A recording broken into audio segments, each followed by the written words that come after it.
important is story to a video game? Can a pizza delivery guy really star in one of the greatest stories of all time? And what kind of plot would you have if you mixed Halo and The Sims? What's the story, Morning Glory? Stick around and find out as we break down the best video game stories of all time right here, right now on Filter.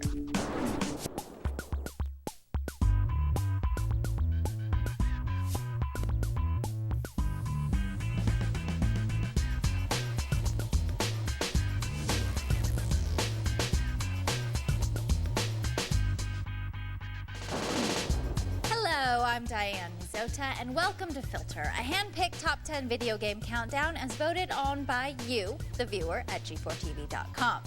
Once upon a time, you played games such as Asteroids and Space Invaders. Looking back, the games were simple in design and structure, and their stories were no exception.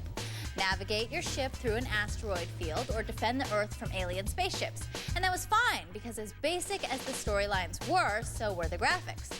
20 years later, now that games look more like movies, we expect a little more by way of story. Actually, we expect a lot more.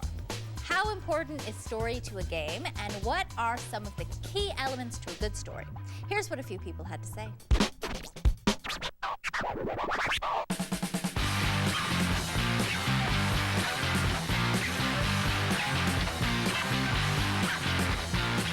I think a great story is one that has to give people the ability to fantastically achieve some sort of fantasy they've always had. You need a great character.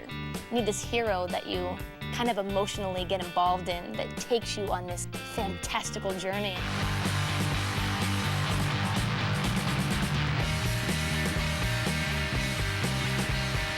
I think what's great about a video game story is that you actually get to control that. You are the dictator of this person's journey.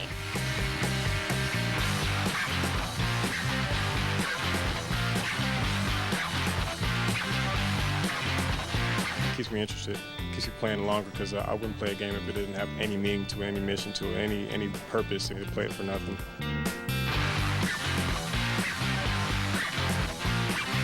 You're gonna be playing it, you're gonna be sitting down for a game for probably 10 hours, and if the story isn't interesting, you know, who's really gonna care?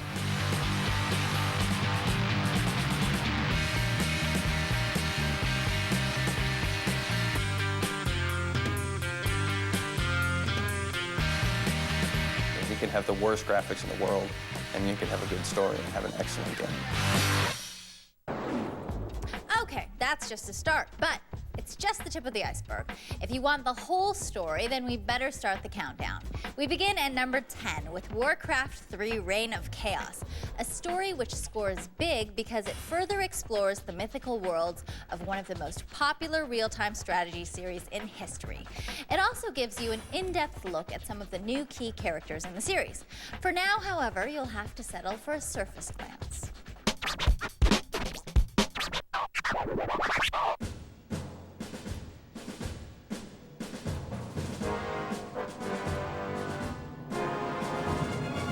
One of the things I think Warcraft did really well was tightly integrating the storytelling with the gameplay experience. It's real cinematic, and so it's very much like playing through a movie-style production.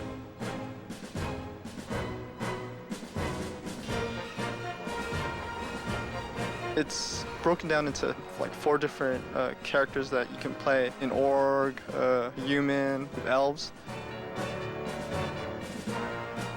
It really is a deep gameplay experience.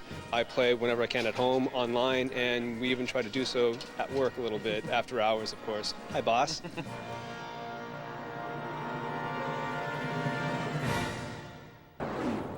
Those orcs looked pretty pissed off, which means they have a lot in common with the star of our next game.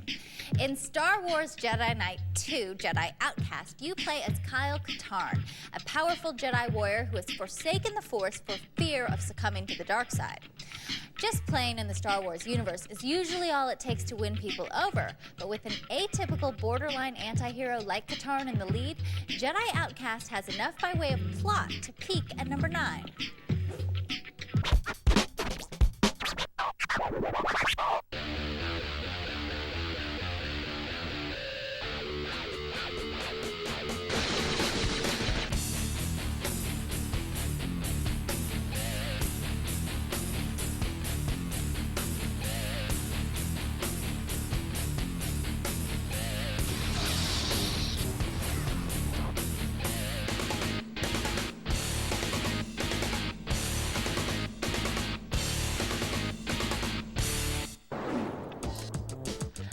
keep it in outer space, but shift gears from mercenary tactics to real-time strategy with the game at number 8, StarCraft. If you appreciated the story behind Warcraft, chances are you dug StarCraft as well, since it too was developed by Blizzard Entertainment. What's cool about StarCraft is that the story plays out through the perspective of each of the 3 warring factions. But if that wasn't enough to satisfy you, then the twists, turns, and betrayals probably took care of things.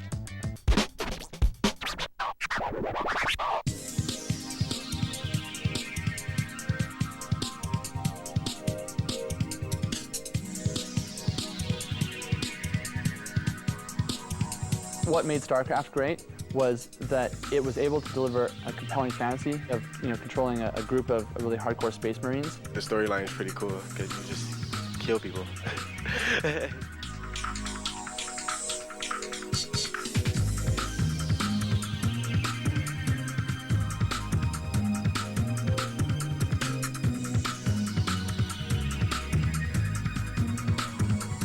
You're entering not just a story, but an actual universe of characters and locations. And so anything Blizzard makes is going to have a huge backstory, so they have potential to be great single-player-based games.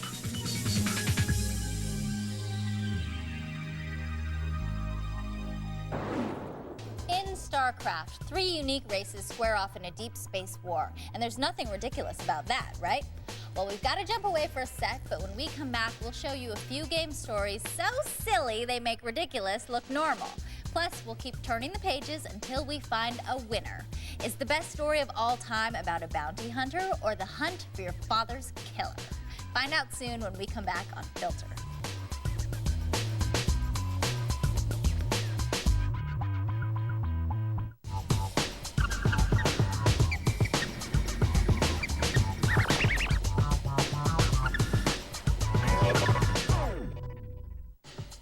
This portion of G4 is brought to you by Bandai.hack.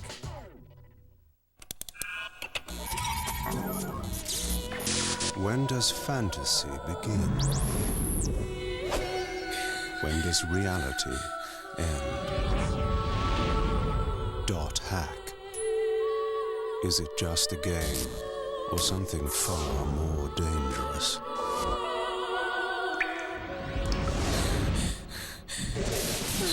.hack Part 1, game and DVD for PlayStation 2 from Bandai, rated T for teen.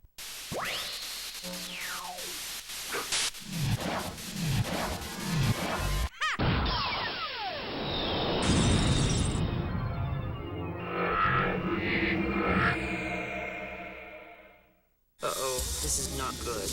The whole West Coast is out. How do we save our planet when the problem... I'm getting a seismic reading. ...lies 2,000 miles beneath the surface? Everybody on Earth is dead in a year. How do we fix it? On March 28th... I can't wait to go to the center of the Earth, restart the planet, and then outrun the biggest shockwave in history. Hot damn. The race to save mankind... You have got to give them more time. There is no more time. ...begins at the core. We've got to breach! Get out now! The core, rated PG-13. On March 28th, the only way out is in.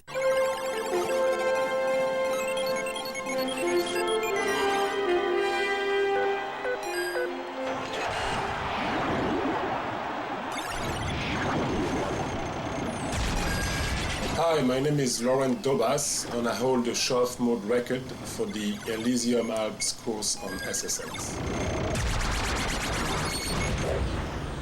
It took me only 9 months to achieve this score. 4 friends of mine, also in their 30s, purchased the system and the game so they could play too.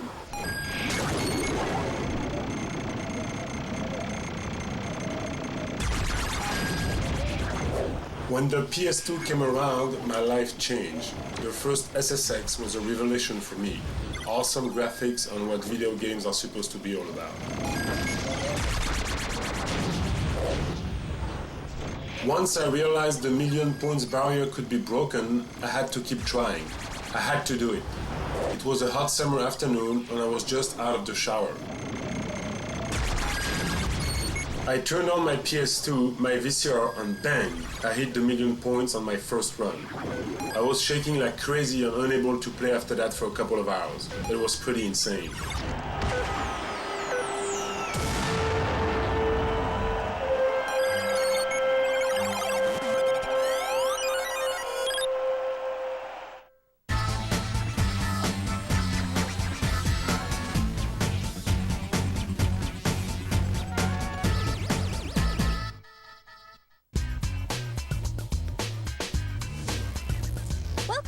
Filter. I'm Diane Mizota, counting down the best video game stories of all time. The rankings for filter shows come directly from the responses you post on the G4 website. So to make your vote count, log on to g4tv.com/filter and select the filterator. Then choose a category, vote on a scale of 1 to 10, and we'll take care of the rest. While you're there, be sure to post your suggestions for topics and games you'd like to see covered in future episodes. We're only a third of the way through our 3-act journey to uncover the mother of all stories. So we pick it back up with a game where you have to take on your daddy. In Suikoden, you play as the son of Teo McDole, one badass of a general. When Dad has to take a trip to snuff out a rebellion uprising, you join up with the Imperial Guard and realize that the Emperor is corrupt. As a result, you enlist in the Liberation Army and take up arms in an effort to overthrow the Emperor. Of course, that puts you on a crash course to square off with your papa, and that's always the stuff of great climaxes.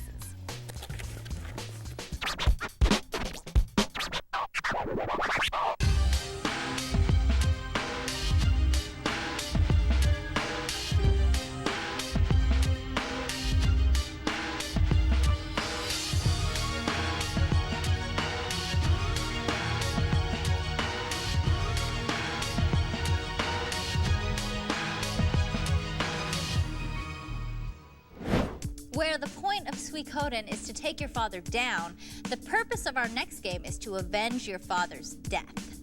In Shenmue 2, you return as Ryo on a quest to find Landi, the man who killed your dad. The game weaves elements from fighting and role-playing games into a tapestry of rich story that has more twists than a bag of licorice sticks. Plus, it actually comes with a DVD called Shenmue the Movie, which brings you up to speed on the backstory. And that's why you guys were quick to vote it into the 6th spot.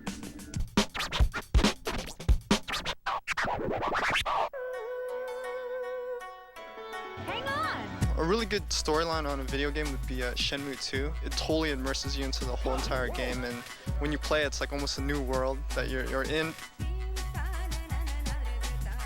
It's about this guy named Ryo who's out to find out who killed his father. You're in Hong Kong basically, and you have to go through the entire cityscape to try to find clues to who killed your father, and you meet different people, and it's quite involving.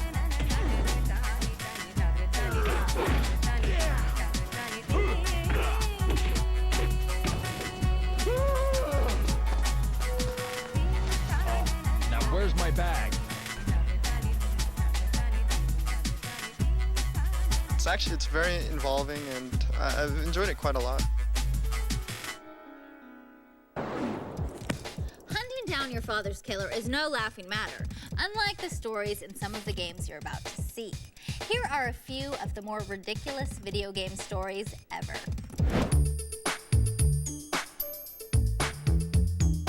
Toe Jam and Earl. Even the original Genesis games, they're so irreverent and so messed up. And, you have this big fat alien, this skinny alien, they're womanizers, they're hanging out on planet Earth and putting their shit back together. It was weird. This Mosquito, it's the greatest example of crazy Japanese ideas making their way into a game. But that is a bunch of wacky Japanese game designers sitting around the coffee table and saying, it would be really cool if we could make a game about mosquitoes.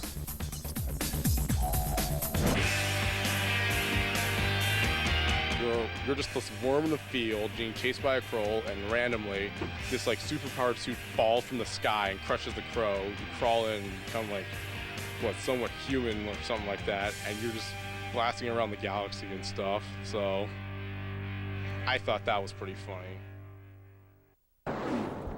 Okay, they might not be great stories, but they still offer plenty by way of entertainment. Now, let's get back to the countdown with an offering of Nintendo entertainment. At number 5 is Secret of Mana, which debuted for Super NES in 1993. This game is basically Sword in the Stone meets Pandora's Box, and you can't go wrong with either of those classics, can you? But the reason this story is such a big hit with the fans is because of one hell of a fire-breathing surprise. Okay, we can't tell you the secret, but we can show you a little. Take a look.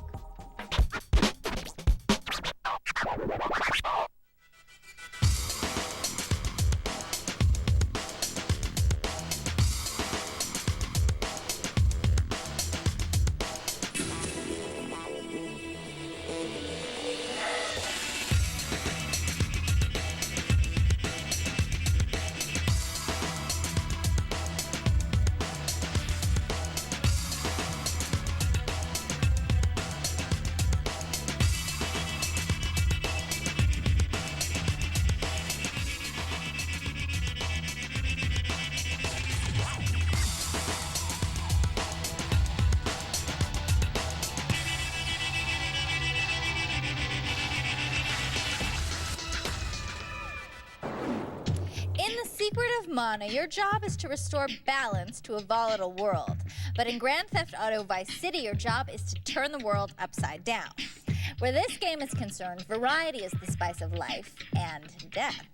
For example, you'll become a pizza delivery boy, buddy up with a Scottish rock group named Love Fist, and work your way into a turf war between Cubans and Haitians.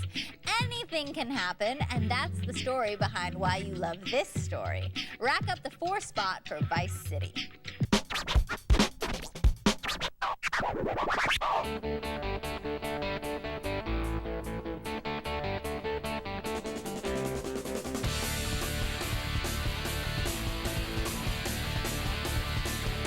You're basically an errand boy in the beginning, and then you work your way up to, like, you know, mobster.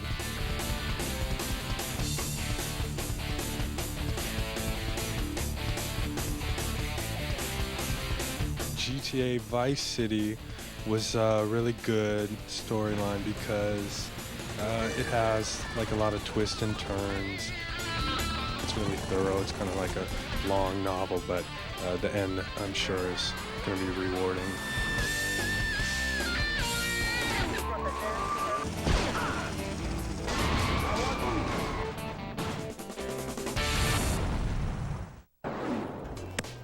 And with only 3 games left on the list, we're coming down to the wire on the best video game story of all time. Were you engrossed by Legend of Old, or did you pull the trigger on a tale of time travel? Find out who comes out on top when Filter returns.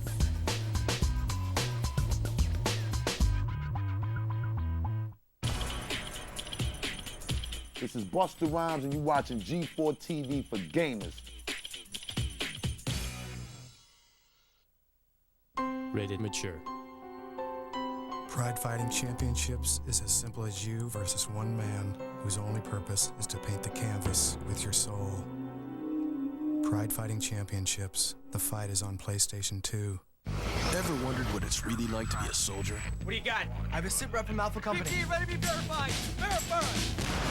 Put yourself in the picture with this free video. You'll see over 200 great jobs in the Army and over 180 in the Army Reserve. You'll also see what skills you learn, how you can earn money for college, even what soldiers do in their free time. Call 1-800-984-ARMY now and get this free t-shirt and your free video. Put yourself in the picture and see what it's really like to become an Army of One.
The only thing faster than his meteoric rise to fame was his tragic fall from grace. Given a second chance at G4, Pokken takes his life off pause and gets back in the game. Yeah, he definitely has his bad days, you know, like when he forgets to eat and stuff. These young guys could learn a lot from this Pokken. He's a real pro. It was his game experience that really caught my eye. Well, that and the fact that he's Panda Bear.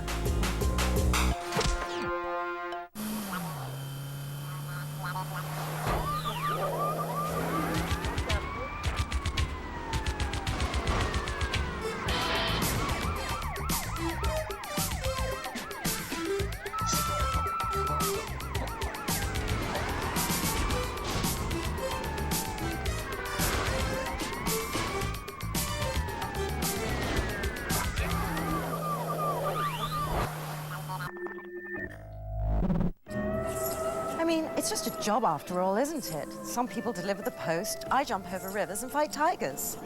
People think that's easy. They don't see all the bloody time I spent coaching these lads through training mode. Once this little bugger from Cleveland couldn't get me out of an alley, then left me on pause for 12 hours. I mean, how hard is it to press reset before you turn me off? Good point.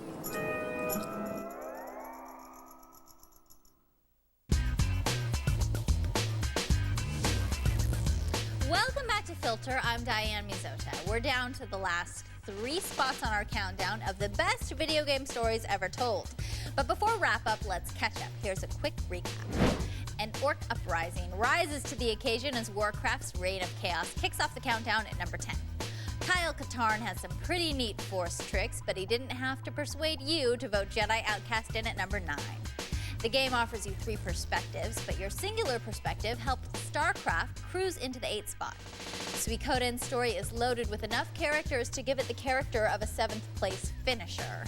You liked hunting down Landi just dandy, as Shenmue 2 comes in at number 6. The game may be called Secret of Mana, but word is out this story rocks the Vive spot.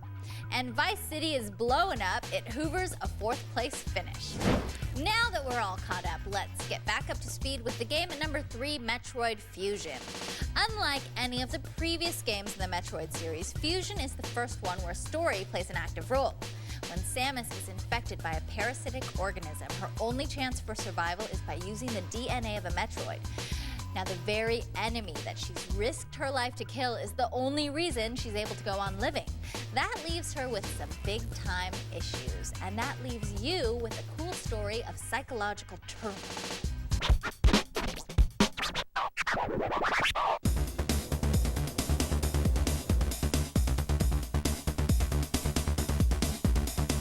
Metroid Fusion, that game takes place on the main planet. You know, you get to go back and forth to this different land. An ancient race was basically killed off by another race, and you're trying to go through this whole environment trying to find clues and things.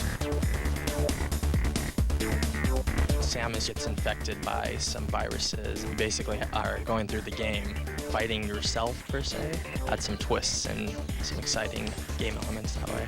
Oh.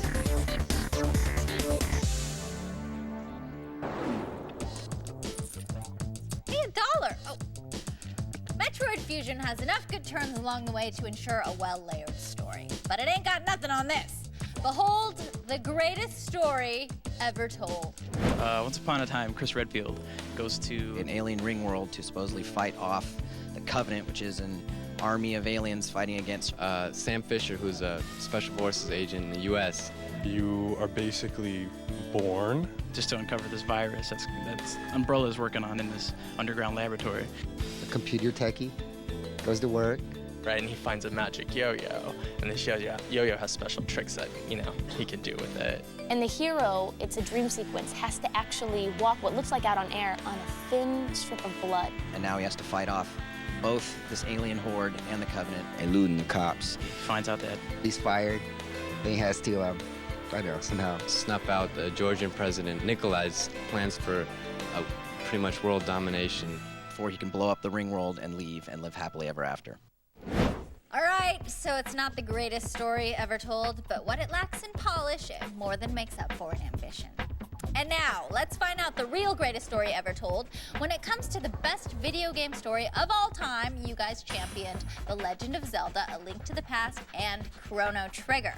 The reason people love A Link to the Past is because its childish innocence and sincerity set it apart from your run-of-the-mill, kick-ass superhero story. The search for love scores big as Link tries to restore order to Hyrule. In Chrono Trigger, however, there is no order. The opportunity to travel back and forth in time while playing both the past and the future allowed you to relive your story 6 ways to Sunday. And that's the kind of stuff you dig 8 days a week. Both games use story as their backbone, but only one can stand upright and claim the title. Legend of Zelda: A Link to the Past takes on Chrono Trigger in this episode's Filter Face-Off. Go!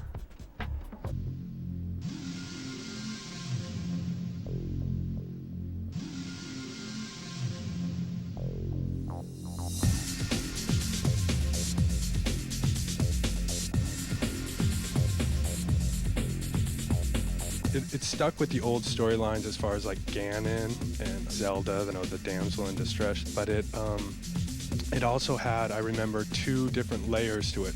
When you thought you finished the game in the first world, then you found out, oh, there's a whole other like dark world. So that's the one thing I remember about that was really good.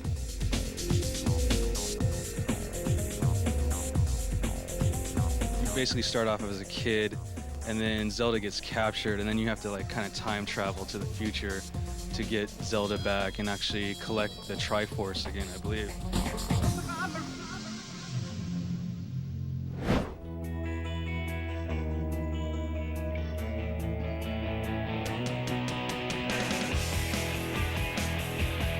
Kind of the way it worked was you would go back and forth in time, and things that you would do in the past would affect the world in the present.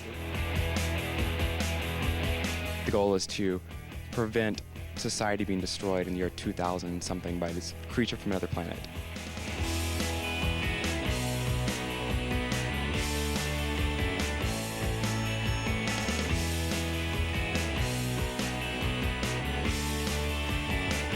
The story was so interesting how it changed with different decisions that you could make. You wanted to go back and do things over again and save your game back at some point in the past and go through a whole scenario over and over to try to change things. So which is the more storied affair, Link's fight or Chrono's flight? Both games have reason enough to be the #1 choice. However, the polls are closed, your votes were counted, and the game you chose as having the best story is Legend of Zelda: A Link to the Past.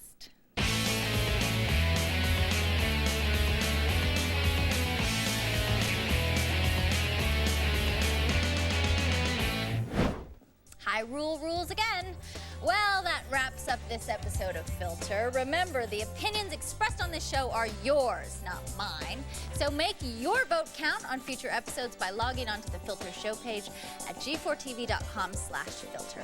Until then, I'm Diane Mizzota, and I'll see you next time.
Hey, I'm Victor Lucas. Welcome to our special NBA Live 2003 edition of Sweat. I'm here at Electronic Arts Canada in Vancouver, and believe it or not, I'm actually on the court right by where they make the game. This is actually where they make the game. In the next half hour, we're going to take you guys behind the scenes so you can meet all the developers, the producers, the athletes, and the musicians involved in the creation of this game. But before we get to that, here's a first look at why we're here.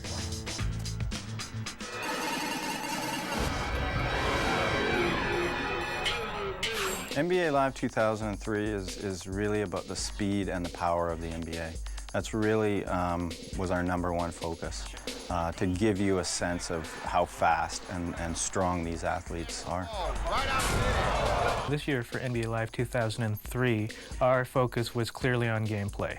That is the time that you spend the most, playing the product, and it deserves the most attention. It's our take of the NBA in a fast-paced, high action-packed version of the NBA that tries to emulate the game as closely as possible while pushing the limits to make it so that the pros look at this game and go, wow. It's our freestyle control. We're all frustrated with all the games on the market in that performing dribble moves, as an example, they were random. So what we tried for the first time in any basketball game with freestyle control, we've given you full control over that. This freestyle stick is something that I'm seeming to be so passionate about. It just did it for me. This new EA freestyle stick you can use where it's almost like you right there on the court. You can pick which way to go, call defenses, call offenses. To me, this is the most realistic one right here. It's definitely realistic, like you sitting there on the court, basically. Let's say I can cross you up going behind my back right to left, and I know that you always bite on that. In the past, the systems, it was random, so I pressed the button, and if it wasn't the right situation for behind the back right to left dribble, I wouldn't get that. Whereas in our freestyle control system, you make a right to left movement on your right analog stick, it's right to left behind the back dribble every time. You don't have to mash buttons anymore, so, you know, the right to left crossover is for real now, so maybe I, you know, do that a little bit more in real life. It's an awesome feature. Carter with the ball behind his back. Here's the spin, the pull-up jumper. Yes. Marv walks people through the tutorials, and he helps you figure out some of the new features. Move and keep your left thumbstick to the left or to the right, depending on which side of the lane you want to drive down. He obviously is the guy for basketball. There's no disputing it for commentary, and we're really happy to have him as part of this. Drills it from downtown. Calling the games are very similar to handling the unexpected of a live event. Now, some of it is structured because you have to be able to get all the names and all the phrases in, but on the other hand, it's still the thrill of calling a game. Classic jerseys, you know, the historical jerseys from the past. Things like the ugly 87-88 Denver Nuggets jersey like I'm wearing right now. The old 61-62 Lakers, the first year that they moved out from Minneapolis. These are becoming extremely popular. Right now, they're just blowing up all over in pop culture. They just study the NBA and they study these players, and you know, we build these players as closely and accurately as we possibly can. We put on facial textures from the actual NBA players and try to make the geometry and everything to make them as lifelike as we possibly can. These games are getting more and more realistic. It feels like, you know what I'm saying, you doing the moves that you actually do out on the street or actually do when you're playing, and then you got some of your best stars that you're your favorite stars in the game, Allen Iverson, Kobe, you know what I'm saying, whoever, you just get them and they doing the stuff that you want to do. I think you just need to experience it. I mean, if you haven't gone out and rented it or bought it, you have to do yourself a favor, because we've really put out a strong game. Our early focus groups are saying that people are just blown away and how much pure fun they have playing this game. Five-time NBA All-Star Jason Kidd finds himself as the poster child for NBA Live 2003, and deservingly enough, because he led his team, the New Jersey Nets, all the way to the NBA Finals last season. So we caught up with NBA Live 2003's cover boy to find out how Jason feels about Jason. Mr. Triple-Double. The name says it all, Robert. Don, this guy is the complete package, no question. It's similar to being on the cover of Wheaties. You know, as a kid, you grow up, you always see the cover, athlete on a box. So now I think the thing is now to be able to be on the cover of EA, NBA Live, and to have this dream come true. It's, you know, it's every kid and every professional athlete's dream. When I was growing up, Magic Johnson was my role model, and I looked up to him. And the one thing that I took from Magic was that he made his teammates better.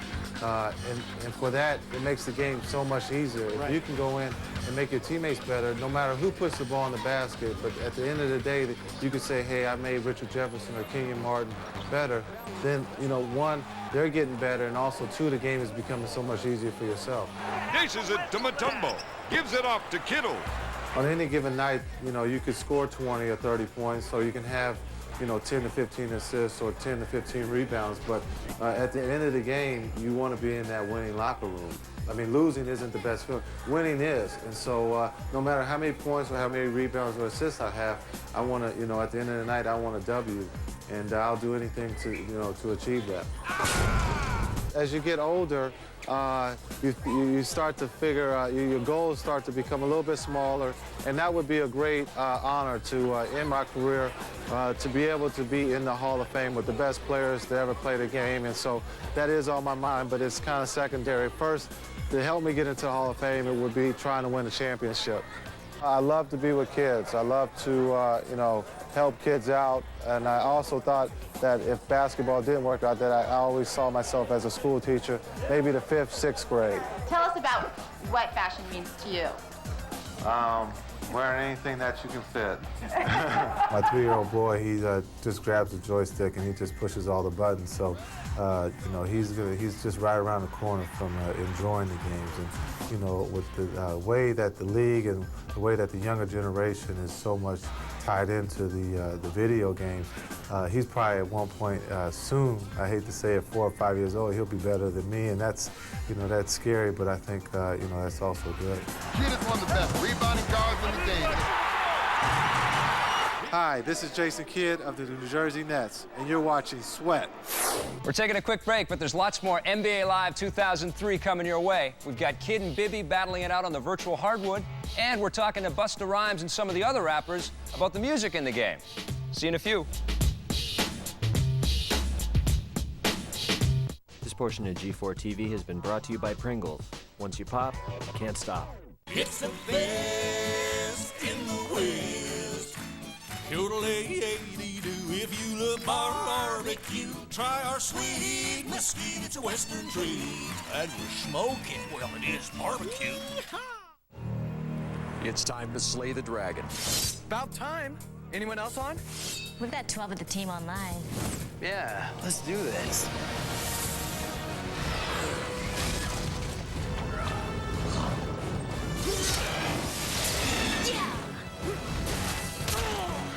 You can become a hero and join thousands online in an epic adventure. EverQuest Online Adventures, now online for PlayStation 2, rated T for teen.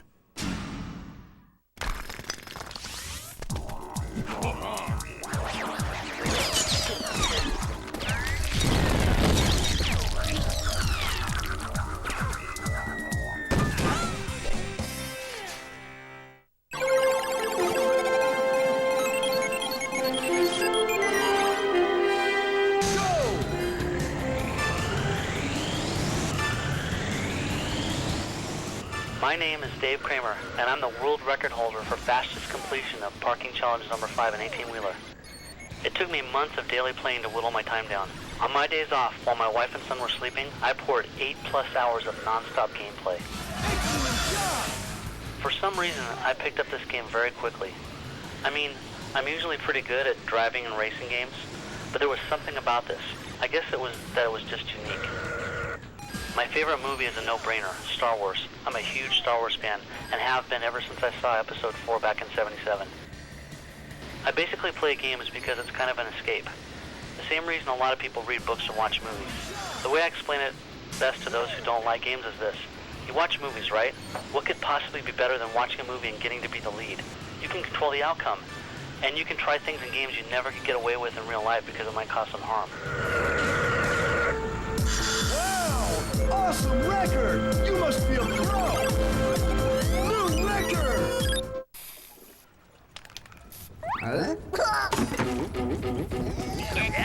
Get him! What's up with that?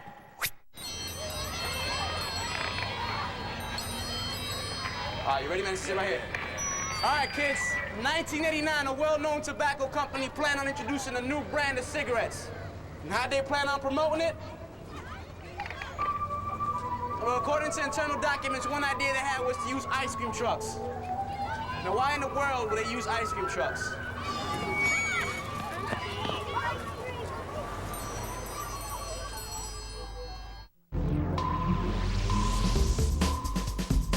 Here's what's happening on Pulse. Jim Downs has traveled the country from Reno to Orlando to get a story. Now he's headed to the gaming paradise of Iceland for a look at gaming culture in the Arctic Circle. Plus, Jim also stopped in at CCP Games for some hot coffee and a look at their latest project, EVE Online, the second Genesis. He'll give you the full report. That's what's coming up this week. For all the news in the world of games, make sure sure to watch what you play right here on Pulse.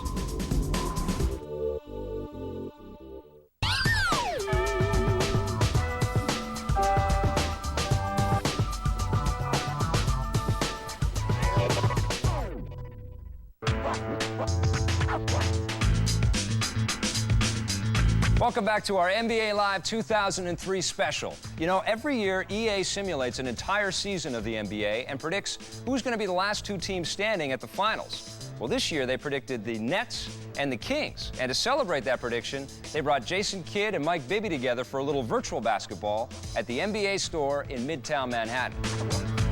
From NBA TV and NBC4 in New York, please welcome Bruce Beck.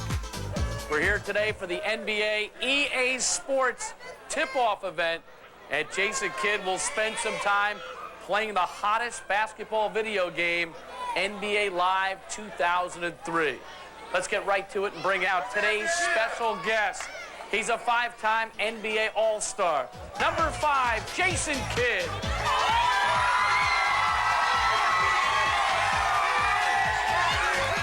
Thank you. Thank you. You ready to go today? We've got some interesting stuff planned. I'm ready. All right, here we go. So let's bring in our mystery guest. Joining us live from Sacramento, Jason, via satellite, the Sacramento point guard, Mike Bibby. How's everything going, Mike? Good. You ready? Yeah, are you? Yeah, I'm ready. I've been waiting. I've been here for like 15 minutes. Practicing. All right, let's get down. I'm waiting for you. Let's take it easy on me. Down to business, guys. The NBA Finals comes down to the 7th and deciding game. The score is tied with just 4 minutes left on the clock, okay? All right, here we go. Look at my man, Deke. Kyle, you're a hack. Stop hacking. Stop hacking. Look at the game, Jason. I was looking at you. Look at the game. Kings by 3. Bibby for 3. Good rebound, Deke. Let's go, Dekey. Oh, there we go. Here we go. Here we go, Dekey. Oh! They called a foul. Kittles with a brick on the 3. Bibby controlling it. Ooh. Beautiful left hand. Jason. Whoop, whoop. Whoop. Nice replay. Mike, what are you doing in your spare time? Hey, you see what he's doing in his spare time. He's playing this damn video game. Push it. Push it. Buckle down. Foul him. Foul him. Bibby with a finger. He's out of control. Let it go, Dekey. Oh, damn, that's a foul. That's a charge. No, look at that. Get your little, get up. Nice move by Kidd. Final second. Shooter came on. That's it. Mike Bibby's done it. Jay, look at your picture behind you, Jason. Yeah, it's good.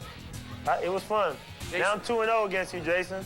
Take it easy, Jason. Let's hear it for Mike Bibby. You gotta give him some confidence. I mean, I don't want him to think everything's gonna go bad for him this year. These days, every good game has a great soundtrack to go along with it, and NBA Live 2003 is no different. In fact, the game's just won the award for best-selling video game soundtrack of all time. So we got to sit down with some of the rappers to get the scoop on the music in the game. I hoop with the best of them, swooped up the chest of them, dunked on a bunch, caught alley-oops on the rest of them. I got the lean on the J now, it really don't matter if we play in arenas or playgrounds. EA Sports Tracks is actually it's a partnership basically between EA and all the major record labels that are out there to bring the hottest new bands, put them inside our video games, and expose those bands and their music to consumers, and many times well before the music is even available, in record stores or on radio. EA actually kind of reached out to me, and I guess they had felt some of the work I had done over the past years. I was approached by my manager, who works through you guys through EA. When I heard that there was anything to do with video games, I was obviously the quickest to do it. It's a good feeling, man. Being my first year out with the music aspect, it's a beautiful thing to have this opportunity to work with EA Sports, because they are already established. They the #1 in the game industry, in my opinion. Showtime. It's a good thing that EA Sports created an EA Tracks so that we could incorporate the music that we feel would be appropriate for the scenery. the mood, the vibe. I'm open over this stick, man. This stick can have you feeling like you can do anything. For these record artists, you know, in a lot of ways, you know, they grew up playing these games, and now all of a sudden they're in our game. That's pretty exciting for them as well. I just like it as a fan. Like, I feel like I'm a part of building something that, you know, is made a major impression without all of this added value. I watched the intro to the game, and I heard my song. Like, I'm still shocked to see my song since all those times I've been playing the game.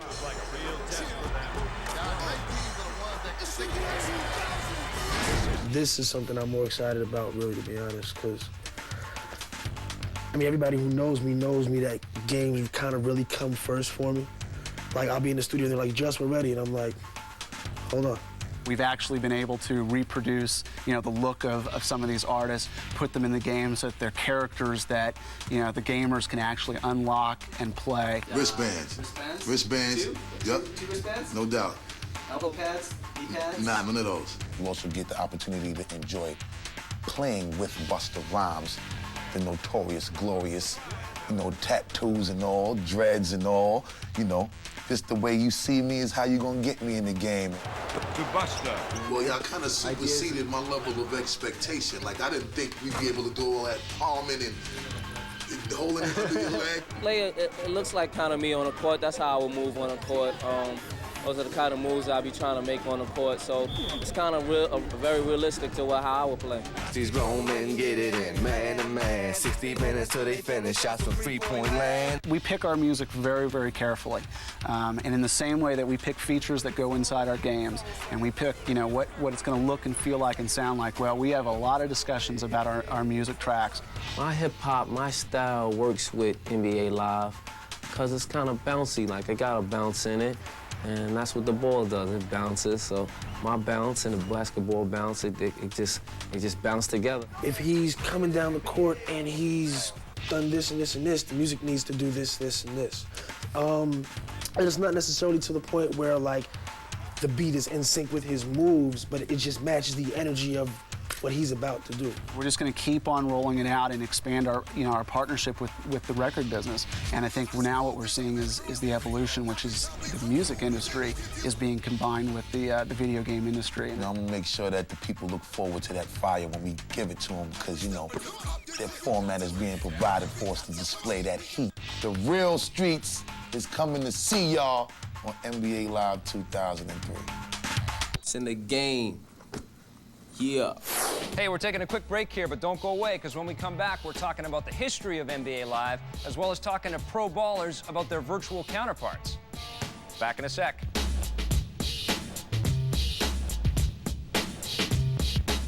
The greatest duos of all time have always come in pairs.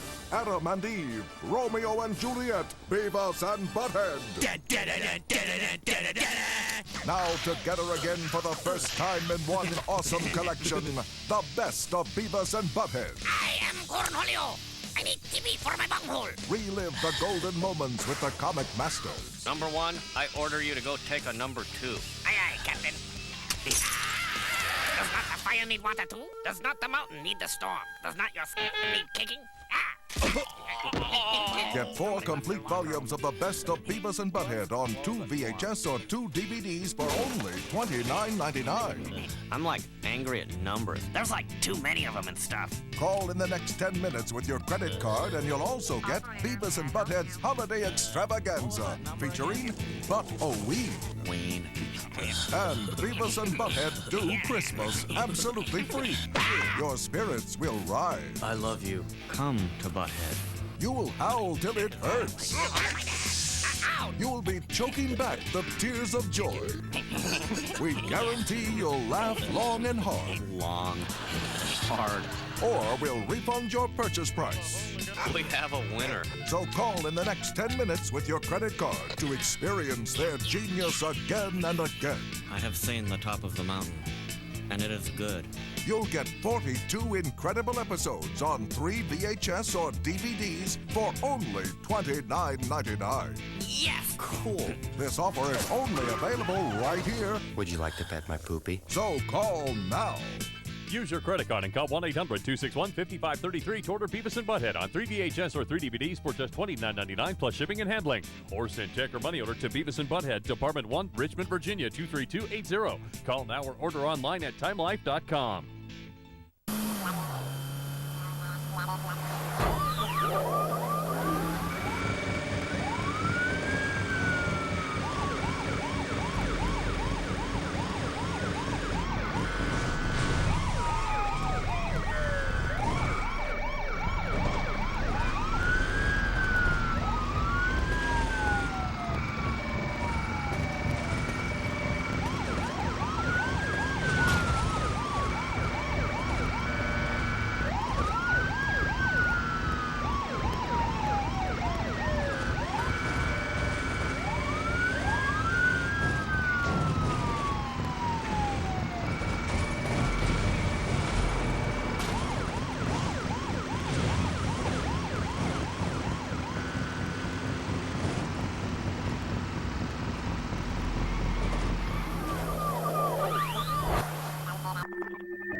Ready, go team!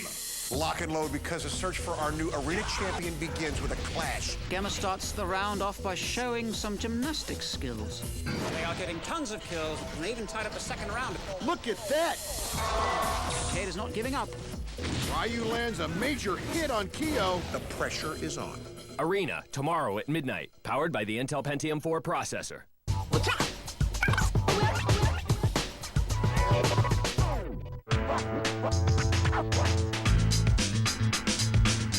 Hey, welcome back to our NBA Live 2003 special. You know, EA's basketball legacy stretches back all the way to 1983, when they released the game Dr. J and Larry Bird Go One-on-One. It wasn't until the mid-90s that the NBA Live title came into the picture. And we wanted to find out more about the history of this basketball franchise, and who better to ask than the people that created it. So in Electronic Arts, the first sports game we ever did was Dr. J and Larry Bird Go One-on-One. So we decided back then, we were kind of hardcore sports fans, that a sports game really needed to reflect the real guys. One of the best games, you know, that was probably the first time most people had realized just how advanced computers could be when, you know, you could be playing as these two basketball legends. So we did this game with Julius Erving. He had said, I don't do endorsements. And we said, we don't want an endorsement, we want a co-design, which was a pretty cool experience for a company with big ambitions and small results. I was a big fan of Michael Jordan, who at the time was a rookie, and I thought it was a natural that we could replace Dr. J with Michael Jordan. Jordan and his agent were really into it. The technology thing made them think it was cool. We had Madden to show them, so that gave us a lot of credibility. And we had this deal worked out for Jordan. I think it was 4 or 5 years for $250,000, exclusive use of Michael Jordan. And at that time, that was thought to be so expensive, we almost didn't do that deal. And you know, luckily we did. And then it slowly evolved to, you know, Lakers versus Celtics, things like the early NBA Live 94, which, you know, I think some people still consider 94 and 95 on the Sega Genesis to be, you know, the classics. I know that I still play those every now and then. Up until 16-bit, the way that sports games have been done is every player on the screen was logically the same. It's like Pong, you know? Every player was like a paddle, and all the paddles were the same. And we say, well, that's not real. We want to do a dynamic simulation. Here's what we're going to do. We're going to figure out ratings of AI and behavior and even physical for each player. And every frame, the ratings are going to decide what they do. As the systems progressed, you know, by the time the Sega Genesis came out or the Super Nintendo came out, it seemed like a whole new world. You were suddenly able to do 10 players on the court. You were able to, you know, have neat little things like injuries, cut scenes. Wow. And then with the advent of the first PlayStation in around 96, that jump from Sega Genesis to PlayStation 1, at that time people thought, oh my goodness, look at how lifelike these characters are. It's just surprising, I mean, just the way that a game is born and the process of where it goes. You know, the outer limits, to push the envelope as far as they can and then come back into a medium and find, you know, exactly what they want. So it's not too far off, but it's something that the consumer loves. And, you know, they found the cutting edge in doing that. And that's why I'm happy to be part of the team. The access that we get to some of the pro athletes is definitely an advantage for EA Sports. They're able to give us insight into how they see the game. So we can go out and talk to coaches and learn about the fundamentals, but I think what sets our products apart from the rest are we go beyond just the fundamentals. And in order to capture that, you really have to go to the source, and the source are superstar athletes. So how do these pro athletes feel about their digital replicas? Well, one would assume that it must be a bit strange to play as themselves in the game. We tracked down some of these NBA stars to find out how they feel about being in NBA Live 2003. That's 8 points for the former Arizona Wildcats. I grew up playing all the EA games, Madden, NBA Live. Like, I've played so many EA Sports games, you know, I feel like I should have stock in the company. But, you know, it's great. You know, I was just in college a couple of years ago, and now, you know, I'm in an NBA Live commercial, so it's amazing. They've really changed the post moves where you can work on the block a little more and use your pivots and use your footwork and kind of move around and move the ball around. So I think that in itself is kind of what's closest to what I do. An unbelievable 180 slam. Man, that dunk got me jumping out of my seat. I'm the man. I'm the man on the whole game when I play. You know, nobody else gets to run, nobody else gets to shoot. I'm the man on the team. Tim Who is when I'm playing. Davis puts up the shot. It's gonna be off the hook because everybody now wearing throwback jerseys, and you know everybody want to wear that old school jersey. So, I mean, it's getting better and better. Pass to Gooden. It's really real. Gooden gets it. When I say really real, I mean just the movements, guys out there standing, just the antics of everybody's motions is really realistic, and I think it took a lot to put into that game for that to happen. It's a great game. I thought he was going to tear down the rim with that two-handed jam. To Francis. I was lucky enough to grace the cover of 2002, and I thought it was a good thing. And you know, I got like 120 copies of the game. Everybody in my family has it, and a lot of my friends have it. So I'm definitely grateful. And hopefully, you know, in my last year, probably that'll be my retirement present. They'll put me back on the cover. Well, that's a wrap from EA Canada in Vancouver and our NBA Live 2003 special. I'm Victor Lucas. Thanks for watching. Even with the freestyle stick, I can look like the man, sit in the spot and switch the ball just from hand to hand. And it doesn't really matter, because I got it on the pegs. I can down another keg and then put it between my legs. It's just another do. What is that about? I can move around the ball just by laying in my house as far as you dare. I don't want you to stare. I can make all of my moves just sitting in my underwear or on the couch being a potato. Hey, let it go. It's my time to bust the microphone, because I say so. It's EA Sports HK NBA Live 2003.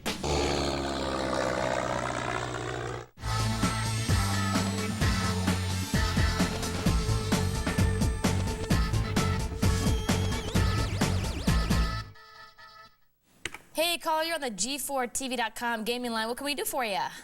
Yeah, I've been playing a lot of Devil May Cry 2 lately, and I was just wondering what the buzz is about it on the board.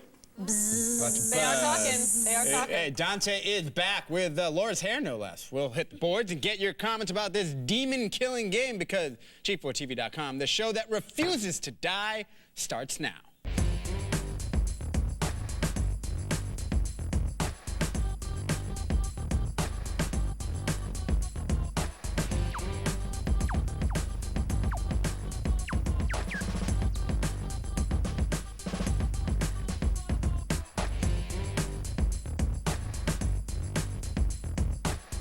Hello and welcome to another button-mashing episode of G4TV.com. Joining me each week is a demon's worst nightmare, Tina Wood. Absolutely. And over there is the... Funny, I'll kill you.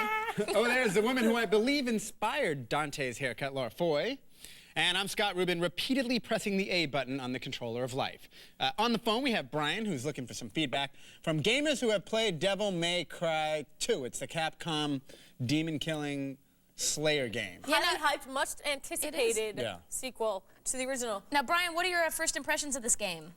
I don't know. I was really looking forward to it, and I think if I had never played the first one, I would think it was a pretty good game. But it almost seems like it's like the first one is the sequel, and the second one is the original, because the second one just takes a step back in a lot of places. The graphics aren't as great. The environments aren't as interesting. But what about all the cool moves Dante can do? A lot of people on the board, such as Devil's Alias, are talking about the wall jump and how he can climb walls. He's got a lot cooler moves than he had in the first one. Yeah, he does have a lot of cool moves. He just there's not enough enemies to use them on. I mean, most of the time you're running around environments. In the first one, you're getting attacked all the time, and you could string up these big combos. And in the second one, everything's really spread out, and it's really easy. The controls have been simplified. You can basically just stand in a corner and shoot and get through the game without dying. And in the first one, well, Brian, we're going to read you a couple of comments here. Tina Sailor Boy, I think that's Jaguna Sailor Boy, his alias, says that DMC2 is horrible, so he does not like this game. Gamer620 says it's short and the AI is horrible. Right. I mean, if you play through it to beat like the normal level, the game does get more difficult, and then it gets to be a little bit more fun.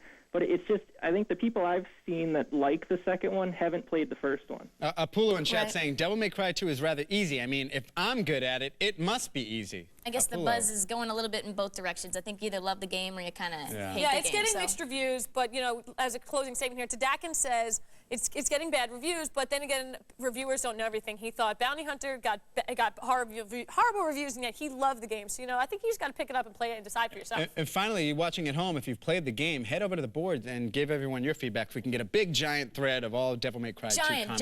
Giant thread. Thank you, Brian. Thanks, Brian. Later. All right, I got another call, but before we get to it... What's that? Yeah. Let's bring out the water balloons. Water balloons. Yeah. All right. This is today's consequence here on G4TV.com. Lauren, Scott, you guys, woo! Something just popped. A balloon just popped. You guys are going to play NBA Courtside on the GameCube in sort of celebration of March Madness. You're going to do a 3-point competition, right? Swish. Here is the weapon. The consequence is going to be water balloons on the head. So the loser's going to get wet. So the loser has to stand under the hoop, just like our mannequin friend here, little Freddie.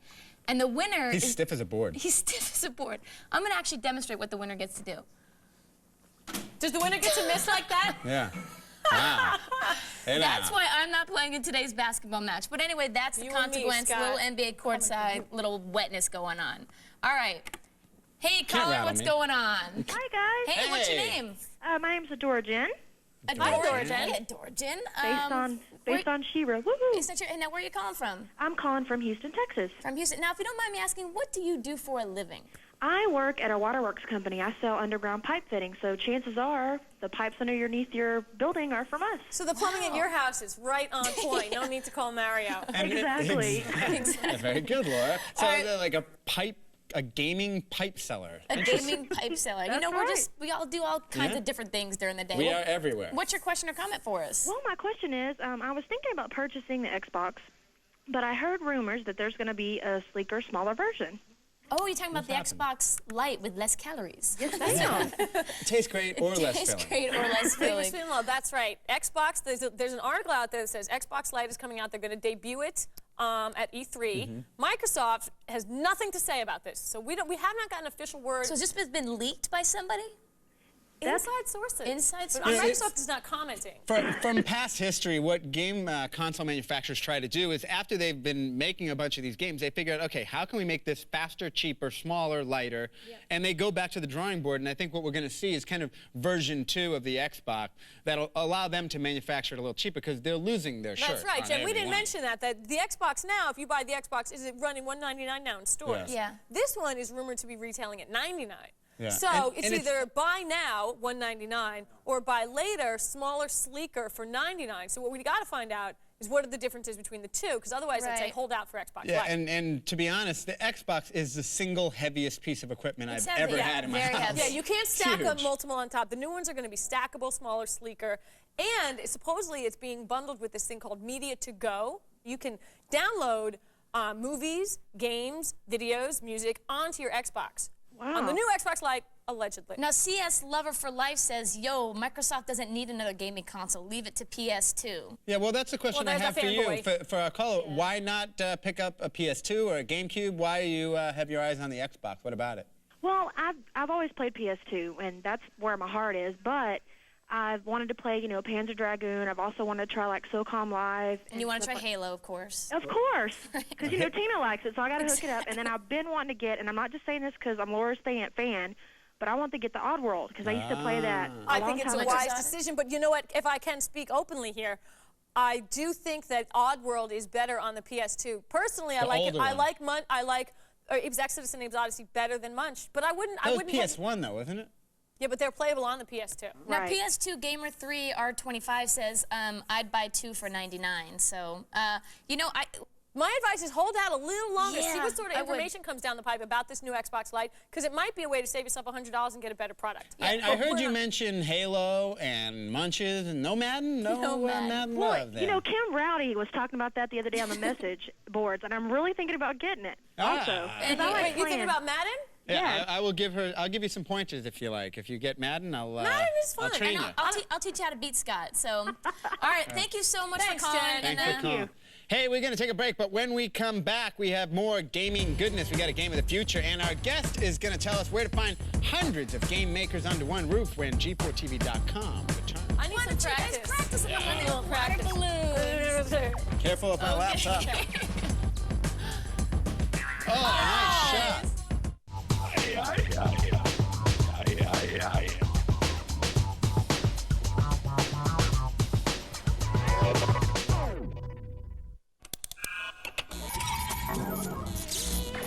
When does fantasy begin? When does reality end?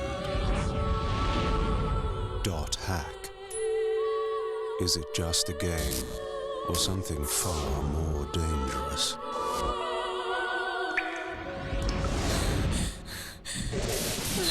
.hack Part 1, game and DVD for PlayStation 2 from Bandai, rated T for teen. Excuse me, that's a unique bracelet. Can you see it? Yes, of course. Do you mean to say you can't see this nice bracelet?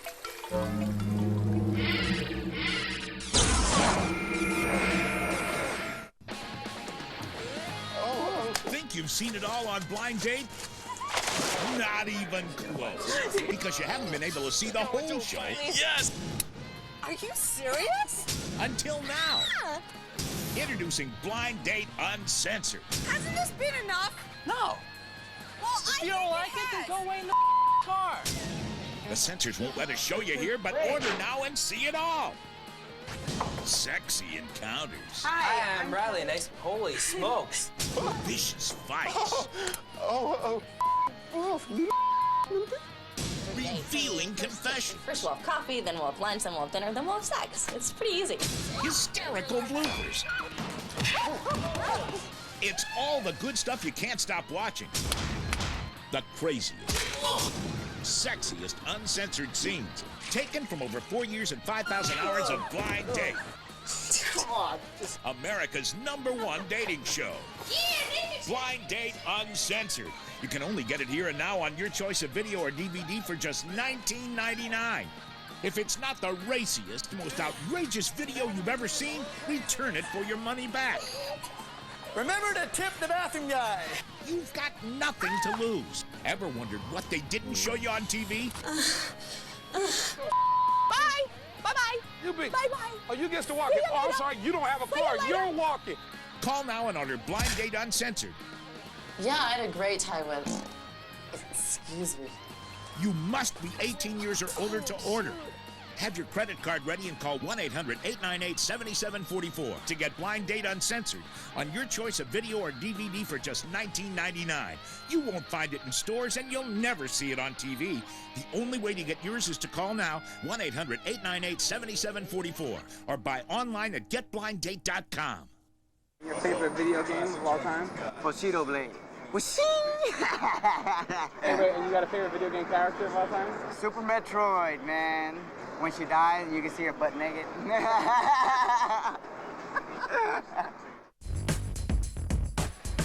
Go for it, Doug. Nice shot. shot. Ooh, the rim shot. I'm going to go with The hook shot. Oh. There we go. What's up? Can I That get was a a what? bad idea. Oh, here we go. Ready? Nice shot. There you Hey. go. Oh. Hey now. Hey, Scott, you know, catch! While some psychics can help you with questions about money or love, we here at G4 like to use our skills for something much more important. Games. So let's take a look at some of the games that are soon to be released. Not some of the games, just one of the games that's soon to be released. Or as we like to call it, a Game of the Future. All right, we got Laura and Tina going to go head-to-head in a recreation of last year's World Series. Let's take a look at the game. Yep, here we go. All right, who's who? Who's San Francisco? Who's Well, the I think Angels? I'm going to pitch to her right now. I'm pitching All right, to the so Giants. they're the Giants. And remember, this is the first ESPN licensed game that has more than just the license and the music. It actually has a feature seen on ESPN. It is the K-Zone, which is the tool that they use to show the trajectory after the ball is pitched to the batter. World Series Baseball 2K3 does have a new create a player feature. Allows you to get really more detailed in creating the player model. There's the auto field lock toggle, so you can choose if you want to catch the pop fly on your own or have the computer help you. There's also different hitting strategy. You can now do the regular hit, the power hit, and then there's a charge-up power swing. It's for like Barry Bonds type home run, but it's going to be harder to hit the ball. There are also ejections and mound charges. It's World Series Baseball 2K3. The only thing it's missing, you know, Xbox Live support, no multiplayer. It's coming out for the PS2 and Xbox. Nice. And I it think looks great. It feels It good. does, it does. It's fun. The controls are awesome. It's much better than the previous Yeah, version, right in the that's hole. for sure. It is. By the way, this is the really easy to pick up, too. Laura and I don't normally play baseball games, and It's playing on the special Xbox green developers. debug unit, which shows you that it really is a game of the future. Whenever anyone asks me about getting into the game industry, I point them to one of the greatest little websites on the net. It's called gamasutra.com. But if you really want to get immersed into the world of game making, you must go to the annual Game Developers Conference in San Jose. And joining us to answer your questions about the event is Director Alan New. How are you? Thanks, Alan, for coming. We Hi, appreciate Alan. it. Welcome to the How show. are you guys? Now, it's the annual event for the people who make games in the industry. We'll put up some footage from last year's conference and tell us a little bit about what the event is. Well, you hit on it, Scott. Making games. That's what the GDC is all about.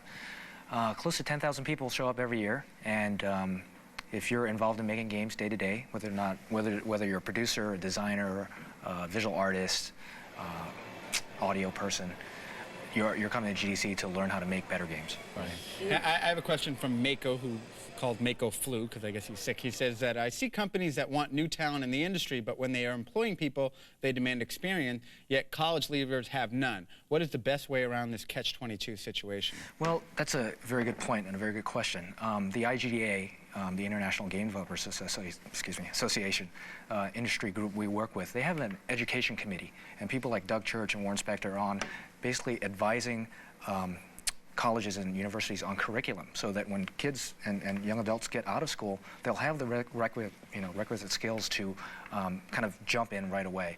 It is a bit of a catch-22, but I mean there are avenues. If you go on the IGDA board in Gam Sutra, you can see the different positions that are open in our industry. But you know, it's not easy, and I think that it takes a certain amount of dedication. Got to be dedicated. Actually, we have a call. Hey, caller. Hey, how's it going, guys? Hey, good. Right. What's your name? I'm Baxter. All right, Baxter, you have a question for Alan? Yes, I do. With this being the 17th annual Game Developers Conference, how do you feel the overall atmosphere has changed from the very first one in 1987 up until now? Good question. Great question. Great question. Well, the first one was in Chris Crawford's living room. Chris Crawford's a kind of legendary game developer. It's him and a couple of his friends. Oh, so it's not there anymore? No, Yeah, okay. you know, I don't think Chris would want 10,000 people hanging around at his house, and you know, bathroom would be an issue.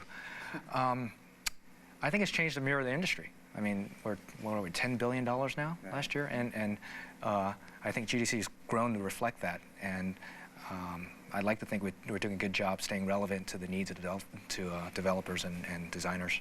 Wow, Well, 10,000 people, you said? It's a big great. conference.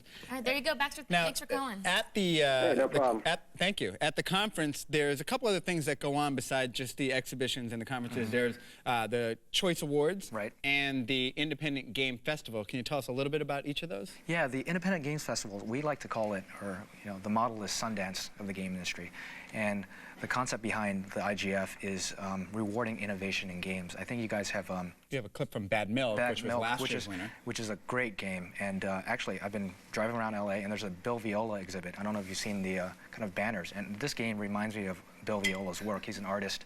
And, you know, it's not something you see kind of, you know, on the traditional EB store shelf or something like that. And I think it's a great expression of what interactivity can aspire to be more, even more different than what we see. Yeah, exactly. Than the typical game. Yeah, right. That's great. Now, Cash, I'm sorry. I mean, Cash. who's going to tell us about the Choice? That's right. And the Choice Awards are peer-based awards. Basically, all the games, these are games you see on EB and Babbage's.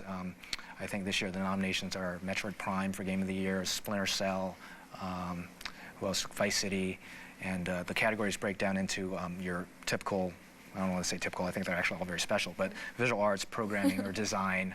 And we have some special awards like Lifetime Achievement, and we have an award called the First Penguin Award. And it's going to be difficult to explain. I really need to figure out how to say this in one sentence, but the concept is there are penguins that kind of gather around a hole in the ice, and they kind of walk around and they, you know, knock one of them in. Right. And if there's like no sharks or like kind of predators down there, and they come back up, great. Then everyone jumps in and starts. There's always a guinea pig. Right, right. So that's the spirit of the awards, and it's basically for pioneers. That's great. That's really cute. Well, to wrap it up, actually, Cashco wants to know, or Cash Cow, if there's going to be any big announcements at GDC. Like at E3, somebody will announce, you know, a new system or what have you. Are there any big announcements that we can expect? Unfortunately, none that I can probably speak about right now. You know, we won't tell anybody. Yeah, I mean, it's totally between you and us. Just these cameras. Of course, this isn't being broadcast to millions of people, but you know, aside from that, I think there will be some pretty key and big announcements. But well, I think we're actually probably heading up there for that. So when we come back, we'll let everybody know what it was. You know? Absolutely. And it really is the place to be for kind of the camaraderie of game development, because there are a lot of conferences out there, but nothing that really allows you to say, hey, we're in this in the kind of the trench level together. So it's Game Developer Conference, and it's every year in March in San Jose. Yeah, right around that time. Thanks, Alan. Thank you so much, Alan. Appreciate Thank you for having me. Hey, when we come back, someone gets some thug love as we offer up an eye candy in the form of another honorable mention. And will Thug stay undefeated? She is the Season 2 Host Challenge champion. I'm going to take my best shot at knocking her down when G4TV.com returns. You're finished. It's over. Over, Johnny. You bear wet. Hello, I'm Daniel Masterson, and you're watching G4.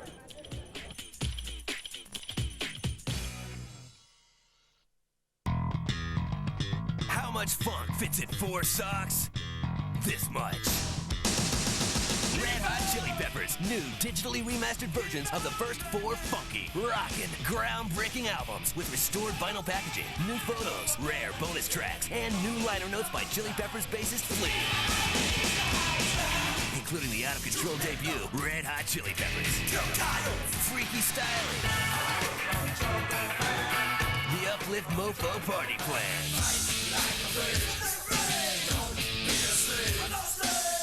And Mother's Milk. 4 of the most influential rap metal albums of all time from the Grammy-winning Red Hot Chili Peppers. All 4 CDs for 2 payments of $22.49 plus $4.95 shipping and handling. Call now and get this extra long Peppers tube sock free with your paid order. Rush delivery available. Also available, What Hits, the videos on DVD.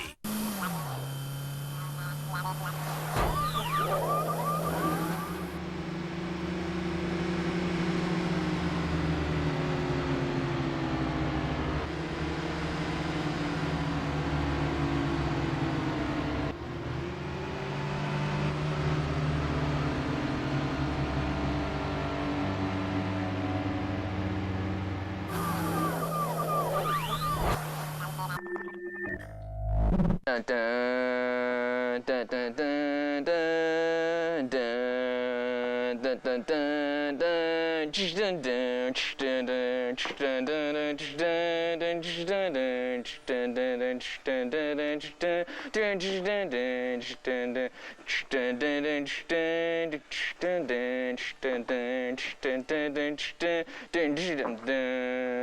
dun, dun, dun, dun.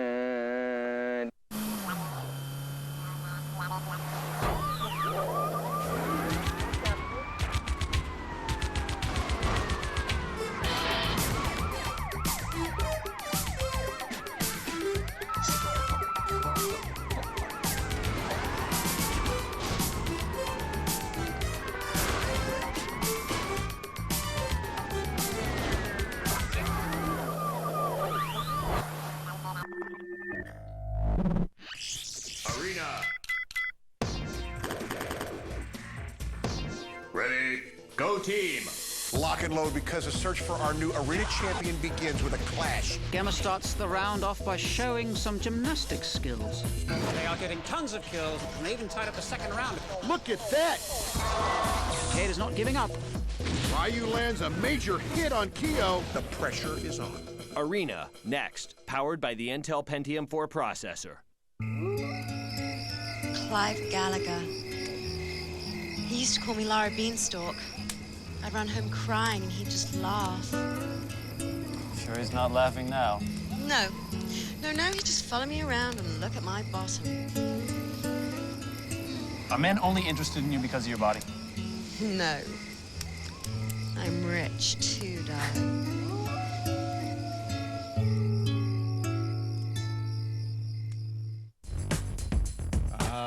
The balloons, one for Laura. Here we go, ready? One for Laura's 1, head. 2, 3. Nice shot. I think we all made them. 2 right. points. Good shot. Thank you. Good shot. Thank you, Hey, welcome back to the show. Tina's got it. It's a She's got the Game Boy Advance SP. I do. Okay, first of all, let's go through the generations before I show it to you. What's this? The color, right? Yep. Oh, is it All right. quiz? What is this? What is this? That's the Advance. Advance. Advance. All right, what are we looking for next? SP. I can't hear you. I said SP. I said SP, and Yep, now we're talking there it SP. is. How aesthetically pleasing is this, especially for a woman, Laura? Looks very cool, like a clamshell kind of design. Exactly what it is. Slim and trim like a compact. I'm actually going to show you guys what it looks like. I'm playing a little Metroid Fusion here, but it's all about this new built-in front light. If you can see it there, this is with the light on. This is with the light off. So as you can Big see, improvement. and huge Can you do it as I improvement. clap? And also another thing for those e-reader fans is that it is compatible. So, but one thing it doesn't do, you guys, it doesn't come with a headphone jack. You can buy an adapter. I think it's around 15 bucks, but it doesn't come with one. So that's kind of a bummer. And the shoulder buttons are a little bit, I'd say, tough to use. But besides that, the color's great. It looks significantly better, I think.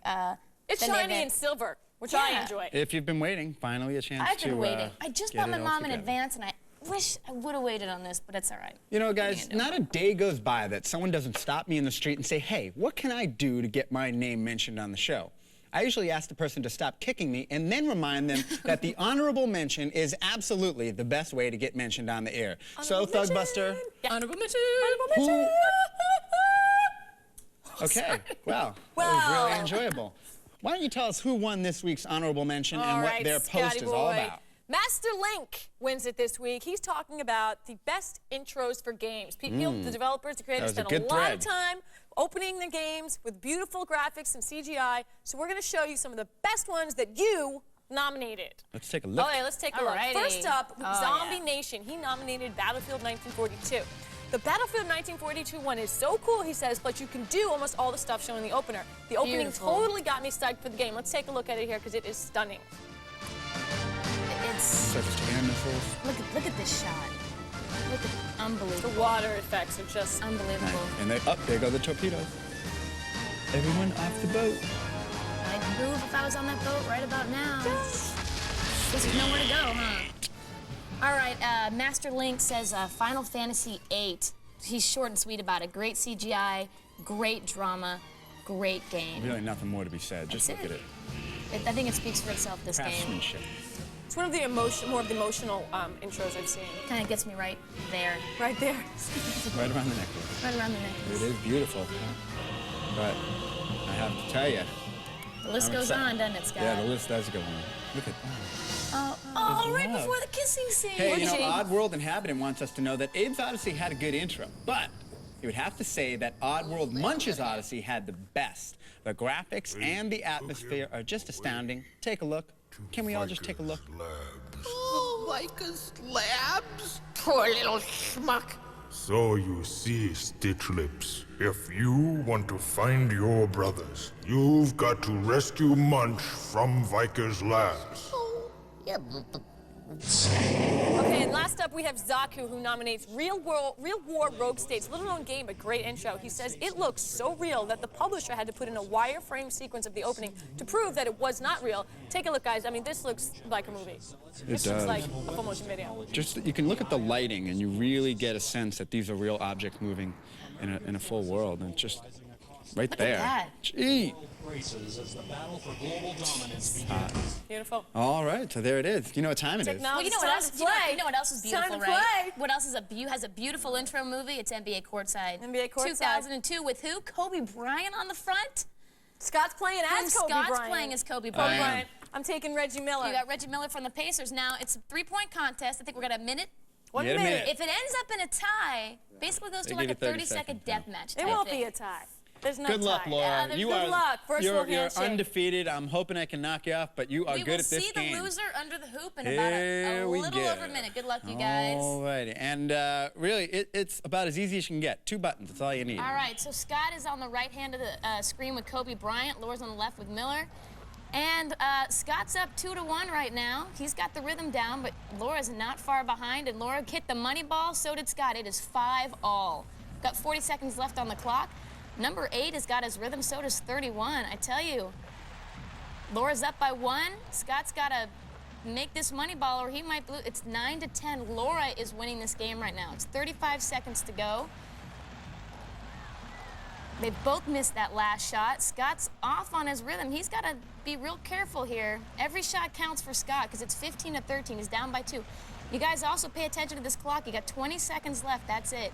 It is 18-14. Laura. No. Bad. Wow. Kobe. Laura, 20-14. This looks like a schooling. I don't think the bell is ringing. Kobe's got. It is. Kobe's missing all these. Let me see. It's 17-21. Scott's got to make No, it looks Not like gonna Laura happen. won this ball game. Yeah! She has beat us feels twice. Good. It feels good to beat Scott in a sports She game. That's all I'm remains gonna say. undefeated. Scott, take the chair. Take the position. Woo! Pressure's on. You know what? You know, it's funny. I'm dry. I'm dry. Are you gonna wet? Oh, you're gonna be wet. I didn't Someone try is this gonna- morning, so I'm actually looking at this as kind of a good thing. Well, Laura, you know what? Laura is just on fire this 2003 season. You put that. Don't even put that back. Scott, play You fair. Okay, people. So basically, Laura's gonna throw until one gets wet. I'm gonna scoot over here and I'm gonna shut down my I laptop just want him to here. sit there. Can we get a smile shot? Who's a smiling little boy? How's that anticipation? Alrighty. Shot 1. And Did it does not break. Shot 2. It does not break. Again. Okay. Well, I think you gotta throw it a little bit harder against the. Hey! Hey, I want to say thank you to our guest, Alan Yu, the Game Developer Conference. Don't miss all the coverage happening on Pulse. Also, I want to say thanks to the chatters and the board members because without you guys, this show just doesn't happen. That went all over For wires. T-Dub and the Season 2 undefeated champion, Laura Boy, Going from I'm defeated AGN. to- Until next time, take it to the boards. Nice shot. Yeah, nice shot, boy. Put that down. Put that down. Don't even think about it. I got one more play tonight. Going from defeated to undefeated. Laptop.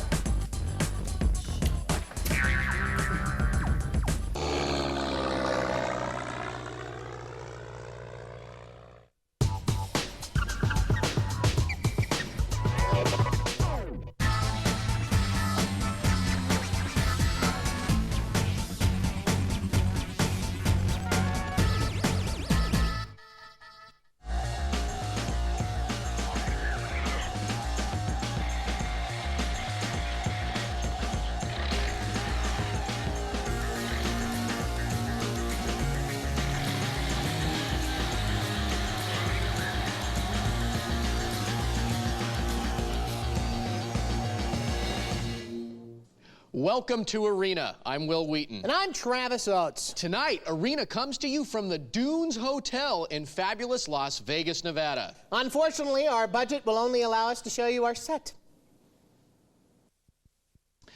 However, the action will be as exciting as always as Team Iron makes their 6th appearance on Arena, taking on Team Dev Null in Tactical Ops, Mech Warrior 4 Black Knight, and Dead or Alive 3.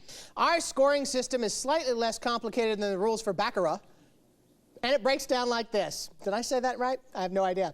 In each match, there are 5 possible points to be won. Each match is broken up into 3 games, which are broken up into 3 rounds. The team which wins the most points will advance to the next match. Points are awarded based on the following criteria. Each game is worth 1 point. The team with the most total accumulated kills will win 1 point. And the team with the most valuable player will win the final point.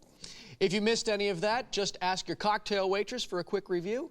And for the love of God, people, will you tip her, please? She's working hard for you. Cocktail. Before we start our first game, let's meet our players. My name is Andy Lee. I'm from El Monte, California. My name's going to be Maniac. My name is Alan Maddox, and the nickname that I'm going to be playing with today is Malenko. Hi, my name is Brent Houston. I play as Raven. My name's Kalen Kier. I play as GLC. My name is Spencer Yaris, and I play as 6-hole. My name is Jim Macy, and my nick is Tyler D. My name is Kevin O'Brien, and I play with Agent Smith. My name is John, and I play under the handle Mayhem. You know, if you added Sammy Davis Jr., they'd be a modern-day Rat Pack. Yeah, Vegas has totally gone to your head. Yes, it has. Will you be joining me for the buffet after the show? You have to ask? I mean, come on. Just wanted to be polite. Let's take a look at our first game, Tactical Ops. Tonight's arena is a hostage rescue arena called Dragon. 1. Round 1 starts with Maniac for Team Iron. Here are 6-hole and Mayhem for Dev Null. You know, that's an old Chinese proverb. Wherever you have a 6-hole, you'll find a Mayhem. I think I got that on a fortune cookie. All right, 6-hole has been cut down by Maniac, and I'm really sorry, I'm not going to have to say 6-hole anymore. Can I say 6-hole? I wish you wouldn't. All right, I won't. Here's Maniac for Iron. He's taking a swim in pursuit of Agent Smith. Agent Smith takes out Maniac, and Maniac does what the kids call the dead man's float. Nice form. Yeah. Here's Tyler D for Dev Null. Sneaks around the corner. Tyler D, isn't that from Fight Club? Best movie ever. Okay, well, he's dead now. Raven cuts him in half. I am Jack's wasted effort. Thank you, Captain Obscurity. You're welcome. Dev Null's last surviving member, Mayhem, is sparring off with Raven. Raven cuts him down, winning the round for Iron by elimination. 2. Round 2. I'm ready to roll. Okay, yeah. Team Dev Null is on the move as we begin round 2. They're sticking together as they leave their spawn site, and 6-hole splits off from the rest of his team. I really, really like the name 6-hole, Travis. Yeah, GLC has stayed to entertain the hostages. Oh, that's very thoughtful of him. A little puppet show, maybe. Maniac shoots Tyler D in the back. I am Jack's humiliating death. Oh, good, more Fight Club. That's right. Hey, you're not a special snowflake. Maniac takes out Mayhem there and jumps into the water. Well, you know, a little swim there to clean out the karma. 6-hole and Agent Smith have made their way into the hostage house, and they have picked up all of the hostages, and now they got to get them back to their spawn site in order to win this round. Cleans out the karma. Yeah, maybe you should clean out your karma, mister. Hey. Turns out that they're encountering no resistance at all, and Dev Null wins this round. 3.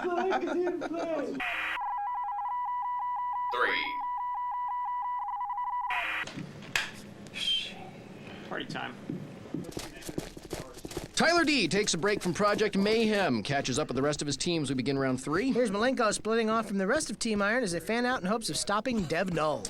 Tyler D, Agent Smith, and I'm pretty sure that's Mayhem, head across the rooftops near the hostage house. Hello. Agent Smith has found Team Iron, and he backs off to let Tyler D take points. Oh, that's a great idea, because Tyler D's had such success in the previous 2 rounds. Oh, that's mean. I kid because I love. Kyler crosses into the hostage house, and he finds himself staring at 2 Team Iron defenders. They take him out. I am Jack's target practice. Oh, lovely. Dev Null's in trouble.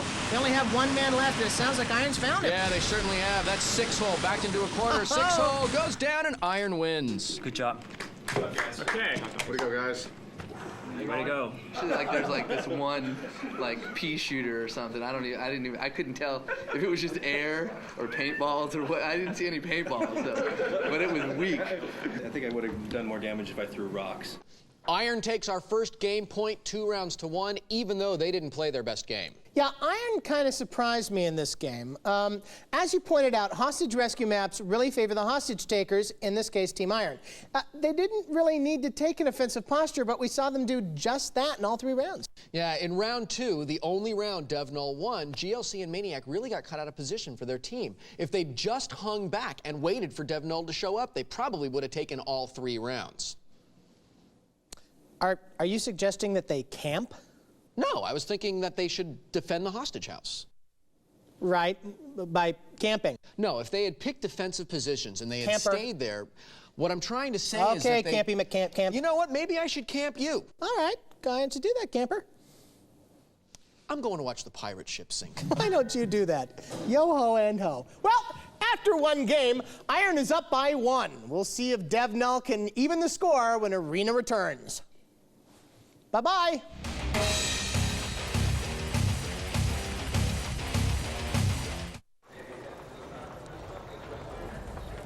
On March 12th, Intel will not only change how you work,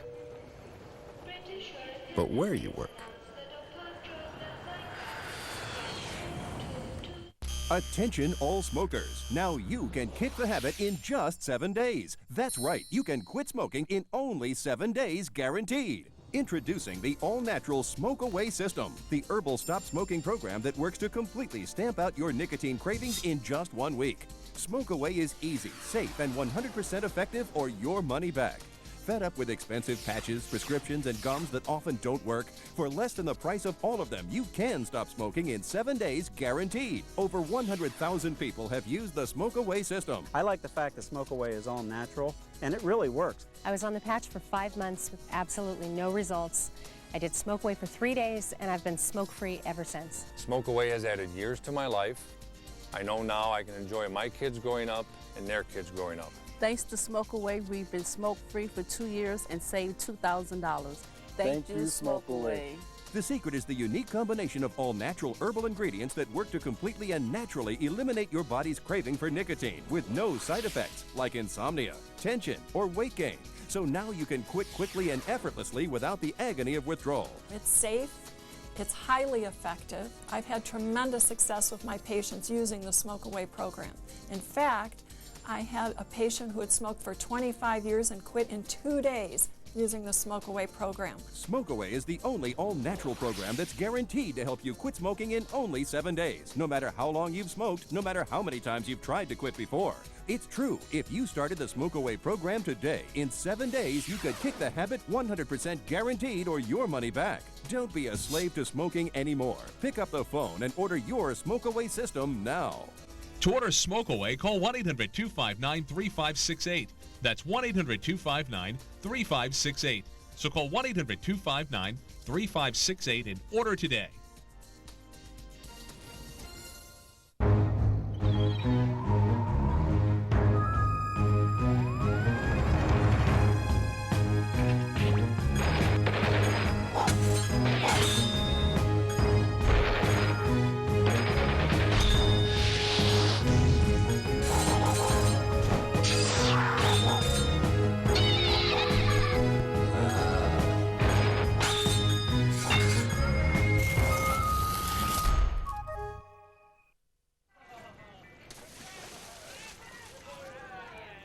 On March 12th, Intel will not only change how you work, but where you work.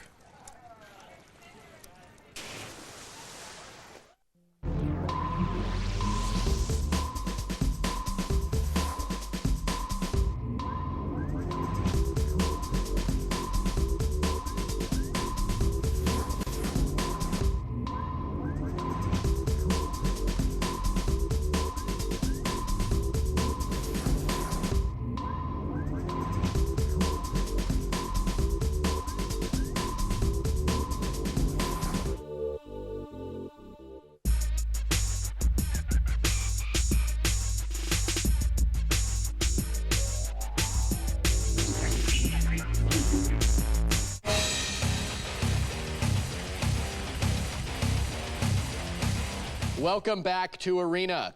Teams Iron and Dev Null played a great game in Tactical Ops. Now we'll take our players out of Chinatown and transport them to the musical and futuristic world of MechWarrior 4 Black Knight. Our arena tonight is called Timberline. 1. We will start round 1 with Maniac for Team Iron as he leaves his base and heads out. Here's Agent Smith for Dev Null, running down the hill there. And there's Raven, who's in a mech. It's a Raven-style mech. How about that? Well, for Team Iron. Mayhem and Agent Smith, meanwhile, are following Maniac he uses his jump jets to avoid shots from Tyler D. Tyler D is shooting at Maniac as he flies through the air there, but Maniac comes down and picks up the blue flag, sneaking his way out of Team Dev Null's base as Tyler D is using just about every weapon he has against Maniac. Tyler D's on the move now as he forces Maniac to take to the air once more. He shoots those long-range missiles at him, but they sail a bit wide of their mark. Maniac comes down here just on the other side of that hill. Now, maybe he can use those trees to shake off Tyler D. Or oh, wait a minute. He's got bigger problems. Agent Smith has found Maniac, and he gives chase. Agent Smith isn't really hitting Maniac with any real effectiveness. Hello! Well, that one shot was all he needed as Maniac is brought down. All right, now that flag is on a timed return, which means that it's not going to go anyplace. Agent Smith can head up there and guard it. Whoa, never mind. Here's Malenko for Team Iron, who comes in and picks up the flag. Malenko and Agent Smith go toe-to-toe until he destroys Agent Smith with some help from GLC. Wow, it looks like the heat from that explosion caused a coolant dump from Malenko and his mech powered down. Now, he dropped the flag, and it doesn't look like he realizes that yet. Wait a second. He's either just realized he doesn't have it or he's carving Malenko was here into that tray. Oh, it's too bad we're not on one of those snowy arenas. All right. He has figured out, obviously, because he's gone back there and picked up the Team Dev Null flag. Yeah.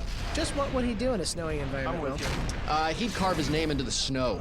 He heads off down the mountainside towards his own base. Just outside Team Iron's base, GLC is trying to hold off Mayhem so Malenko can score. But without any effectiveness, Mayhem heads down after Malenko. Malenko goes in and scores as time runs out. This guy's good, man. He must not have a girlfriend. He's got way too much time playing this game, man. 2. Here is a lovely group photo opportunity of Team Dev Null to begin round 2. Say arena, everybody. Arena. Raven heads out for Iron, and Mayhem is on the move for Dev Null. Raven has made it to the blue base where Tyler D is defending. Raven zigzags around some of Tyler D's shots. Doesn't look very worried, does he? Yeah, he gives him a few shots of his own and picks up the blue flag right in front of him. And then he runs right into him as Tyler D angrily shoots all of his weapons into the ground. Travis, I have to say it again. Raven is really good. Meanwhile, Mayhem, who's a master of the locked-on LRM, delivers some serious damage to GLC, who has a long-range damage master in his own right. Raven continues his sprint across the valley towards his own base. The valley? I know. Did you say the valley? Well, you know why? It's because I went to Bally's earlier today before we came up here to our own casino. I see. All right. He heads into his own base and scores as time runs out. Hey. Kill's a kill. 3. Ladies and gentlemen, Agent Smith. Nice Vegas entrance. It's lovely. Here is Six Hole making more of a boring Siegfried and Roy entrance, and GLC also making kind of a Lance Burton entrance. Oh, look, and here's Raven already having Dev Null's flag. He heads into the center of the valley and gets blasted by Mayhem's Gauss cannons. Wow. Can we have said any of the people that we just said? No, I don't think so. Okay, well, that shot really counted, and Raven is hurt. Here is Six Hole running into Team Iron's base, picking up the red flag. My foot's on fire. Well, he uses his jump jets to get away from the Team Iron defenders, and Malenko scores a nice midair hit on him. Here's Raven still limping along with the blue flag, taking some LRM fire from Mayhem. What happened? He just exploded. Oh, he must have self-destructed so the undamaged GLC can pick up the flag and continue on the way back to the base. That is very That is smart. amazing teamwork. It's stuff like that that has caused Iron to win 5 mounds already. And shooting like that probably helps too. Yeah. That was Malenko up there on the mountain, by the way, I think. Yeah, I'm pretty sure that was. GLC continues to make his way slowly and backwards back to his base for Team Iron. He's taking massive amounts of long-range damage from Mayhem and Agent Smith. And he does know there's a time limit here, right? Apparently not, because he's not turning around as the entirety of Team Dev Null continues to rain damage down on him. GLC must be just made of armor. I guess so. Now, here comes Agent Smith. Agent Smith and GLC are both very heavy mechs, so this should be interesting. And Agent Smith is closing the gap between the two of them right now and getting ready to, dump a Gauss cannon point blank right into GLC. Both of these mechs are seriously damaged. Now they're even ramming him. They're just angry. Oh, both mechs are destroyed, and there's Raven again! Raven comes in and picks up the flag for Don't Iron. celebrate yet, though, because time is running out. And time runs out. Hey, are all zeros good? Zen perfection. The idea is that as soon as we drop their flag off at our base, we have somebody else to pick it up and start moving it back. That way, it just gets a train tread going. You just get it going and just try and win as many flags as possible. It's just flag ball. What would you do differently this time? I'd probably somehow get 3 of those guys into the bathroom and beat them unconscious before the round. Well, time runs out on a really tremendous round before either team can score. So, this round will go to the team with the most kills.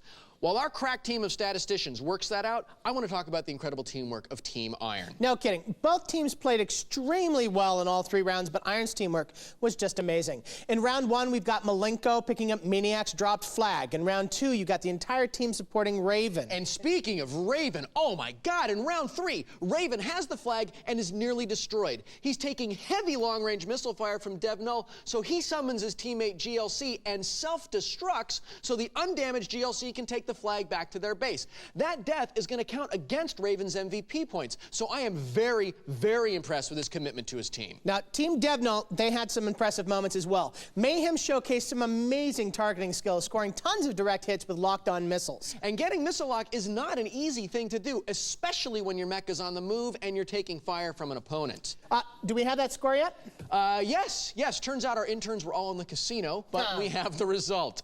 Round 3 will go to Team Dev Null, who had 3 kills.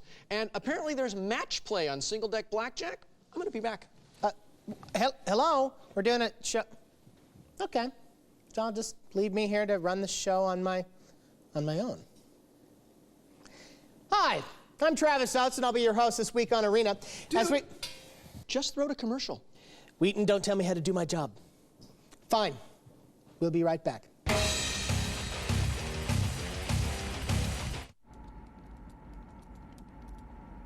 On March 12th, Intel will not only change how you work, but where you work. Ever wondered what it's really like to be a soldier? What do you got? I have a sit rep from Alpha Company. BT, ready to be verified. Verified. Put yourself in the picture with this free video. You'll see over 200 great jobs in the Army and over 180 in the Army Reserve. You'll also see what skills you learn, how you can earn money for college, even what soldiers do in their free time. Call 1-800-984-ARMY now and get this free t-shirt and your free video. Put yourself in the picture and see what it's really like to become an Army of One.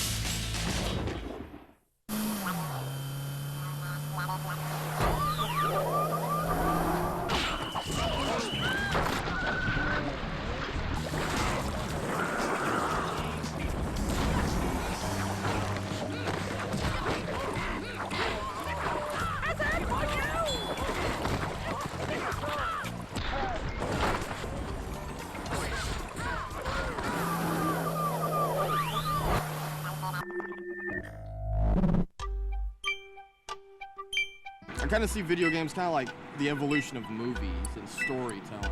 You get to immerse yourself in a world, any world you want. I don't remember a time without games. I mean, I'm 24, Nintendo came out in '85, we had an Atari before then, we had a Commodore 64 before, So I've always been around games, always. Pong, I remember playing Pong. Hours and hours at Galaga. My favorite game, by the way, is Galaga still, by far.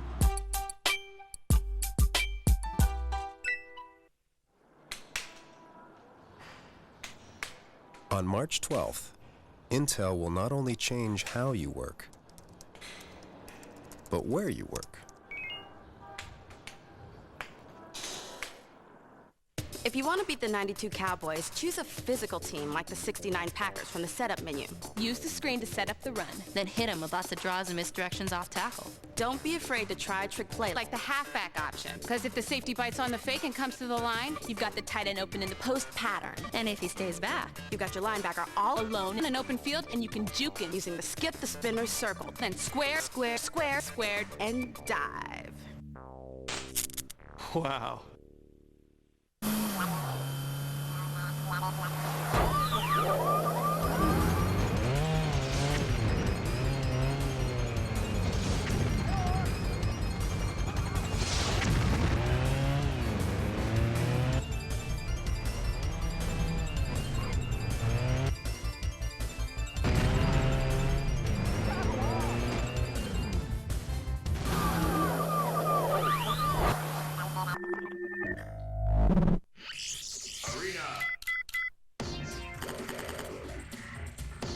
Ready, go team!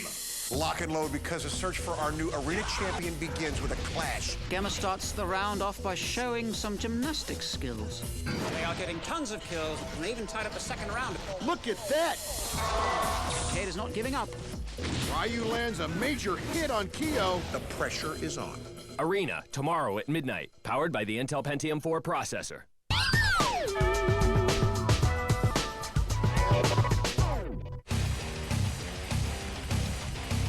Welcome back to Arena. This week, Travis and I are coming to you live from fabulous Las Vegas, Nevada. We are so live.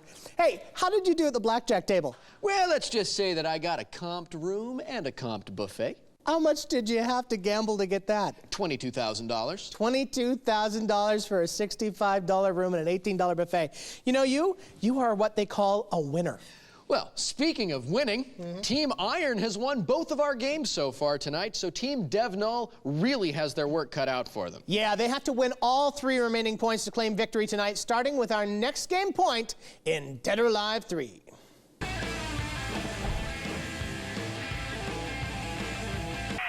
One. Here is Malenko as Helena for Team Iron and 6-hole as Kasumi for Null as we begin round 1. Helena comes out strong. Of course, Helena has a little bit more experience here at Dead or Alive Arena.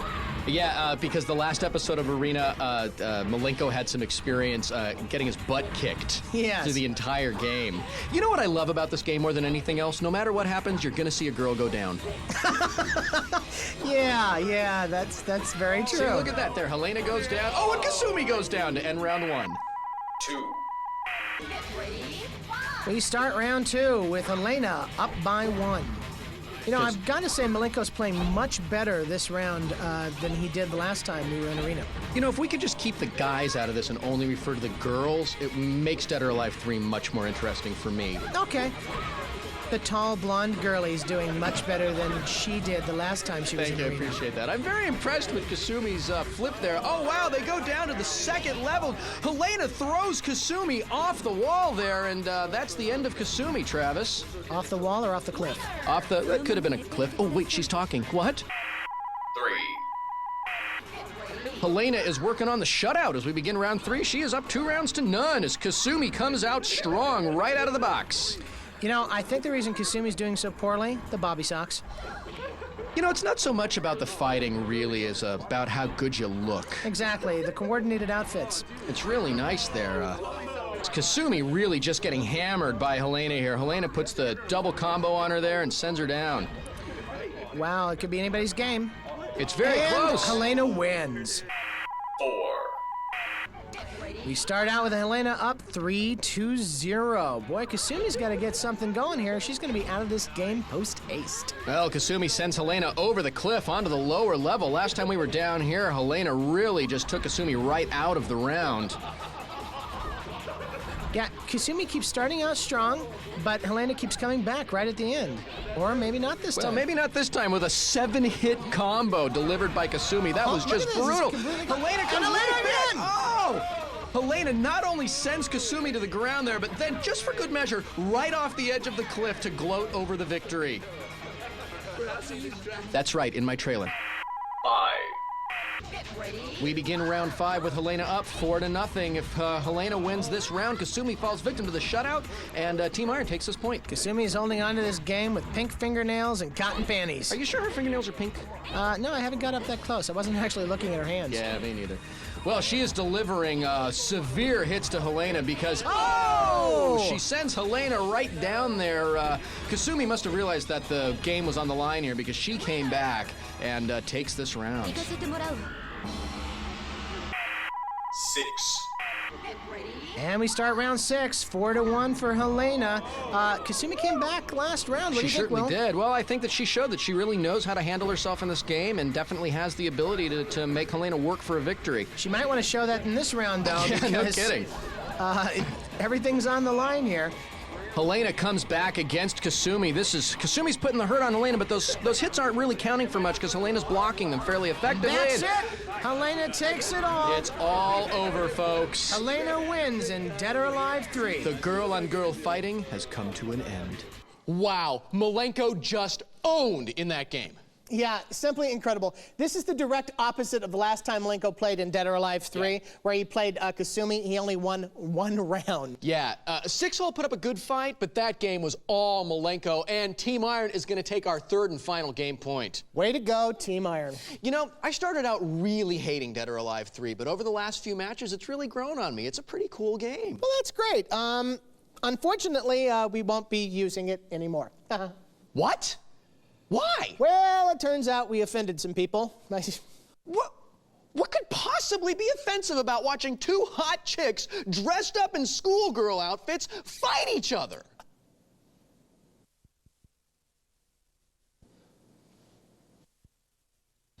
Besides the obvious. Yeah, besides that. Well, we're gonna miss you, Dead or Alive 3. Yeah. Let's take a look at our arena scoreboard and see who's going to spend the night in the high roller suite and who's going to end up at the Motel Craptastic downtown with me and Travis. Team Iron took our first game point in Tactical Ops. Team Iron also took our second game point in Mech Warrior 4. Team Iron gets 3 jokers and the jackpot by taking our 3rd and final game point in Dead or Alive 3. And shock of shockers, our total accumulated kills point goes to Team Iron 19-6. They're like the 72 Dolphins of Arena. Sure they are. So, Iron is going to win tonight's match for sure, but let's see if they can get that MVP point also. To find out who our MVP is, we look at all our players' kill-to-death ratios and add in any objectives they've secured, like rescuing a hostage, capturing a flag, or scoring a perfect victory in Dead or Alive 3. Once we have those numbers, we write them on a Keno card. We then give that Keno card to a runner. She takes it to a well-connected pit boss, who then hands it to a trained monkey named Mr. Biggles. And he brings back the card with her MVP and a chance to win $1 million. Tonight's MVP is... Thank you, Mr. Biggles. Oh, Mr. Biggles likes well. Malenko from Team Iron. As a member of Team Iron and playing on Arena, my advice to new players would pretty much be just what everyone else has been saying. It's really about knowing the game play, knowing the maps, knowing how different types of games within that game is played, and just knowing what type of skills you have as a player and how to use that towards the team as effectively as possible. Well, congratulations to Malenko and Team Iron. They win all 5 arena points and their 6th match, which means that they are retired to the Arena Hall of Champions. Great job, you guys. Now that Iron is retired, we're looking for new teams. If you think you have what it takes to compete in the arena and you're going to be in the Los Angeles area, log into our website at g4tv.com/arena. And remember, people, always split aces and eights, always bet on black, and none of this is real. These are all 3D models in a computer game. For Travis Oates, I'm Will Wheaton. We'll see you next time in the arena.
another G4TV.com party. Party. Joining me to link up the consoles for the LAN party is our very own Tina Wood. Tina, get that lampshade off your head. You're so crazy. Setting up the hub and all the PCs is the very technical Laura Foy. Party at the little table, party. Little table. Private party. Me, I'm Scott Rubin, making sure your name is on the guest list. On the phone, we have somebody who wants to know about LAN parties and Xboxes and Well, let's find out. Hey, what's your name? Justin, my chatter name is Deuce Alive. Deuce Alive. Where do you live, Deuce Alive? Oakdale, Minnesota. Minnesota. And what do you do for a living? I'm just going to get a little personal here. Actually, just kind of experimenting with video editing right now, so. You know, Deuce Alive, I'm from Oakdale, New York, so I'm feeling you right now. Why don't you tell me about the parties you've had? Basically what it was is we had 2 Xboxes and 2 different rooms hooked up by a hub, and we would play Halo 2-on-2 team deathmatching for about 6 hours straight. That's good. And that's fun. Tina, you've done a lot of that. I have, and actually it's really funny because Laura came over and I lit her butt on fire over and over No, it wasn't again. that. It was that I am technically illiterate, so I ran around for about 2 hours trying to find the right system link cable and finally ended up figuring it out. And since then, yes, I've been having But wait a Halo minute, LAN she parties. said she was beating you. You were supposed to be some kind of Halo master. I could tell you right now, Laura did not beat me. Oh, okay. So now you want to do it with a PC, and really what's cool about PC LAN parties is everyone brings their own PC, and instead of on consoles where you have to do split screen and 4 people trying to squeeze into a little box, everyone gets their own monitor when you have a PC LAN party, and really you got the keyboard and mouse, the controls are a little better. What game would you like to actually set up PC LAN party-wise? What are you up for? I was probably thinking about Unreal Tournament 2003. That's good. We play Counter-Strike a lot at the office, and let me tell you, PC LAN parties are awesome, and they're not that hard to do. I was first almost a little cautious and afraid of them, like, oh my God, computers setting up in my house. Like, it sounds a lot more technical than it is. Just a hub. It's just a hub. You get your friends, you bring them over and be in the same room or in the same house, and basically the wires that are all coming out of your computers, put them in the hub, and now you're all connected. Now you're on a LAN, which is a local area network. But now, don't you have to bring your entire computer over to someone's house as opposed to just like an Xbox or? Yes, you do have to do that. That seems really but like a lot, as opposed to just maybe going to some place like I know in Miami, they've got, I don't know wherever you live, but they have places that you could just have LAN parties. Well, I think that the beauty of bringing your own PC is everything's configured. Unlike a console, you have a lot of configurations on your computer. You have the way your keyboard is set up and the configs for the monitor and your graphics card. And I think having your own computer with you is really important when you're doing PC gaming, especially in a LAN party setting. You know, there's also like the largest LAN party in the country held down in Texas called QuakeCon, which is really, really exciting. And it's really just about getting together and being able to, well, kill your friends virtually. I suggest, and if you want to go, some of them are organized by other people. If you go to www.lanparty.com, great website, you can hook up with other people who are throwing PC LAN parties and join in their fun. Did we explain to him how to actually technically do it? Yeah, the wires going to the hub, and that's it. That's it. That's it. Try to keep up. It just seems so much more complicated. It's so was it that easy with your Xbox? It was harder. You were there. That's because you were trying to. No, I was playing. Well, you didn't have the right wire. Once you have all the right wires, and you're all operating on the same OS, you won't have a problem. So, hey, Justin. I hope you have fun setting up a LAN party. Oh yeah, I'm definitely going to look into it. Let us know how it goes. Put it on the boards and invite some of the other G4 viewers to come over and frag with take pictures. Send it down to us. All right. Thanks, Justin. Thank you. I'm technically illiterate. I know that. I'm all right with that. No. You're not technically illiterate. Before we get to our next call, see that right over there? That bar set up over there? Yeah, it looks good. Tina's going drinking. It's all about cutscene theater. We haven't seen one in a while. And it's your chance to play along at home to try and figure out what the G4TV.com thespians will be performing. It is a famous cutscene. That's all I will say. Let me tell you that Tina is going to look so pretty. Probably beautiful. You remember the Devil May Cry outfit? Better than that. We should put up a warning. We should put up a warning though that says if you're not okay with seeing Laura and I in a completely different element, then you should not watch this cutscene theater because it's like they put on roller coasters. Do not ride if you have heart problems. Do not ride if you don't want to see them looking like that. You don't want to miss it. Let's take another call. Hey, caller. Hi. Hey, what's your name? Hey, this is Xantar. Xantar. Where are you calling from, Xantar? Westmont, New Jersey. All right, what's the deal? What's going on? Hey, I just wanted to know why Microsoft and Sega, they're charging $10 a month for Phantasy Star Online with Xbox Live, but Xbox Live is supposed to be free for a year. Yes, they are. That's a great question. Well, it's not free for a year. It's you paid $50 when you bought it. Right. Yeah. So it's $50 for a year. But when you signed up for it, there was no notification about $10 extra to have the Phantasy Star Online. It's going to come down to the individual publishers. If I'm Sega, and I have a game that I'm going to have to service, I want to get paid for it. If everyone's going to be using it month after month after month, regardless of what Microsoft's making, I think you're going to see a lot of these massively multiplayer games charging some kind of fee on top of your Xbox Live. It's not a massively multiplayer game, Scott. Phantasy Star Online. Phantasy Star Online has 4 people maximum capacity. That's it. On Xbox Live? Yes. Because the previous version on the Dreamcast right, was the previous hundreds of players. No, 4 people maximum. I think that's bad then. You should I not think have it's to pay bad $10 too. extra. Have you played previous versions of Phantasy Star Online? Yeah, I played the Dreamcast and the GameCube. It's just that I was looking forward to the Xbox version because of the communicator, and the GameCube has no communication except you have to put in one letter at a time, and it's ridiculous. Right. Now, there's an article that Microsoft put out on May 20th of this year, and it said that game publishers are supposed to are free to focus on the creative side of online gaming, and they still reserve the right to charge for access fees on whatever kind of plan they want for their games, which would be in addition to the cost of Well, you know what Blackwell's telling me right here? Phantasy Star Online won't even let you play offline unless you have Xbox Live.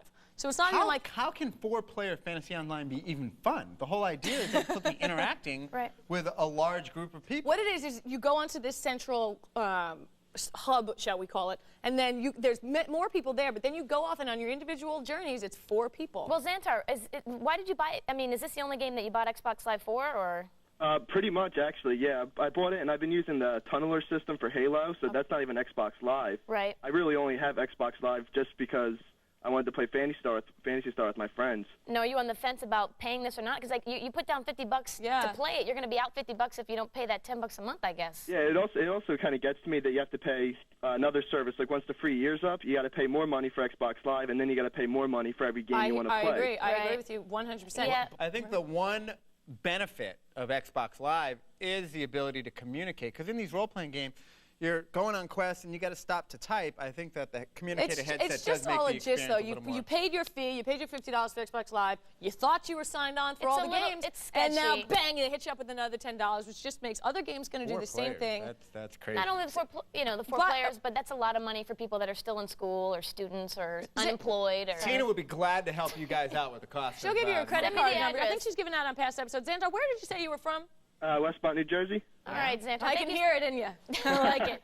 All right, Xantar. All righty, when we come back, it's another game that cost nothing, and a game of stealth that started it all, Tenchu. God bless you. Gesundheit. Thank you. Right after this.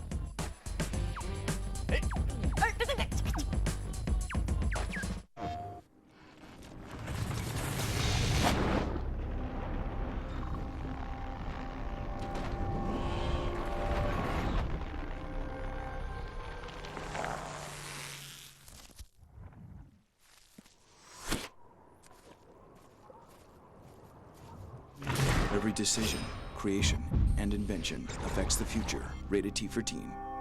Dark Cloud 2. Eddie Murphy and Owen Wilson pump up the action in I Spy on DVD with special features that will pump you up.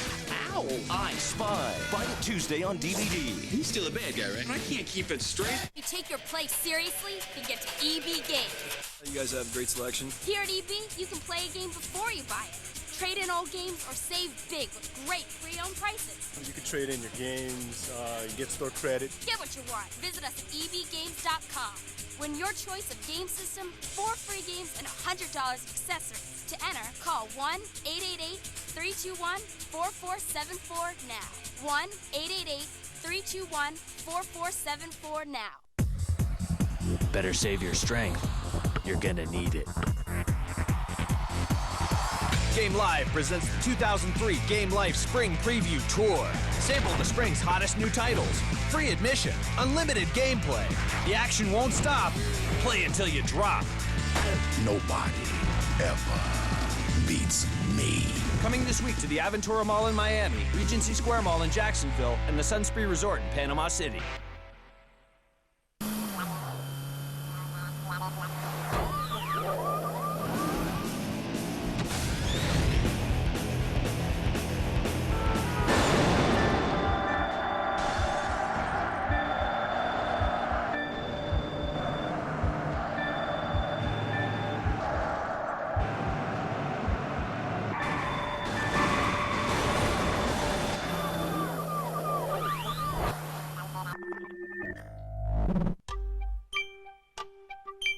was me and my brother. We were playing like to see who was better. So we like stayed up all night until 3 o'clock to see who's better. Then my little nephew came, he disconnected everything. We started screaming like, God, no, we didn't even save the game. Then my nephew just went running to his mom, and I got mad because we spent all day. Oh my God, no, you little bastard.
Thank you for joining our LAN party. What's up next? No, we want to thank you for joining our party. Yeah.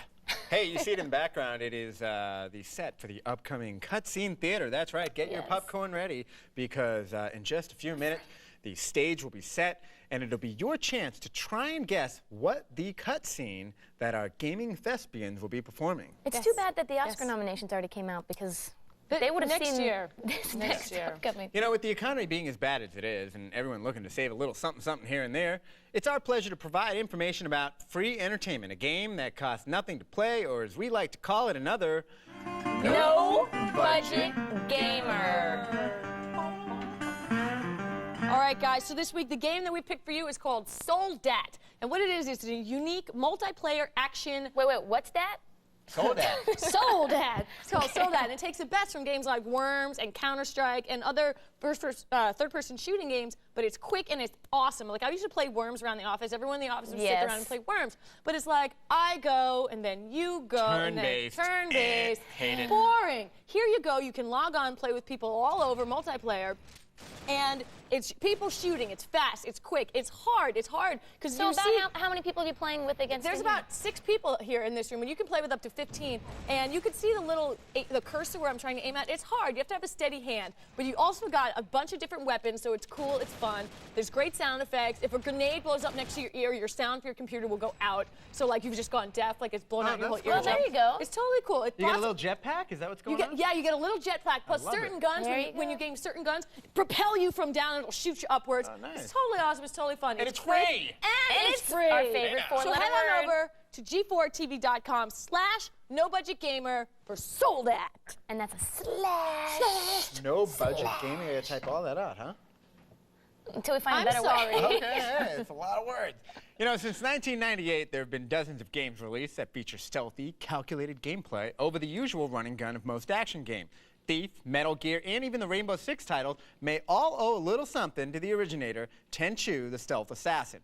And here to answer your questions about the latest version, Tenchu Wrath of Heaven, is Activision's creative director, David Grijns. David, how are you? Hi, I'm great. How are you? Thanks for good. coming on, David. This is a very cool title because it's not your typical ninja running gun, get all over the place. That's right. You've got to be stealthy. That's right.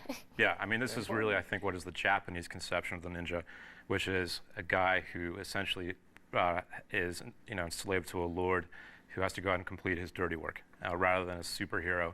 I think the Western conception is this guy who just sort of goes in, attacking people left and right, jumping off the back of 18-wheel trucks. That's not what this is about. This takes place, in feudal Japan. All right, well, let's take a look at the game. Yeah. Let's do that. Yeah, let's do it. To get us rolling, Shadow Wolf wants to know, what really makes Tenchu 3 stand out compared to other stealth games such as Metal Gear Solid? What makes stealth games stand out is the idea of being able to go around a world, completing a mission without ever being spotted. So it's the thrill of the hunt. It's the thrill of the hunt without what I would call sort of the payback. What makes stealthy games fun is the idea of being able to simply sneak around completely invisible, like a ghost. Totally. Doing all these really interesting things. These guys are partying. Yeah. Yeah, these guys are partying down.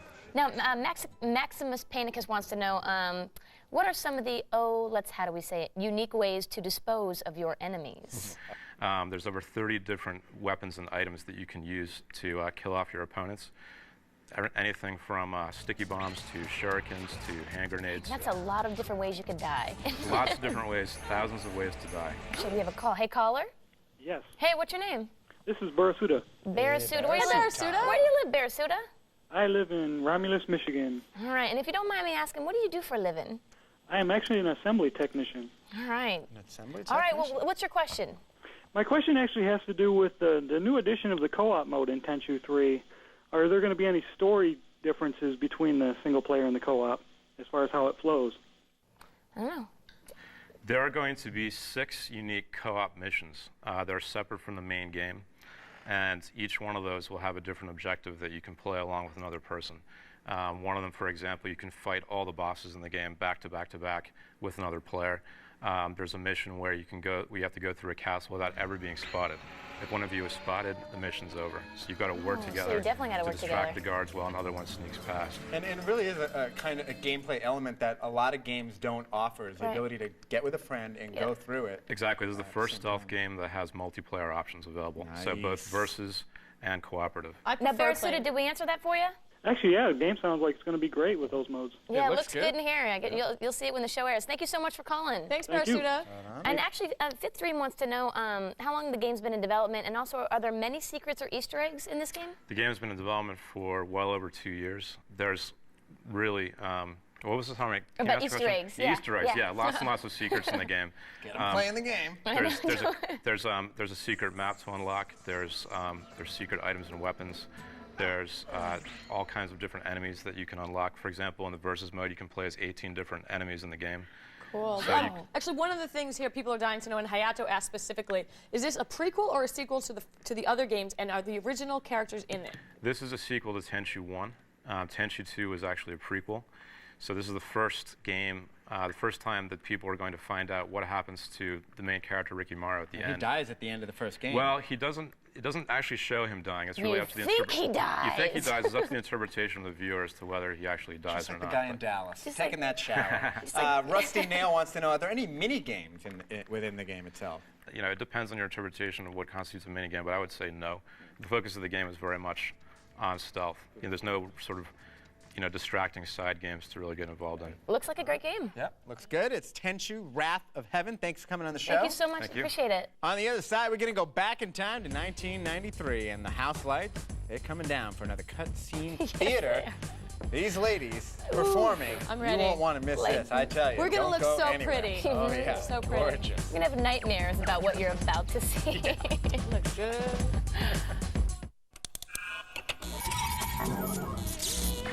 When does fantasy begin? When does reality end? .hack. Is it just a game, or something far more dangerous?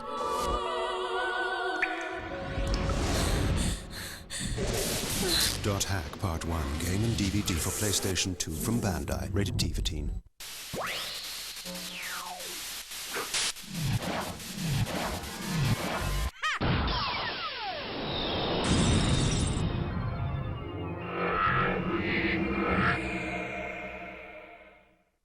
Ever wondered what it's really like to be a soldier? What do you got? I have a sit rep from Alpha Company. PT ready to be verified. Verified. Put yourself in the picture with this free video. You'll see over 200 great jobs in the Army and over 180 in the Army Reserve. You'll also see what skills you learn, how you can earn money for college, even what soldiers do in their free time. Call 1-800-984-ARMY now and get this free t-shirt and your free video. Put yourself in the picture and see what it's really like to become an Army of One. In the land of Hyrule, the wind echoes a legend. A legend that tells of a boy who became a man. He traveled to the ends of the earth, challenging the forces of nature, testing the limits of his will, all to fulfill his destiny, which is, above all else, to save me. The Legend of Zelda, The Wind Waker. Rated E for everyone.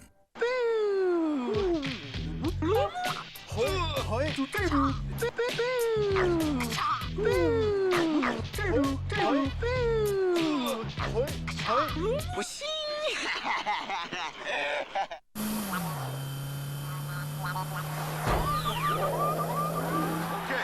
we go, gentlemen. Are you ready? Are you ready? Let's get it on!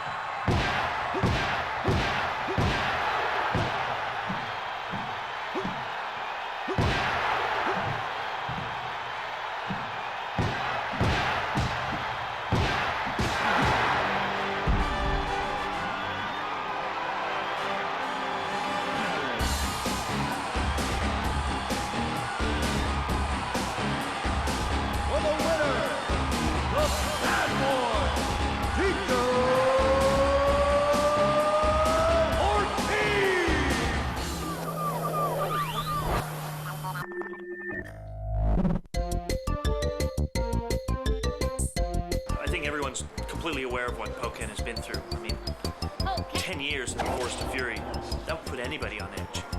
Disoriented, confused, and haunted by painful memories, Pokken struggles to adapt to his new position as G4 stage manager.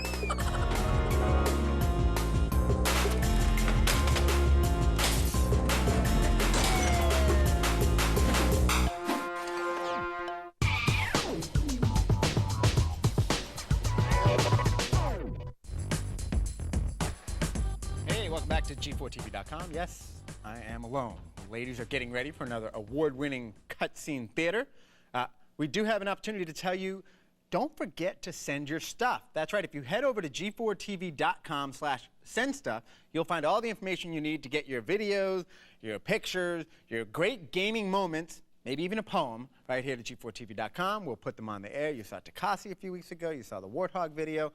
Your chance is coming up. Head over to Send Stuff, and we'll get you on the air. Now, we do have time to give you a segment that's been requested by a lot of members of our audience and our community. And while old games and systems are nostalgic to many people, it's always a great sense of information for younger gamers to see how gaming has evolved. Thus, we started off this week by going back in time to talk about the 3DO. Not a console per se, but merely the blueprints for a next-generation 32-bit set-top box.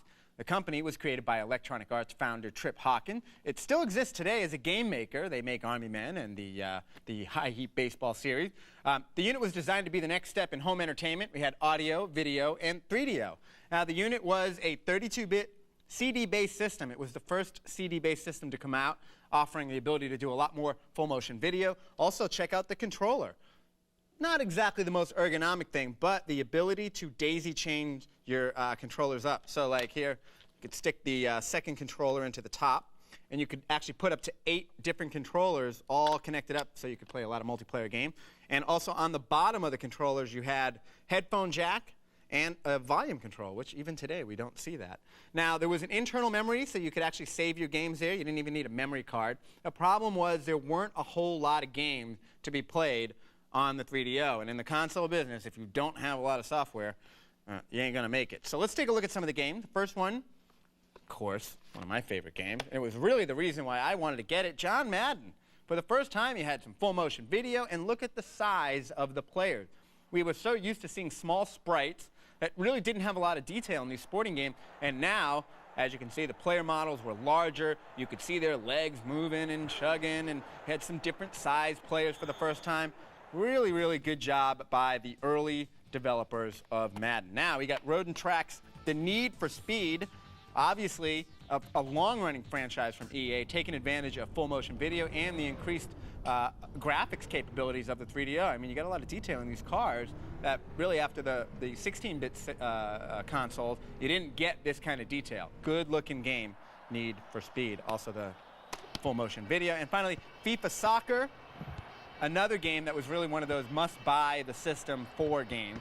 You know, Soccer International, a lot of people wanted to play soccer with a full field of players, and you just see the graphics. Blew away the 16-bit. It had full 3D modeled stadiums, the whole deal. There are also games like Shockwave, Mercenary, Twisted, and Way of the Warrior, which was a very bloody, very violent fighting game, kind of actually gave Mortal Kombat a run for its money. But let me actually show you before we wrap it up, Road Rash, the motorcycle racing game that we haven't seen actually in a long time, that allows you to fight while on your bike. I'm going to get into this here. Oh, there we go. See if I can do some damage to some of the... Get out of there. And again, just not enough games to make the 3DO worthwhile. There was a PC card that you could buy that called it the 3DO Blaster, which allowed you to install it on your PC and play all the 3DO games on your computer. The problem was it's like $400, so it didn't really make it feasible price-wise. All righty, lower the lights, get out your playbill, and shh. It's time for another Cutscene Theater where you at home can try and guess the video game cutscene that T-Dub and Thug are performing. Let's take a look.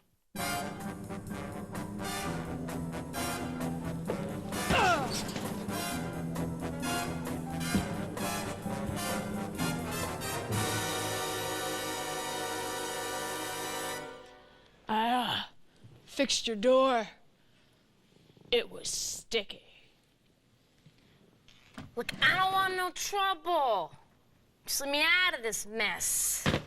You know what would look better on your nose? What? The bar! Don't mess around with me! All right. I got your keys, but I don't know nothing. Come on. Come on, they had guns, man. They told me to stall you as long as possible. Guns? Why? I don't know. I don't know. Come on. Say something about an ambush up the road. What else? Nothing. Look, man. Here are your keys, all right? Oh. Somebody did say something about trying to kill you and make it look like an accident. Yeah, they didn't do such a good job of that. But why would they ambush the polecats? Well, I better get moving.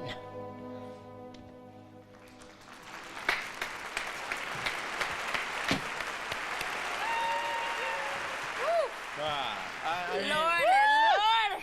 That is an incredible award-winning performance by both of you. The chatters, as usual, Well done. Are going crazy. Nice job. And we got all kinds of guesses. We had Ultra Warrior, who thought it was Dead to Rights. Dead to Rights, all right. Sean Felt thought it was Madden. I don't know what's in his head. Get He's outta crazy. But here. let's actually take a look at a clip from the actual cutscene Roll you it! just recreated.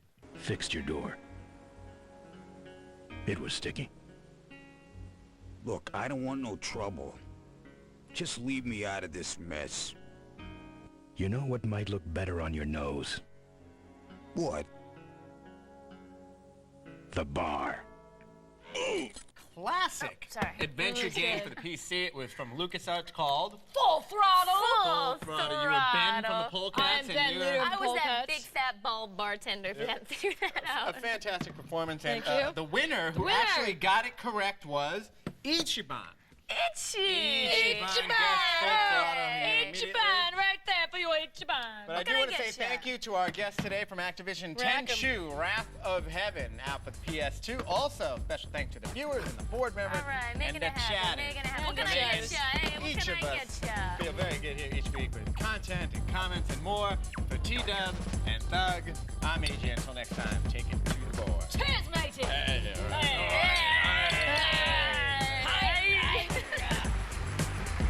What can I get ya? All right, one for you, Todd. There we go. Garrett, what can I get ya? All right, making it happen. Making it happen.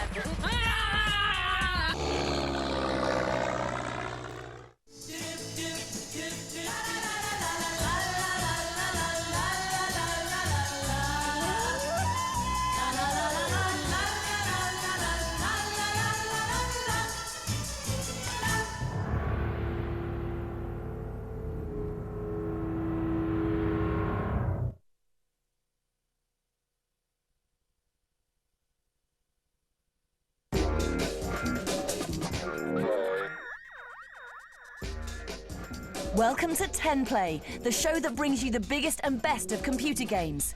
We bring you the games that have taken over the world in one way or another, the most influential, the best looking, even the most controversial games.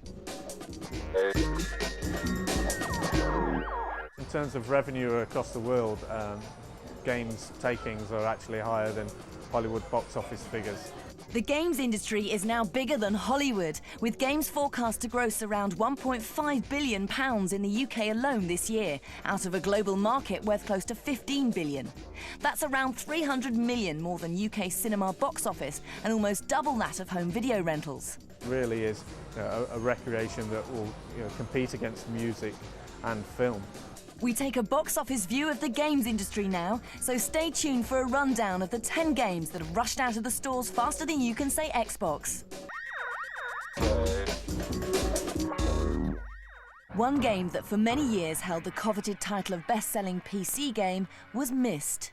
I was surprised with Myst when it first came out, because I looked at it and thought, slow game. But it has been a big game because it's just kept on going. Now, Myst is the game that all true hardcore gamers would profess to hate, because it came into the world, got rave reviews and sold millions of copies, and it really is not a very good game. There wasn't much in the way of gameplay, but that wasn't what the game was about. This was virtual tourism. It was aiming for players who perhaps would find most games off-putting because they'd be slightly too difficult to play. It probably didn't do as well as many people would have you believe, but it has been followed up by second and third instalments of the title, which have sold equally as well as the first. So over a period of time, Myst has been a fantastic selling trilogy. People that had never played games before saw Myst. It looked adult to them, it looked interesting, the graphics looked amazing by their definition. And they bought it, and it sold millions and millions of copies. So do you know just how many it has sold? Not as a number, but it was plus 5 million, must have been. It was, for a while, it was the biggest selling game of all time. I don't think it is anymore. Myst has enjoyed sales in excess of 3.5 million, and together with its sequels, has sold over 10 million. From fantasy to another game that has held gamers in thrall. Many consider Metal Gear Solid, released in 1998 by Konami, to be not just one of the greatest games for the PlayStation, but also one of the greatest games ever. This version of the game took the stealth action series from its 8-bit origins to the PlayStation.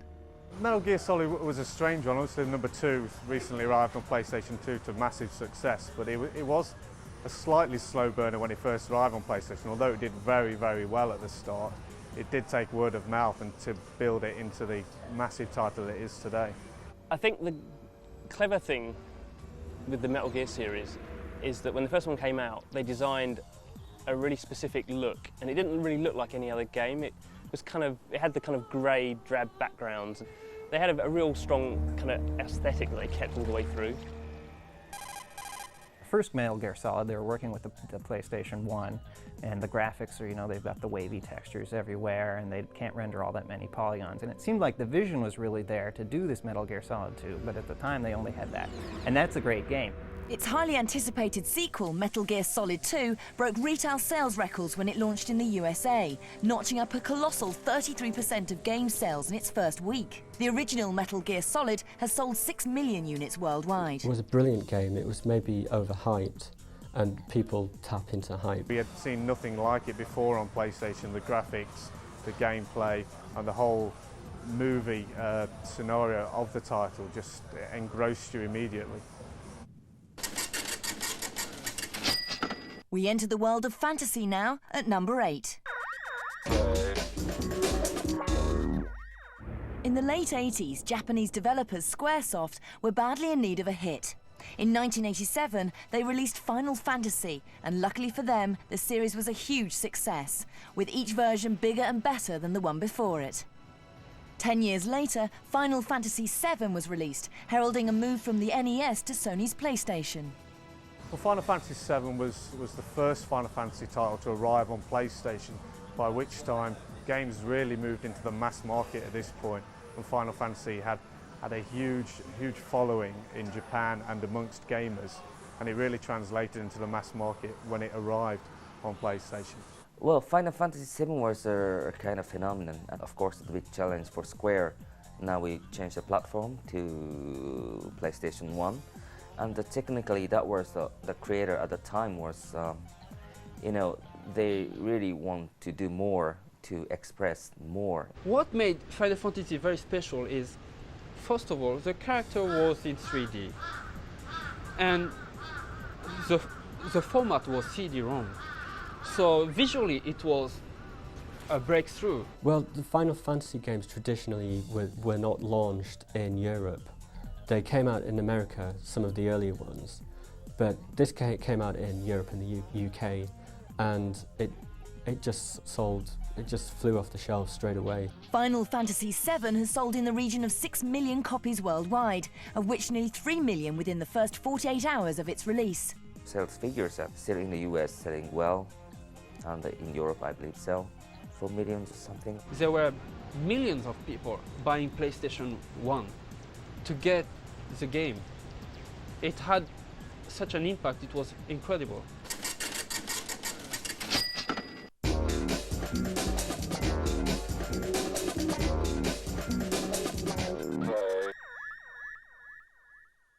This portion of G4 is brought to you by PlayStation 2. Play ball!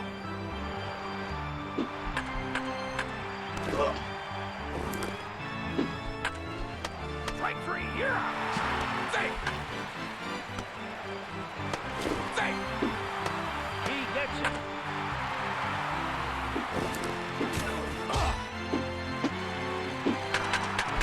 Rated E for everyone.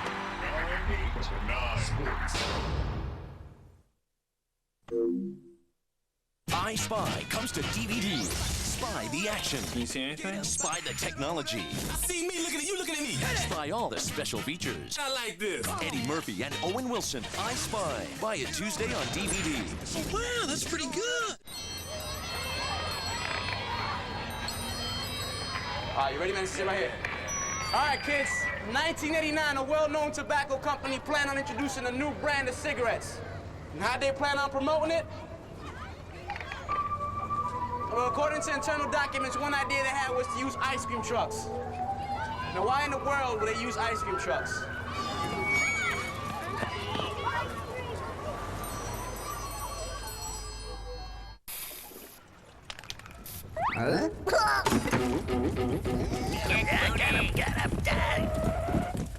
What's up with that?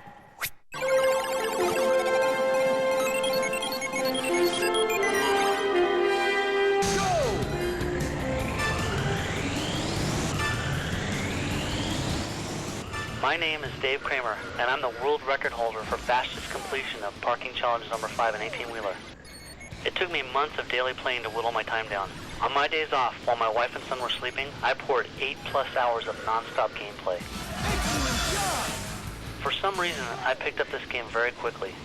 I mean, I'm usually pretty good at driving and racing games, but there was something about this. I guess it was that it was just unique. My favorite movie is a no-brainer, Star Wars. I'm a huge Star Wars fan and have been ever since I saw Episode 4 back in '77. I basically play games because it's kind of an escape. The same reason a lot of people read books or watch movies. The way I explain it best to those who don't like games is this. You watch movies, right? What could possibly be better than watching a movie and getting to be the lead? You can control the outcome. And you can try things in games you never could get away with in real life because it might cause some harm. Wow! Awesome record! You must be a pro! New record!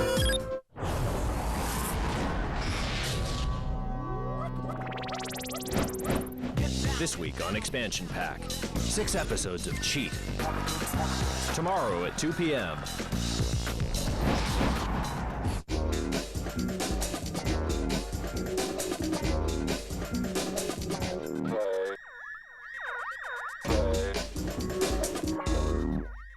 The Sims is a really interesting game because there's no point to it. That may be so, but this game was responsible for knocking Myst off the best-selling PC game slot. The Sims allows gamers to design and control a world and its simulated people. There's no gameplay, there's no objective. You're just presented with a bunch of little computer people and the chance to play God with them. You can spend your time building your house. You could, right when you start the game, you could spend a lot of time setting up your house and buying all the little gadgets for your house. Or you can, spend time trying to get your characters to meet other characters, try them to get to have a high social component to their lives. The Sims is essentially a doll's house game. You have these little dollhouse environments and your little dolls inside, and that started getting the appeal of games to a much wider audience, and that's, I think, why we're really thankful for The Sims. You get so interested in caring about these characters, kind of like a Tamagotchi or something like that, where it just really takes on this human quality, and you're just sort of so interested in their well-being and trying to get them through the day and teaching them how to cook so they don't set themselves on fire, and getting them to meet someone they can fall in love with and start a family, and it just becomes so interesting. Pretty much every male player I know has attempted to get some sort of lesbian relationship going in the game. The ability to create your own goals within the game world is a very compelling drive. Hugely compelling. The Sims has clocked up sales of over 6.3 million copies worldwide, and its 4 expansion packs have pushed total sales past the 13 million mark. What Electronic Arts have been very clever with is to produce countless add-on packs, countless expansion modules, so you get more furniture and you get more costumes for people, and you get bigger towns and different bungalows to live in. The newest one you've got through Sims Holiday, or in the United States, Sims Vacation, has been a huge seller. It's just getting bigger and bigger every time. Yeah, The Sims has been a strange phenomenon. It's probably the best-selling franchise on PC now. I think one of the major impacts of The Sims is that the user base is apparently over 65% of the users are female, which is practically unheard of on games. I know that this year it became the biggest selling PC game of all time. It's in the big millions. Yeah. In Electronic Arts' wildest dreams, they could never have expected The Sims to sell as many copies that it did. I think for it to have sold a tenth of the copies that it did would have been more than anyone ever expected. This next game needs no makeover. In 1998, a game was released that set the gaming world alight. It was the long-awaited and much-hyped Zelda Ocarina of Time. We know that Zelda was very, very successful in its early days on the NES and the Super Nintendo as well. And it was very much anticipated by all the Zelda and all the Nintendo fans worldwide.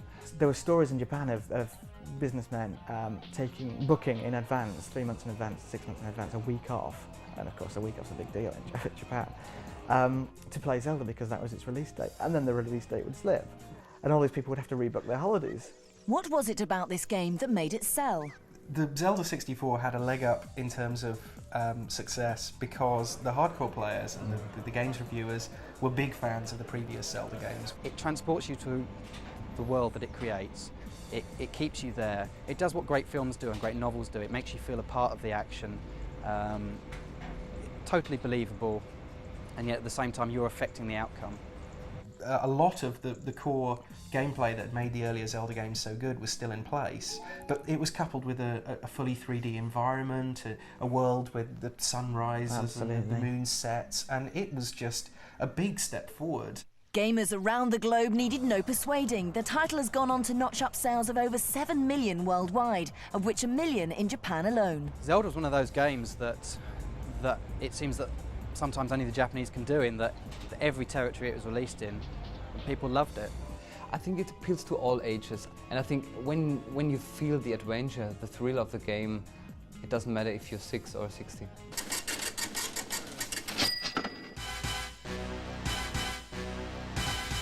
If you like your gameplay shaken and not stirred, then GoldenEye will have had you in its sights. GoldenEye is brilliant because you are James Bond, and what male of any age doesn't want to be James Bond? This first-person action-adventure game, released in 1997 by Nintendo, was notably the first to be developed by a third party for the N64, UK developers Rare. Basically, James Bond is a very strong license. GoldenEye, the movie, was actually very, very popular, and Rare tried to bring this excitement from the game to an interactive platform. The fact that it was the success that it was, it's only a surprise because up until that point, every other James Bond game had been crap. Is that a pocket watch, Mr. Bond, or the latest nuclear device? You get a lot of different weapons throughout the games, and it's not only about killing all the enemies very quickly. You have to plan each single step. It was not the first game to have a sniper rifle, but the first game to use it really properly. It just all worked, and coupled with all of that, it had a fantastic multiplayer game. This game has continued to dominate the sales charts, with over 8 million units sold, and not just because you get to be Pierce Brosnan. It gave you the chance to be Bond. It gave you the chance to do the things that Bond does, to feel as cool as Bond, to get the girl in the end. The game is a masterpiece. And all his own stunts, too. Enough of Mr. Bond and his sweet talk. This next one has something that even he would like.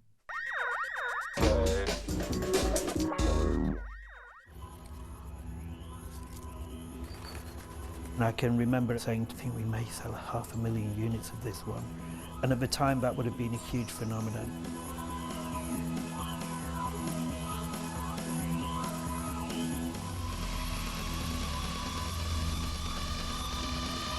$500,000? It did better than that. This game really got the public's motor running.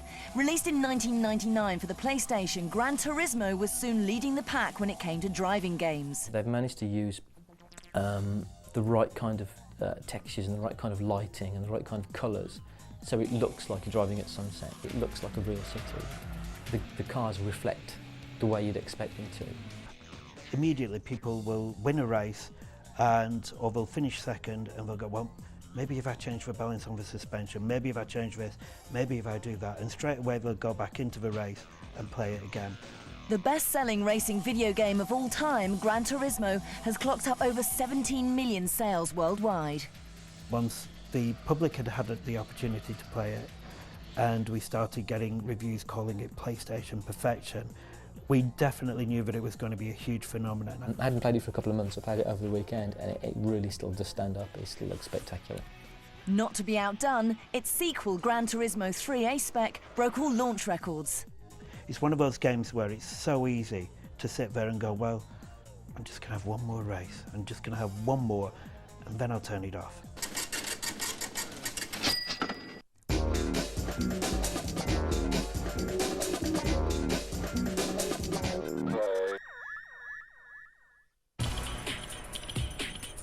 Yo, what's up? This is Big Shaq. You're watching G4 TV for Gamers.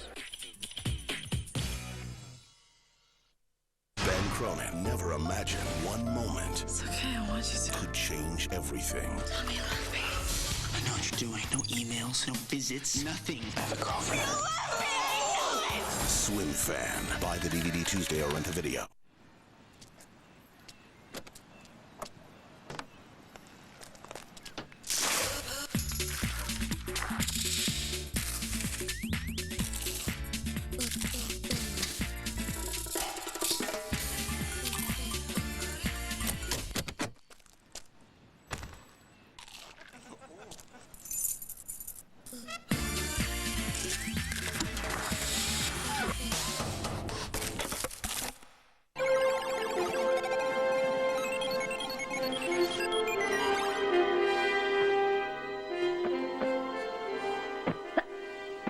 My name is Wolf Morrow, and I'm the world record holder for the fastest time through the Tomb Raider 2 obstacle course.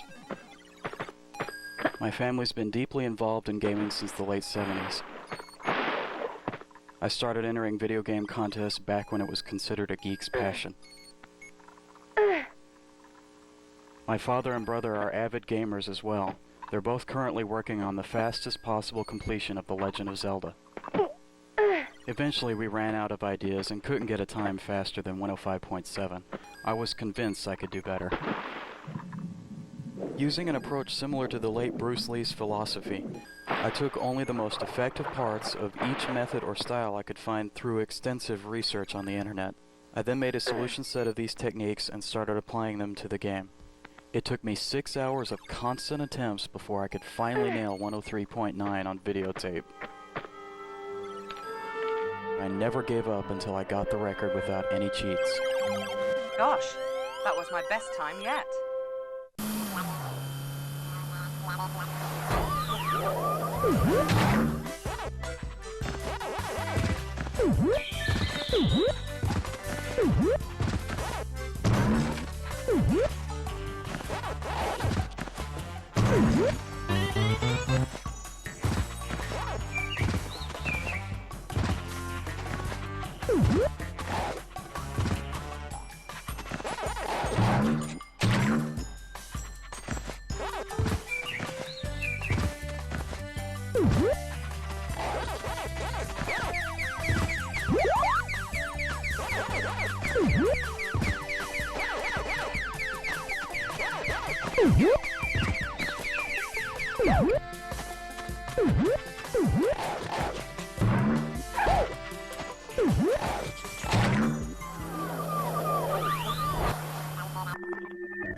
I mean, it's just a job after all, isn't it? Some people deliver the post, I jump over rivers and fight tigers.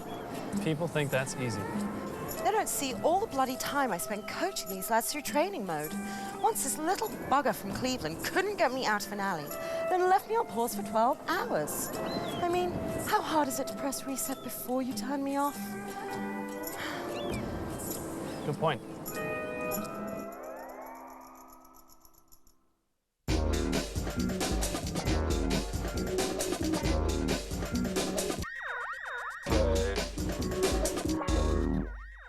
The words pocket monster conjure up all sorts of things, but to kids under the age of 10, they mean only one thing, and in 1988 they took the world by storm. They're cute, they're very Japanese, and they're unlike anything that had gone before. Pokemon became a really surprise success, even for Nintendo. This craze started with one developer's childhood hobby of collecting bugs in jars. The idea was born of doing a video games which supports this idea. It's similar to how the card craze worked. You'd wander around, you'd combat monsters, you'd capture the monsters, and you'd develop your own character. That Pokemon was, not cynically, but obviously designed to tap into the collectability market. Pokemon Red and Pokemon Blue were the first two to hit. You could link up these different cartridges and transfer characters from the Red onto another Game Boy where you only had the Blue. So it made the collectability aspect a lot more, a lot more poignant. 6 of the industry's 10 top-selling video games in 2000 were Pokemon titles. I can't understand it. I asked my nephew, please tell me how it works. But if you look at it purely as a learning tool, you have to actually do quite a lot of thinking. Some of the strategies of how they actually work out who can beat who can do what, amazes me.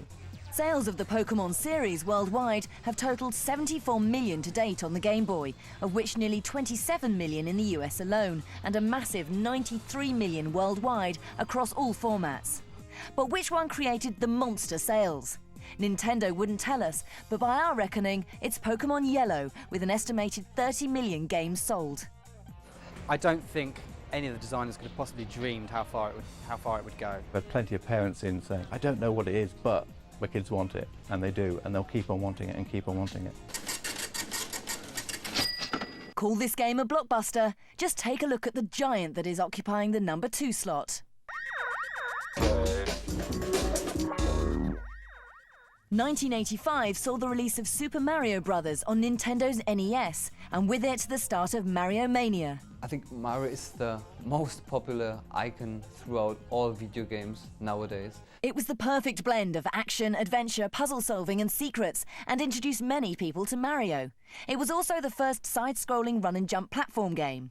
I think a research has brought out that it was more popular than Mickey Mouse some years ago.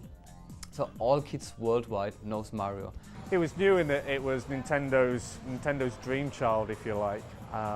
They virtually created an entertainment system. They wanted a character to own that system. It really embodied what the Nintendo family and gaming experience was about. The Mario game world is totally not surreal. reality. It is the Mario game world, and you accept the bizarreness of a world where you can hit a block and a mushroom comes out, and you pick up a mushroom and something happens to you. Right? 2 highly successful Super Mario Bros. Sequels followed, and Mario's popularity took him to Hollywood. There was a movie with Bob Hoskins. So Mario is not only successful for video games, but I think he was recognized everywhere. The game has sold in excess of 40 million units worldwide. The Mario series has sold, wait for it, over 155 million copies and counting. Incredible when you think about Mario's small beginnings. Any game with Mario in it is going to sell a certain number of copies. And there's a sweet innocence to Mario's world. It's hard to dislike, it has to be said.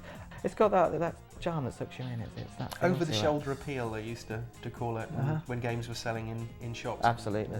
Nintendo seem to have the magic formula. Before we find out what's occupying our number 1 slot, a quick recap.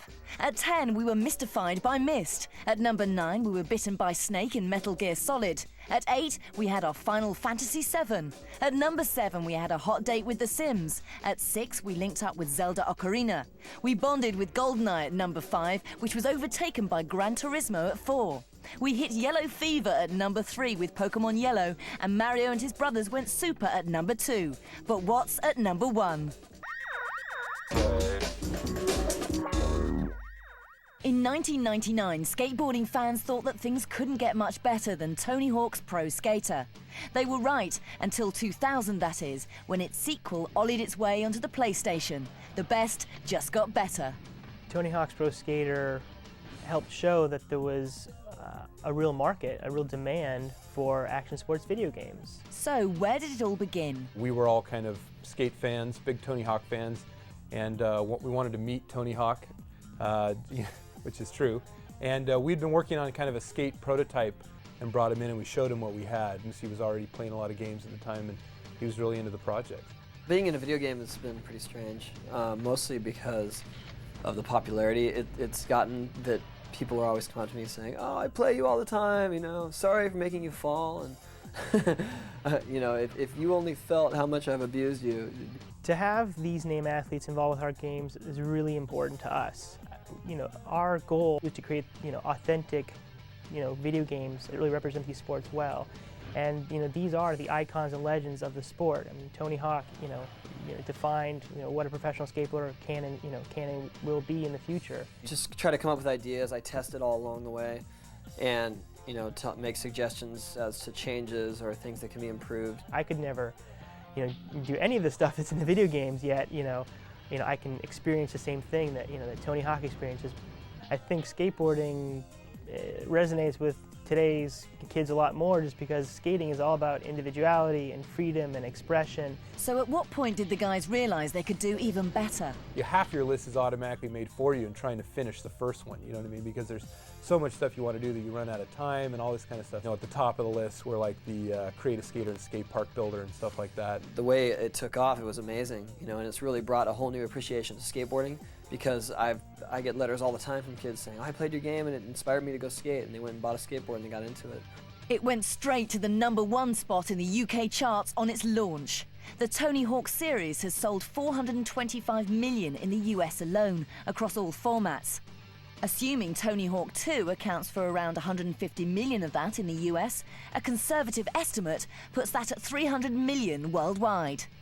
That's a whole lot of games. It's crazy. I never expected to be in a video game when I started skating forever ago, or even when I was professional. I never thought that those worlds would collide, but it's a lot of fun.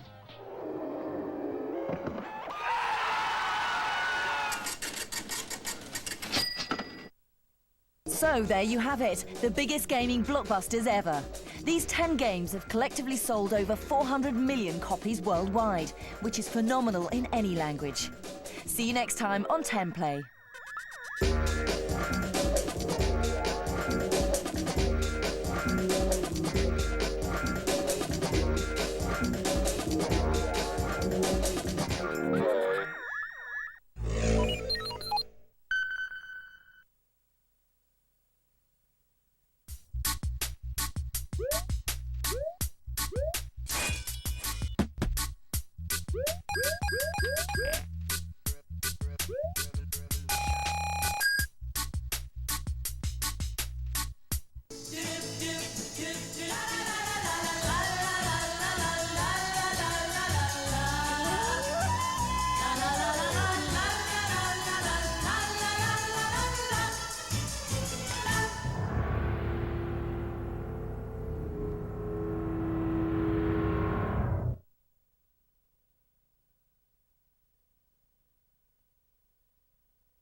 Hello and welcome to 10 Play, the best video game chart show around.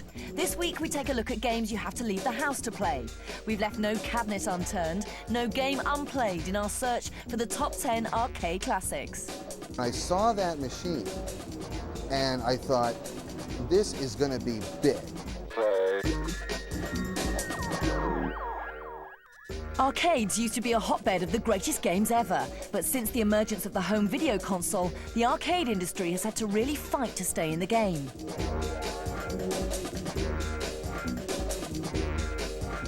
arcade is trying to survive by giving users special sensation. The console market and the arcade market, one could argue, were becoming too close together. So what arcade games designers have done is create a more interactive interface. Whatever you see in the arcade now can be replicated at home, where you don't have to pay £1 for 90 seconds worth of entertainment. To be able to give the punters something they can't get at home, game designers have had to come up with some pretty wacky and diverse ideas. Our chart reflects the evolution of arcades from the old greats to the more modern classics. It's been a tough choice, especially when everyone has their own opinion.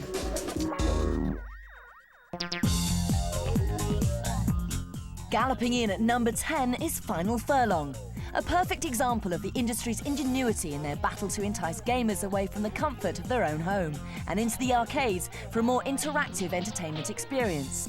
Final Furlong is a horse racing game where you sit on the back of a plastic horse, and by moving your body weight back and forward, cause the horse to rock.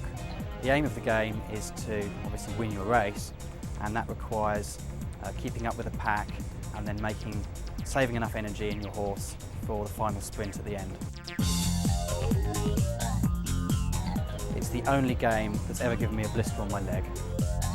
OK, so the game doesn't exactly scream "play me," but you've got to try it to realise just how much fun it actually is. Not only is it hysterical to watch, it's also a pretty fun, effective and an alternative way to get some exercise.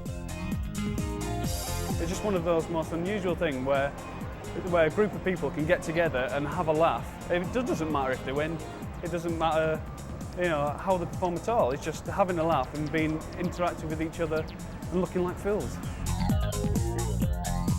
Final Furlong is another example of arcades having really to go to gimmickry to get people in through the door.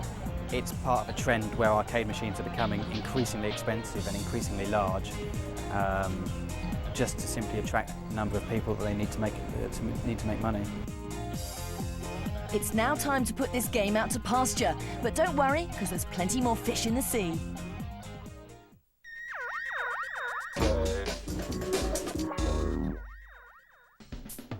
Reeling itself in at number 9, this game has no need to fish for compliments. Many believe bass fishing to be a Sega arcade classic. Released in 1998, the game was surprisingly successful. I think it was one of the great arcade games of the 90s. The camera's down in the underwater world with you. You see these fish, you see them react to what you're doing.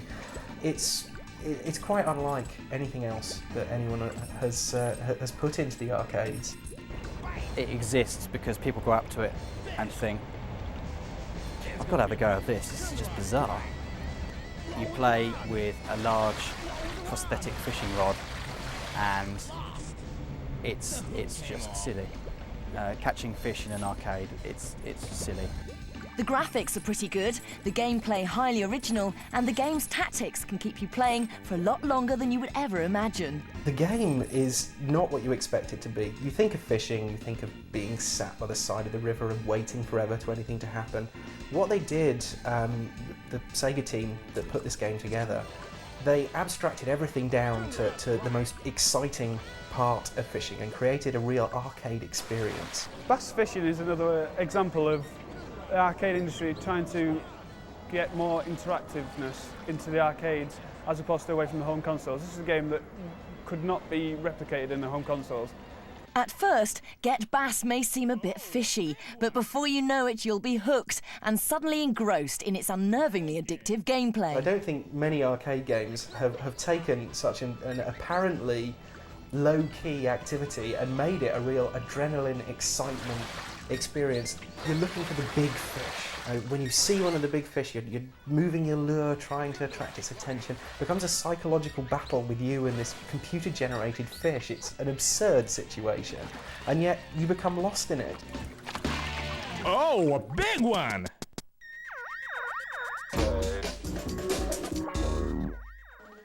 These Konami dancing games are...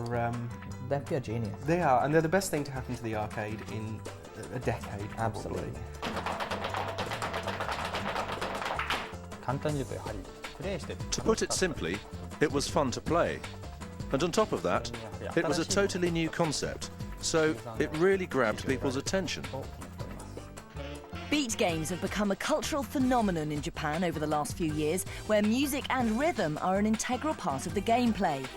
The first and most popular of the genre is Dance Dance Revolution, in which players dance to the music by hitting 4 large buttons with their feet to match arrows displayed on the screen.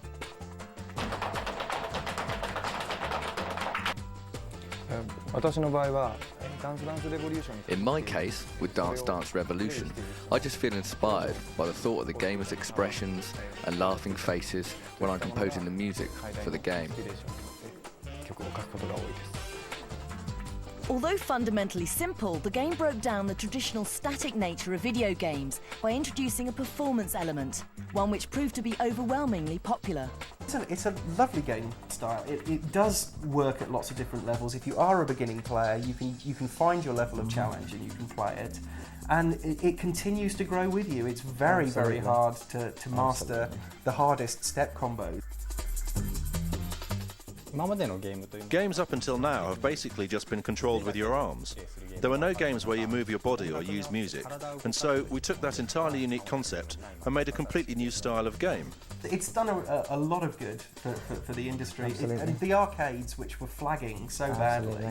Dance Dance Revolution made its debut in Japan in October 1998 and quickly became the #1 gaming craze in the country. It was then introduced to the rest of the world, becoming one of the top-grossing arcade games in the US. When it first came over, it was a very Japanese concept, and people, especially over in the UK, were saying that won't work here. You know, it's something that only the Japanese will get. Yet it's confounded all the critics, and it goes from strength to strength. They are the only thing in the arcade which is doing something unique and different. And that pretty much everyone can try. Yeah, absolutely. And even if people have made a complete fool of themselves, they get off with a big smile on their face because it's so much fun.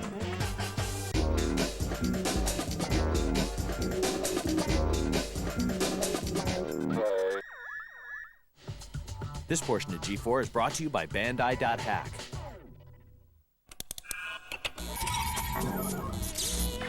When does fantasy begin? When does reality end? .hack. Is it just a game, or something far more dangerous?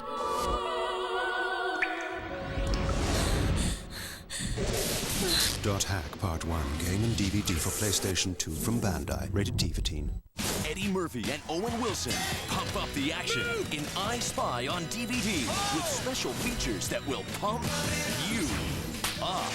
Ow! I Spy. Buy it Tuesday on DVD. He's still a bad guy, right? I can't keep it straight.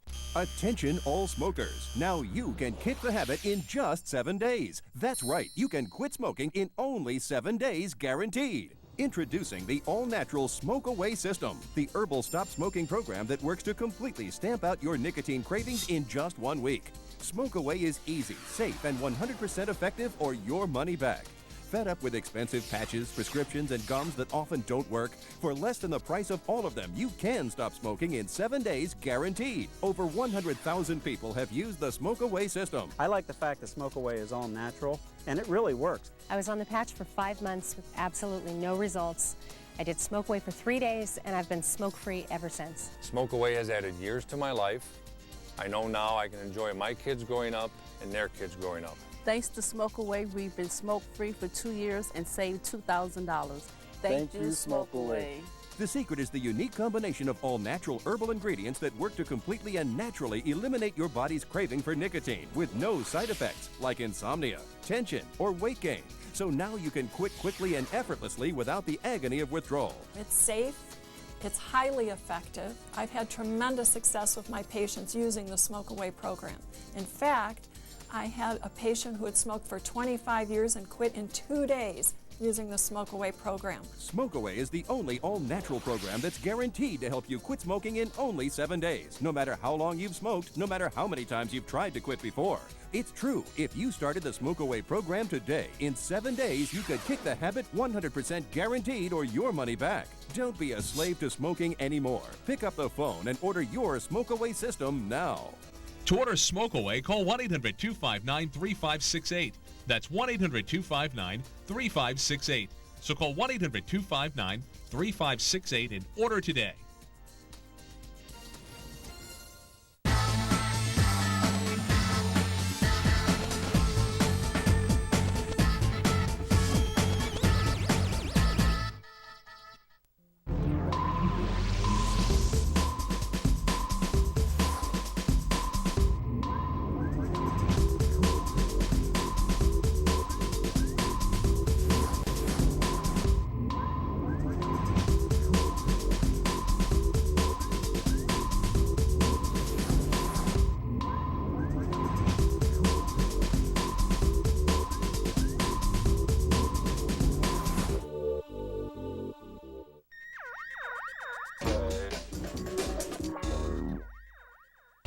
The release of Double Dragon in 1987 shook the arcade world out of a temporary slump.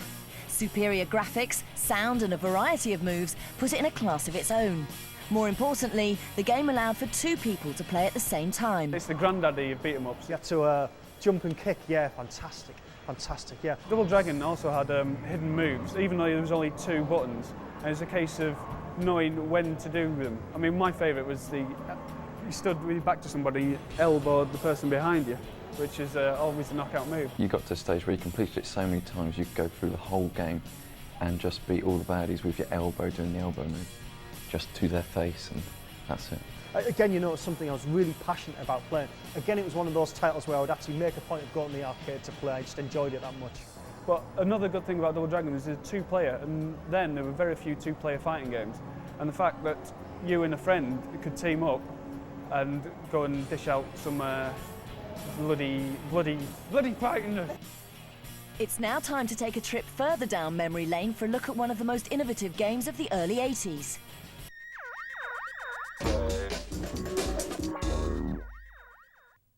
'83 saw the release of Track and Field, bringing 6 Olympic events to the arcade in just one single game. Track and Field definitely introduced a whole new genre. The button basher, basically. The most interesting thing about Track and Field was it's the way that you controlled your character. Well, the buttons, there were the buttons that you made the people run by tapping on the play pad, which made it a pretty hard working game. I can remember going into arcades when the game came out and just being deafened by the noise of people hammering on buttons, because to get your character to run fast or and to get the angle right of the throw, you'd have to frantically press on buttons on the arcade machine. And the faster you pressed, the more successful you were. And the noise in these arcades, with a couple of Track and Field machines in there, was deafening.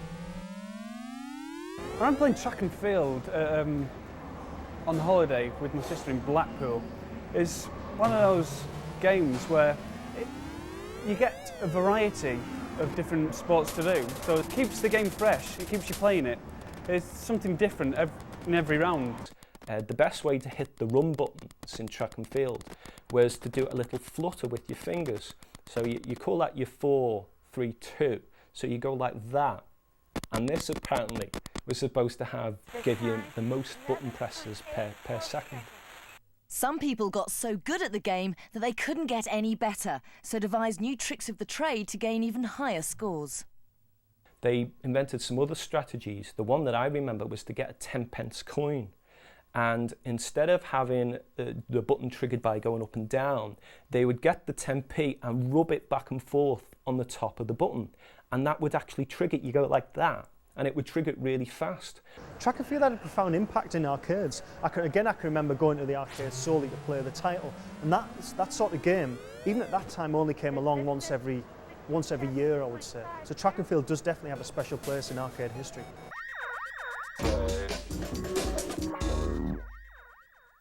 Street Fighter 2 didn't quite make it to the final round, but fought well against tough competition, landing a respectable place at number 5. Credited by many for bringing life back into the arcade, players could choose from 8 different fighting characters, each of which had its own special moves. Street Fighter 2, very, very big hit game. Absolutely no doubt about that at all. A large part of its success was the fact that the skilled players always won. There was no element of chance in it. That idea that it's not necessarily about beating the computer, it's about becoming good at something. That's what Street Fighter brought to the arcade and brought to video games. The joy in it was always beating your opposition who stood next to you and, you know, publicly humiliating him or her.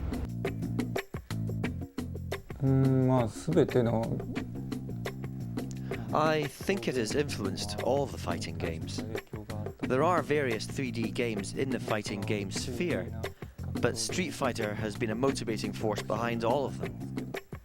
そういうものを作る原動力っていうのにもなった。 What Street Fighter 2 did was promote an enormous number of clones and copyists and people that wanted a piece of the enormous market that Street Fighter created. The gloves are off and the guns are cocked as we get into the thick of it.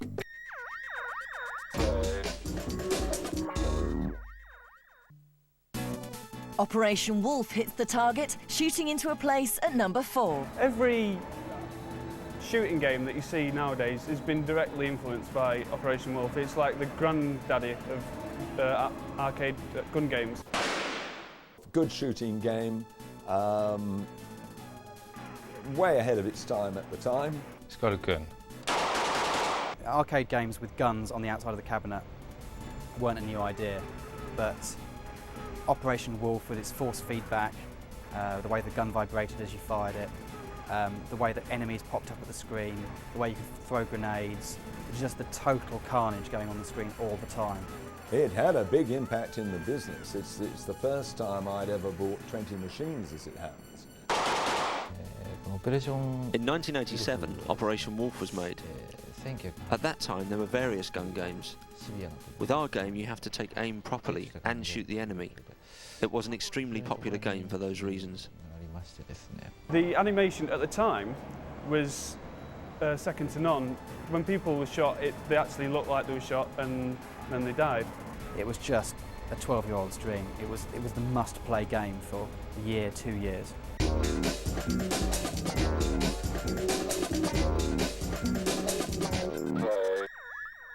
Take your play seriously, you get to EB Games. You guys have a great selection. Here at EB, you can play a game before you buy it. Trade in old games or save big with great pre-owned prices. You can trade in your games, you get store credit. Get what you want. Visit us at ebgames.com.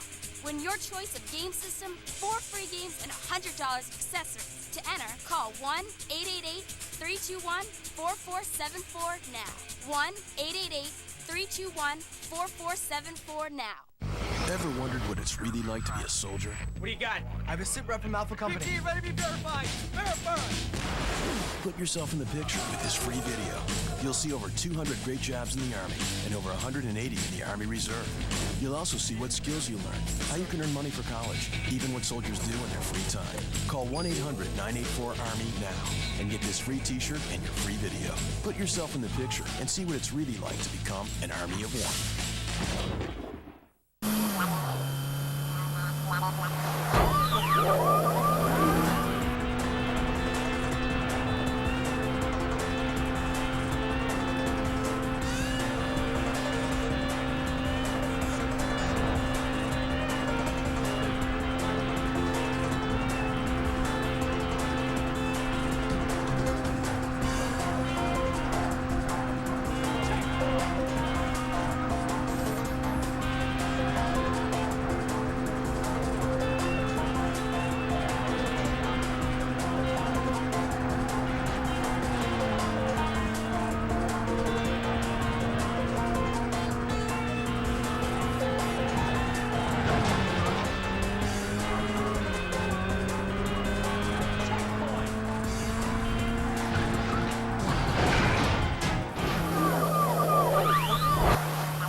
big side.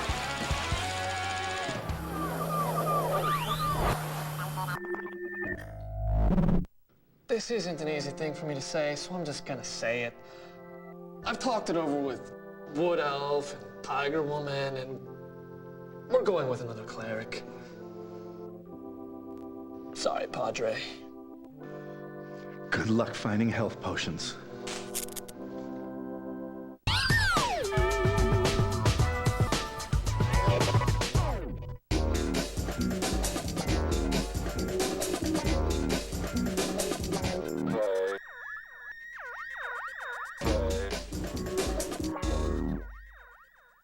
Everyone has their own favourite driving game, so this one was really difficult to choose. But Outrun overtook on the inside, gaining maximum points for pure pleasure. Great game.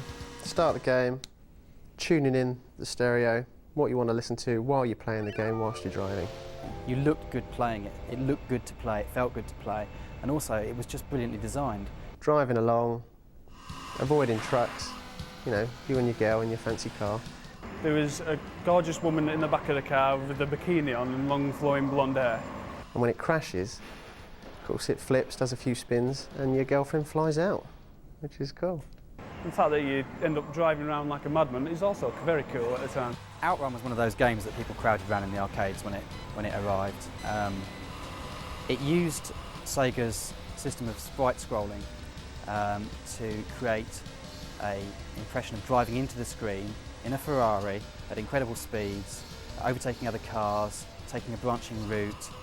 It was an incredibly challenging but massively visually rewarding game. But it wasn't all about just looking good. This game outran all others when it came to excitement. It was quite alarming crashing in Outrun. It was, you know, quite a traumatic experience. Fortunately, just got dumped straight back on the track as right as rain, so it wasn't too bad. But it was one of the first games where cars exploded. It was a boys' world in the 1986 arcade, and Sega's Outrun gave them everything they wanted. But it also had a much more important effect on the industry. I think the biggest influence that Outrun had was the total proliferation of driving games in the arcade, and it felt as if one stage you wouldn't be able to go into an arcade and not play some kind of driving game. Fasten your seatbelts and brace yourselves as we prepare for invasion. The truth is out there at number 2.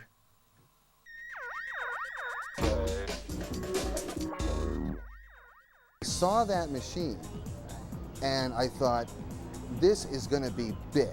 We all got hooked on Space. It's a fascinating game. Boop, boop.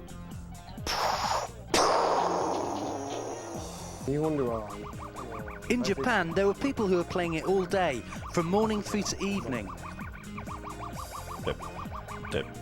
The cool thing about Space Invaders was the sound. It was like a heartbeat. The dum dum dum dum dum. These invaders were coming to get you, and there was nothing you could do about it. And they were dropping bullets like mad, and all you had was pathetic. Well, I was very young when Space Invaders came out, but I was fascinated by computer games. And it was groundbreaking with the relation to sound effects because they're all so good, being sampled in many a club classic. I was the producer and decided the types of sounds that we would use. We decided to use a low, deep sound that sounds like human footsteps or a beating heart. At that time, sound technology was not like today, and we just had a kind of zun-zun noise. But I think we did very well for the technology at the time. The Japanese went mad over it, so much so that there was a shortage of the coins. They took 100 yen coins, and the mint actually had to boost more because most of the 100 yen coins were in the bellies of these Space Invaders machines. There were people who played it until they were exhausted. Those who were not good at it would spend a huge pile of 100 yen pieces at first, and then they would play for 4 or 5 hours as they wished.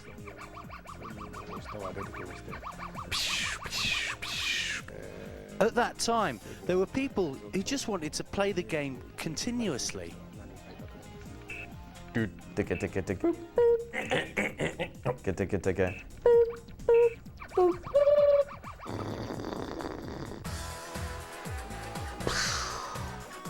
Here we are, the moment we've all been waiting for. But just before we find out, let's have a quick recap. In at 10 was Final Furlong. Bass Fishing got hooked at number 9. Stepping it up at number 8 is Dance Dance Revolution. At 7, Double Dragon. Racing in at number 6, Track and Field. Street Fighter 2 hits number 5. At 4, Operation Wolf. Outrun speeds in at 3. Space Invaders takes up position at number 2. And packing them in at number 1 is...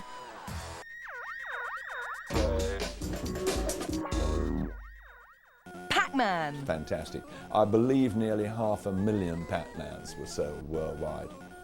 With an estimated turnover of about $100 million, not only is Pac-Man the top-selling arcade title of all time, it also revolutionised the style of play which was to dominate arcade and console games for years to come. I think my favourite coin-op of all time definitely has to be Pac-Man.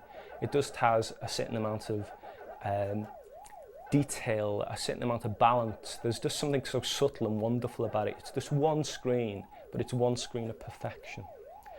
Pac-Man was arguably one of the very first video game characters. Until Pac-Man came along, video games were largely a male adolescent experience. Because it could appeal to all ages and all sexes, it transcended the video arcade.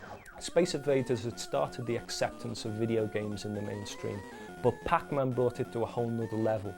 Pac-Man had so much merchandising around it. There were Pac-Man t-shirts, Pac-Man telephones, Pac-Man shoes, Pac-Man absolutely everything.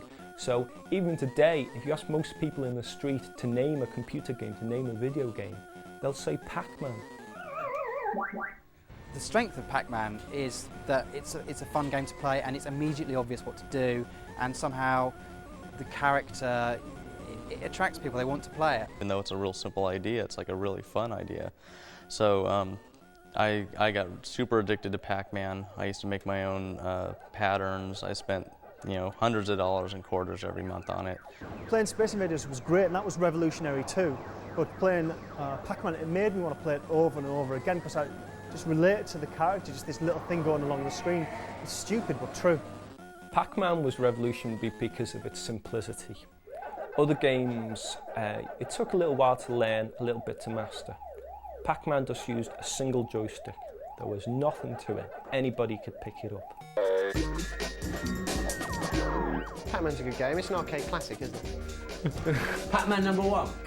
That's fair enough. I think it should be Space Invaders. Well done, Pac-Man. No surprises there then. Pac-Man munched his way through all competition. See you next time for another roller coaster ride through the ever-expanding world of video games.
On today's Gamer TV, Tony Hawk and friends don't do it by halves in his new show, Boom Boom Huck Jam.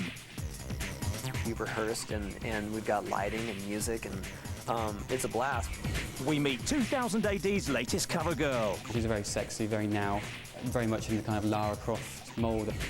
And we give you tomorrow's games today with some very early previews.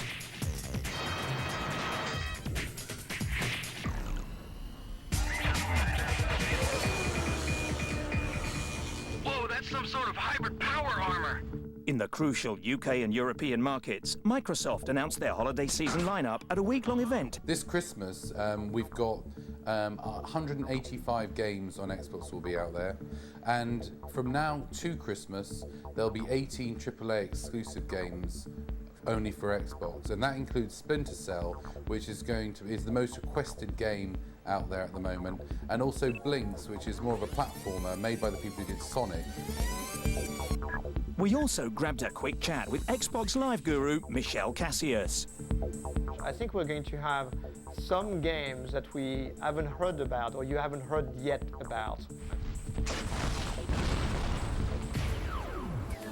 Jennifer Lopez and fiancé Ben Affleck have been made into video game characters thanks to director Kevin Smith. The game, developed by Powerhouse Animation, will see Jennifer kicking, punching and, more worryingly, singing her way to save fiancé number 4. American retail giant Walmart have come under fire from games developers for forcing censorship on some games titles. 25% of all games purchased in the US are through Walmart-owned outlets, and many industry chiefs feel that they are abusing this power. I do not see why a single retailer can elect to change that specifically for video games, and all we're asking for is to be treated as any other entertainment industry is treated. Hypocritically, though, Walmart decided not to meddle with quadruple platinum-selling title Grand Theft Auto 3. I wonder why. Now here's a look at a title that Activision are quietly developing in California that could cause a huge sensation when it hits the shops in summer 2003.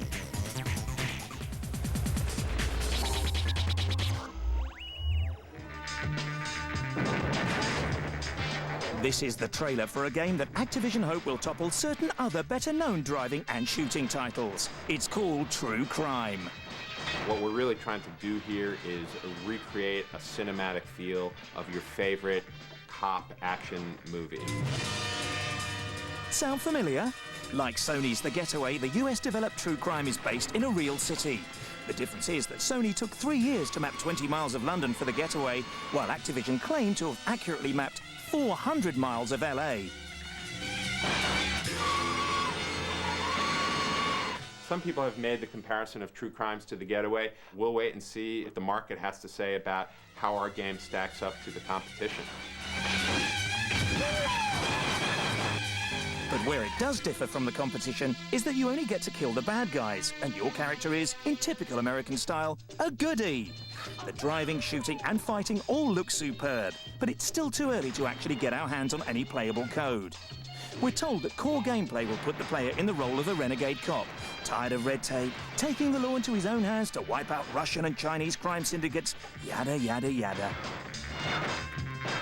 We reckon they should rename this game the Grand Theft Away. The US have been enjoying a new show, which is a fusion of extreme sports, new metal and gaming. We just had to go and have a look.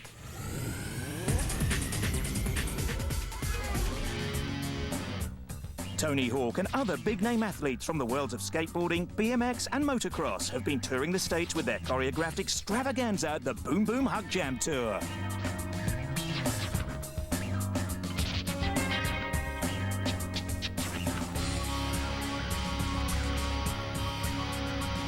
Games have really helped in building an audience for our sports, whereas the only real fans of the sport in the past have been ones that participate in it. With the game and with the coverage and you know, with seeing the crowds grow for our tours, we've realized there's actually a fan base that doesn't participate that appreciates it.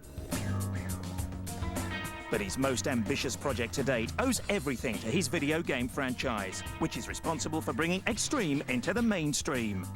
We rehearsed and we've got lighting and music, and it's a blast because I think people are entertained the whole time. We have 3 months to build the world's biggest portable ramp setup, 10 days to rehearse our entire show, one shot, to get it right. The rehearsals for the Boom Boom Huck Jam Tour took place in a massive aeroplane hangar, using state-of-the-art high-tech ramps and involving some of the biggest names from the world of extreme sports. In fact, Tony is joined by 87 other performers and road crew, and by the sound of it, he worked them pretty hard. It's just like, it's draining. Dude, I'm so worn out. Tony's just such a slave driver. The Boom Boom Bus has been on the road this fall, touring all over the States. But when it comes to chilling, with these extreme guys, there's only one way to do it. We're playing a lot of video games actually during this tour. We got 2 systems on each bus. When the show's over and we're driving cross country, is have serious ATV Fury battles going. Me and Dave Mirabin and Sync Mars have been going at it on ATV Fury. I love Gran Turismo. Me and Bucky are car fanatics. I've been playing Tony's games for a long time. Actually, it's the 4, Tony Hawk 4. Well, I've been getting into Kelly Slater because I love to surf and I'm not that good at surfing, and I can sort of play out my surfing fantasies on the game. The graphics in there are really good. It's really realistic as far as how wave breaks and everything about it. It's cool to see these games coming out that are just really realistically, that's what it's like when you're riding, whether it be surfing or skateboarding. Basketball games too. Everyone needs somebody's in. The Raptors make the early lead. I don't have time to play them. I play Asteroids in my kitchen, like when I put something in the microwave, I'll sit and play a game of Asteroids. I started playing Simpsons Road Rage recently, that was a lot of fun. Quit playing those stupid video games, boy. So, after relentless rehearsals and some relaxation, it's showtime for Tony and his Huck Jam homies. Ultimately, what I'd like to see is this thing take off and take it overseas and just make it like it's like a Cirque du Soleil of sorts, where people hear the name and they know it's a quality show and it's for the family.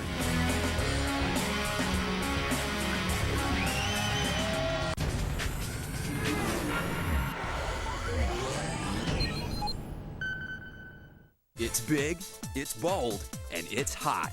It's FHM Magazine's special Baywatch Blowout Collector's Issue, and it's on newsstands now.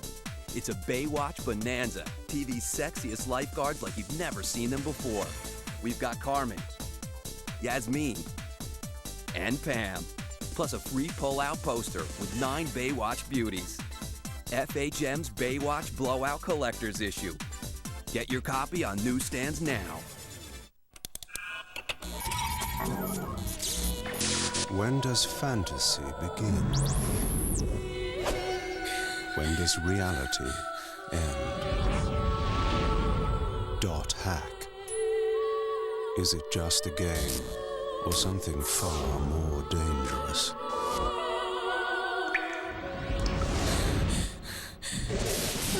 .hack Part 1, game and DVD for PlayStation 2 from Bandai, rated T for teen.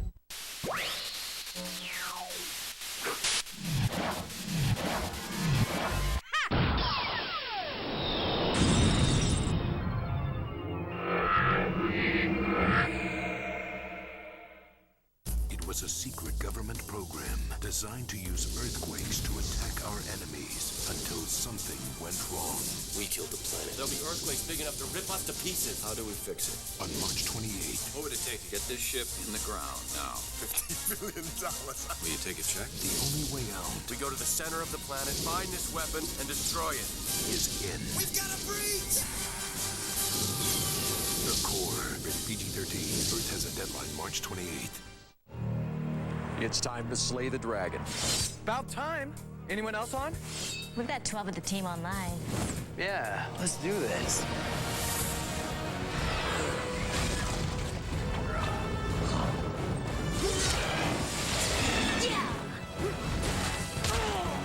You can become a hero and join thousands online in an epic adventure. EverQuest Online Adventures, now online for PlayStation 2, rated T for teen.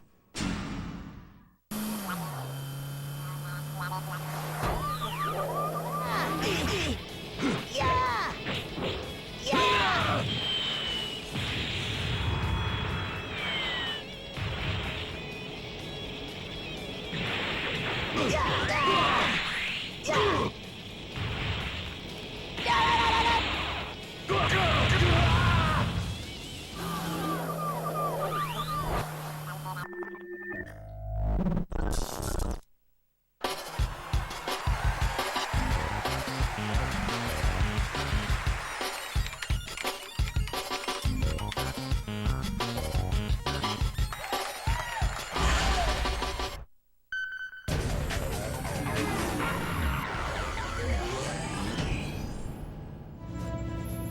We heard earlier that Splinter Cell was spearheading Microsoft's holiday season push, so here it is.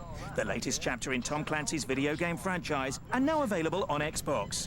The hero is Sam Fisher, a super-hard spying specialist working for a top-secret government agency called Third Echelon. What? His mission is to infiltrate and stop a terrorist group, hopefully avoiding World War III in the process. It's a good job our man has a wide range of combat, climbing and sneaking skills at his disposal, because he has to operate alone. This stealthy espionage game features graphics that push the Xbox to its limits. That's rough, dog. Just look at the amazing beams of light, and you'll see what we mean. She's fine, but it was close. Thankfully, there's playability to match its stunning looks. Creeping through the shadows, taking out terrorists will have you hooked in no time. Junior Wilkes is in position for extraction. The arrival of Splinter Cell is great news for Xbox owners. There hasn't been a game as absorbing as this since the epic launch title Halo. We suggest you sneak off to your local game store and liberate a copy of this outstanding game. You won't be disappointed, and it deserves a coveted 5 stars.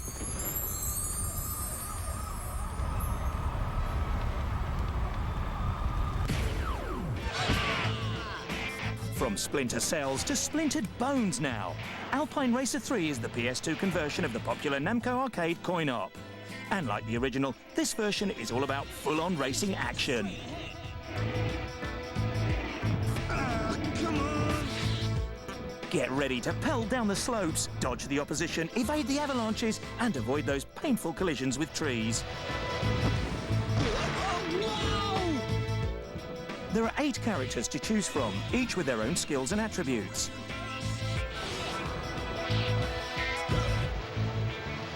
And if you win races, you can kit them out with better and faster boards or skis. Satellite data was used to recreate actual courses from the Alps, and though limited, the graphics set the scene well. However, the reason the coin-op version works so well is that you actually control the game using a pair of skis, something the PS2 DualShock controller, good though it is, cannot emulate. Whilst this game boasts 5 different play modes, they all seem exactly the same. Apart from the slalom option, all modes involve racing against opponents to the finish line. And with a limited number of tricks, it's all a bit repetitive and dull, really. Alpine Racer 3 gets a frosty 1 star.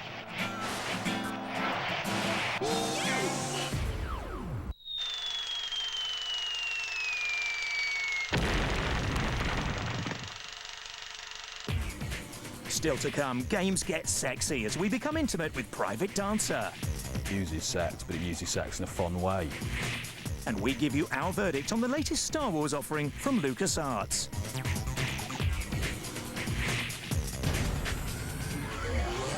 This is Gamer TV.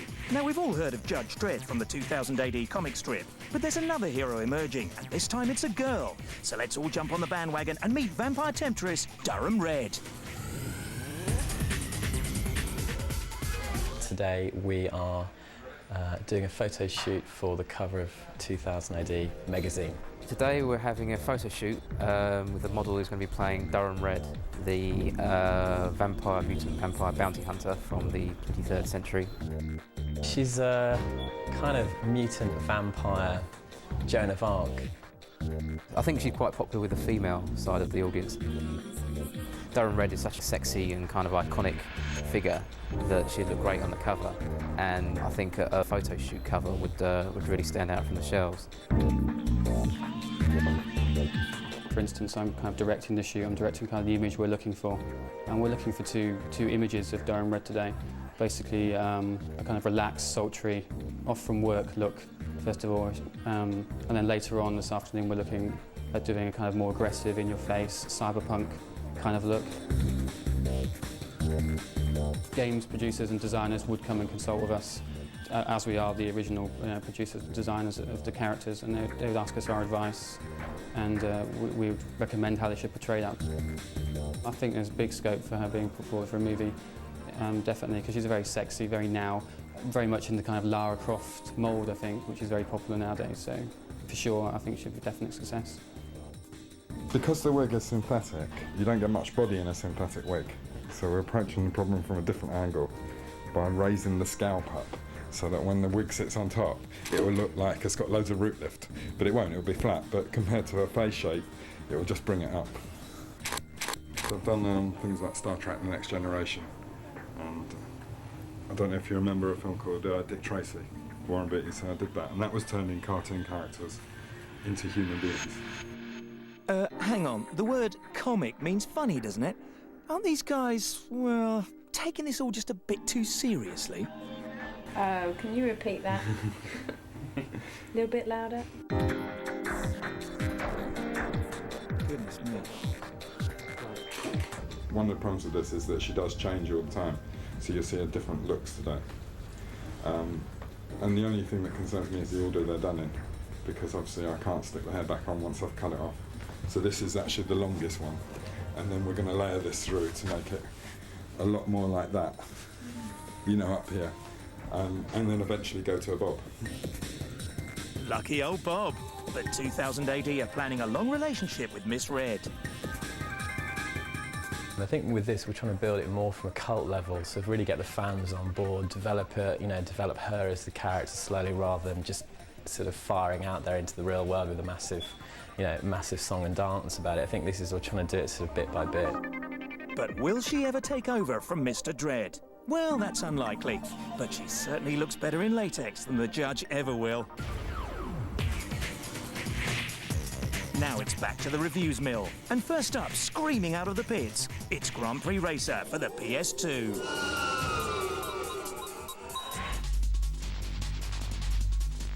This is the latest pretender striving to take the Formula One crown away from Formula One 2002, Infogram's Grand Prix Challenge. And as you can see from this performance, a challenge it certainly is. Even novice mode is testing enough on the default control settings. Adapting to the car physics and how the turning circles change with speed is key in this game. This game has a tank full of detail. The 22 licensed cars and 17 tracks look mouth-watering, and even specific driving techniques of each individual wheelman have been simulated. You'd be hard-pushed to fault the replays too, since there's a load of realistic camera angles to choose from, and no annoying commentators. It does seem to strike a good balance between arcade and simulation, and graphically, it's as good, if not better, than any of its rivals.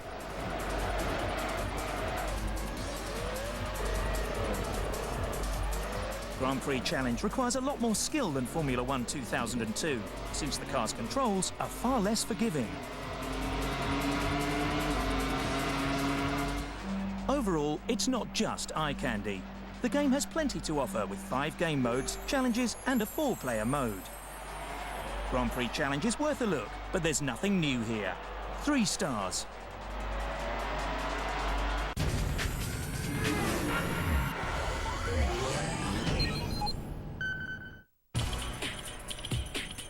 Hi, I'm Tracy Bingham, and you're watching G4.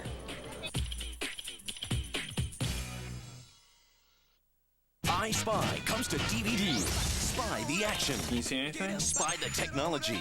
See me looking at you, looking at me. Spy all the special features. I like this. Eddie Murphy and Owen Wilson. I Spy. Buy it Tuesday on DVD.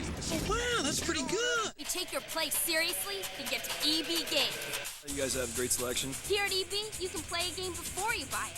Trade in old games or save big with great pre-owned prices. You can trade in your games, you get store credit. Get what you want. Visit us at ebgames.com. Win your choice of game system, 4 free games, and $100 of accessories. To enter, call 1-888-321-4474 now. 1-888-321-4474 now.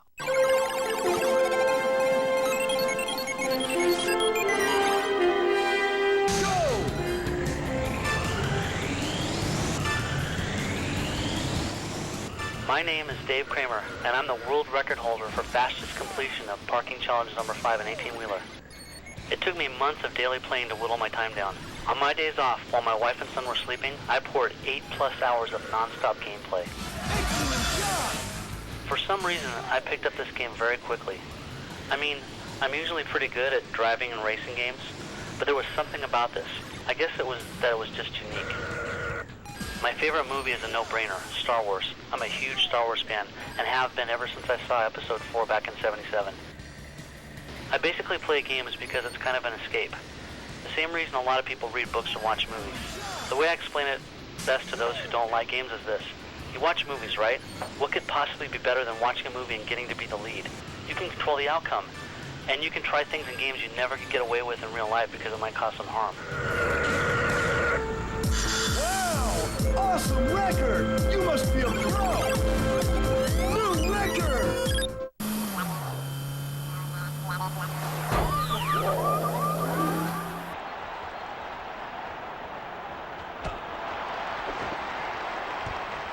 Arsenal.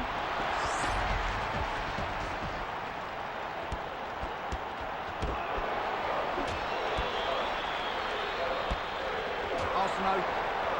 A bit hard to take, eh, Arsenal? Rico.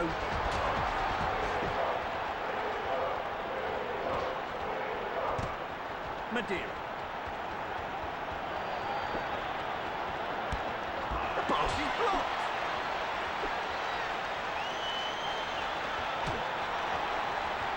Oh, look at that! Look at that! My dream, my destiny, it is all becoming a reality!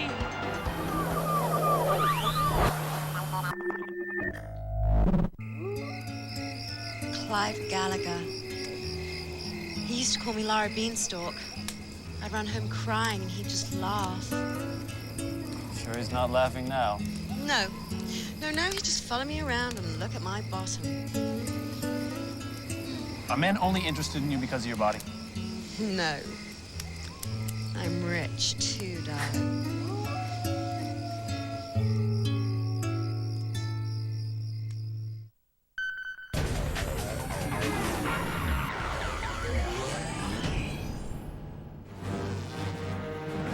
Science fiction and gaming have always gone hand in hand, so it's no surprise that the definitive Star Wars saga has inspired a very, very, very, very long line of video games. What a contest! The latest of these is Star Wars Bounty Hunter, a game that follows the exploits of Jango Fett, the galaxy's most prolific gun for hire. Taking place between Episode 1 and Episode 2, this action-packed shooter tells the story of how Jango came to be the genetic blueprint for the evil clone army. Interested in a jetpack? Barely a scratch on it. It'll look great with that battle armor. The same color, even. With a full complement of bounty hunting gadgets, Jango is well equipped for the job of capturing his targets. The graphics are nicely drawn and animated, but often look a bit drab and lifeless, and sometimes the viewing angle can be awkward, obscuring vital areas of action. Bounty Hunter will please hardcore Star Wars fans because it gives an insight into the Fett family's mysterious background. Although Bounty Hunter is a solid game with some nice touches, the finest Star Wars console experience is still the GameCube's stunning Rogue Leader.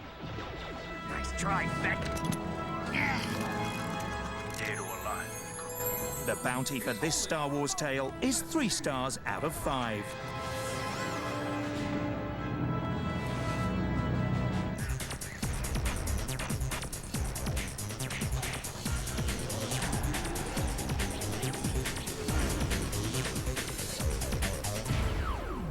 You may have noticed a bit of a trend for sex in gaming recently, with DOA Beach Volleyball, BMX XXX, and this. The first game with an endorsement from a strip club chain. This is Private Dancer. Private Dancer is now out for the PS2, which meant we had a great excuse to go and film some attractive lady dancers. I'm Andy Seddon. I'm the producer on Private Dancer. The very basic notion of the game, I guess, is strip poker. It's a lot more to Private Dancer than that. There's 5 different gambling games you can play. You gamble against the girls. If you win against the girls, they remove an article of clothing. Hi, my name is Mick Morris, and I'm one of the managers here at Audio Motion, and we're here today to conduct a motion capture session for the video game Private Dancer.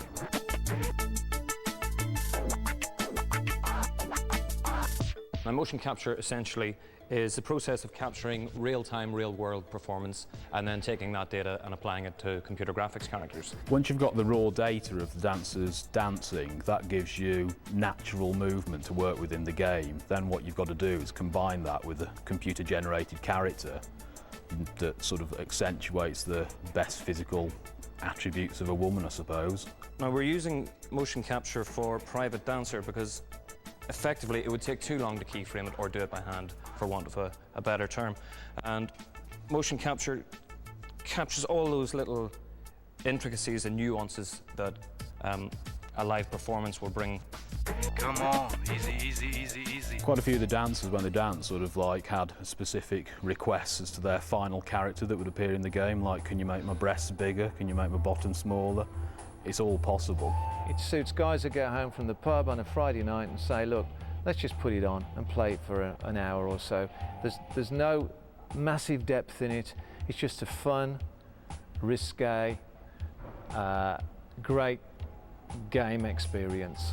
You don't need to be a computer game expert. And you know, at the end of the day, you've got 21 beautiful stripping girls that you gamble against. What more could you want?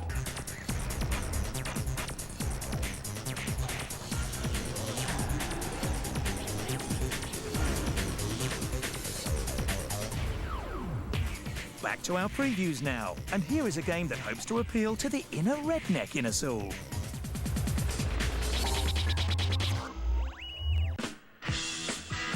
Empire's Big Mother Truckers. Yes, truckers puts you in charge of an 18-wheeler rig hauling loads and racing across Hickstate County with a mission to make money. We played a near-ready gold version of the game on the Xbox, but it's also coming out on the PS2, GameCube and PC in time for the holiday software silly season. You take the wheel of one of 4 trucks belonging to the 4 offspring of Big Mother. The sibling who makes the most money in 60 days gets to take over her business. You got 60 days, you hear me? Gameplay is a cross between Elite and Need for Speed, as you try to beat rival trucks to your destination. Then trade with the locals to get the best deals on goods to haul on and sell in the next town. Well, hi there, and a warm welcome to Holy Craps Casino. It's a good spin on the standard driving games, and the trucks handle in a believable, though difficult to control way. Out of your earnings, you'll have to pay for repairs and fuel, and you can upgrade and customize the look of your truck too. We'll see if this game has us reaching for our air horns or scraping off the roadkill very soon.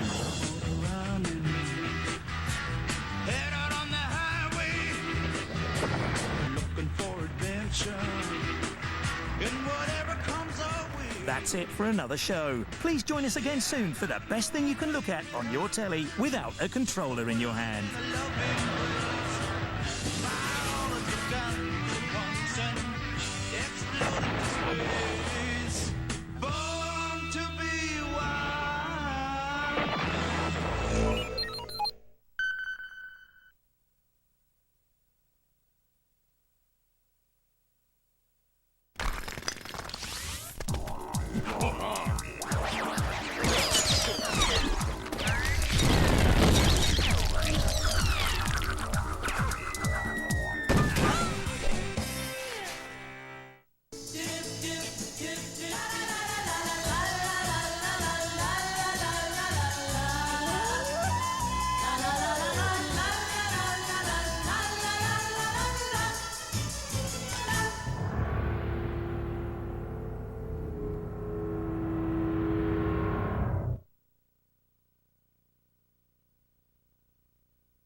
Welcome to a Gamer TV console gaming special. A look back at the biggest console games of 2002.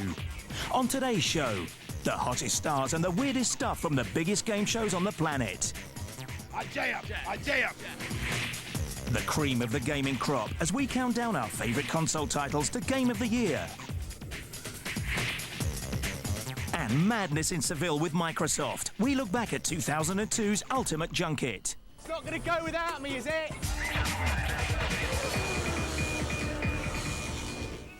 First up, a wrap of the year's trade shows. And in 2002, gamers turned out in bigger numbers than ever. Firstly, to E3 in Los Angeles. The Electronic Entertainment Expo is 3 days of gaming madness, where stars like Tony Hawk, Matt Hoffman and Mr. T come out to play. This is a Mr. Teaspoon. Hey, you ain't looking, man. I was looking at that. We got the scoop on titles like Kingdom Hearts, Square's collaboration with Disney for the PS2, and a look at Xbox games like Panzer Dragoon Auto. Gamers were raving about their first look at Super Mario Sunshine and Zelda. And Microsoft made its big announcement about Xbox Live. Xbox Live is the only fast-action, always-on broadband arena. Our favourite moment was talking to John Carpenter, director of The Thing, which is now a top-selling game. John confirmed he'd love to make a game from one of his other cult movie hits. Love to do a Snake Plissken game from Escape from New York. Europe's answer to E3 is ECTS, and we joined in at Earls Court Stadium in London. It's always been a quieter trade show than E3, but in 2002 it did something different. Sony ran its PlayStation Experience alongside ECTS and let the public come flooding in to see some of its new titles in action. Gamers got a chance to try The Getaway while listening to UK #1 act The Blazing Squad. Also on stage were the PlayStation-sponsored B-Boys. But back in the serious part of ECTS, Splinter Cell took the title for overall best game of the show. And finally, we went to Japan for the biggest event of them all, the Tokyo Game Show. Over 3 days in October, 130,000 people visited 80 exhibitors showing off 500 games, and all helped by the world-famous Booth Babes. The stars of the show were Activision's Tenchu 3 game and Blizzard's announcement of a new StarCraft game for consoles. And for the seriously dedicated gamers, there was an area reserved for people who dress up as their favourite game's characters.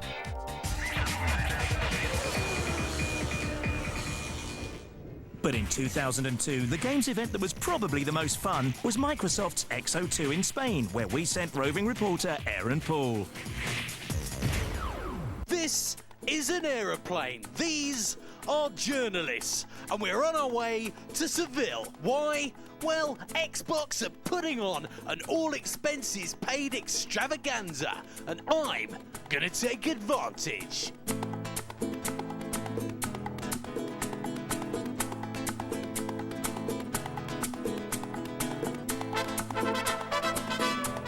Okay, so Xbox have flown a whole load of journalists into the middle of Spain with absolutely no idea what's in store for them. We've got to meet in an hour and go to a secret location, which means I've got about 60 minutes to get in some serious recreational activity.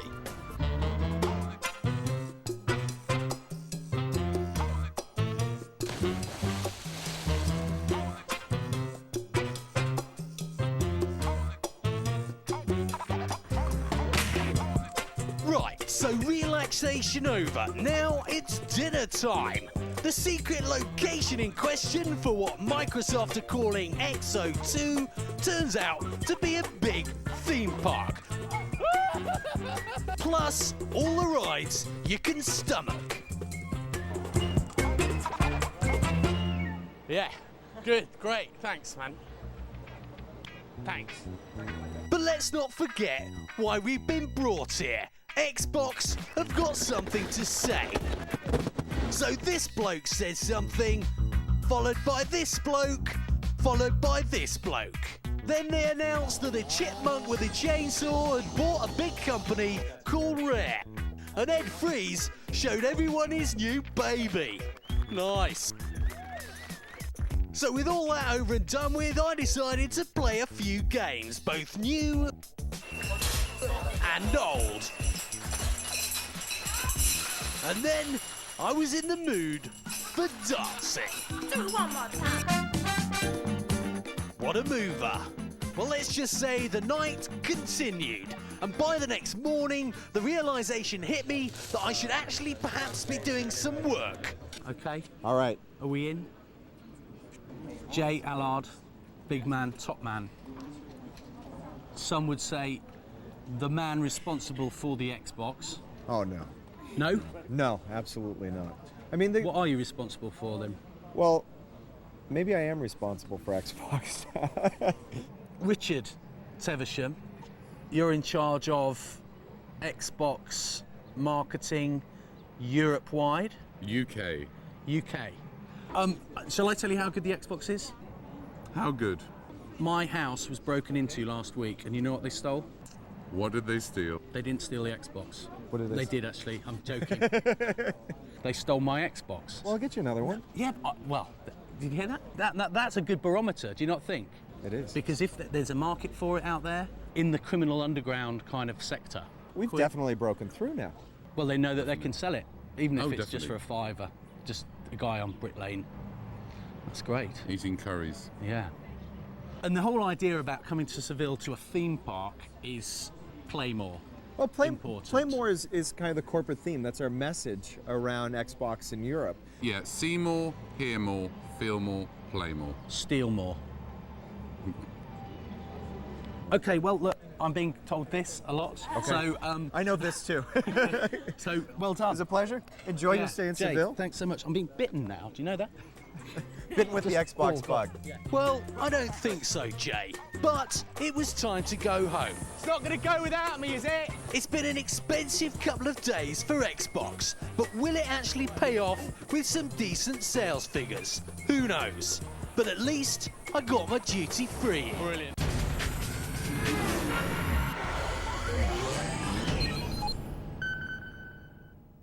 This portion of G4 TV has been brought to you by Pringles.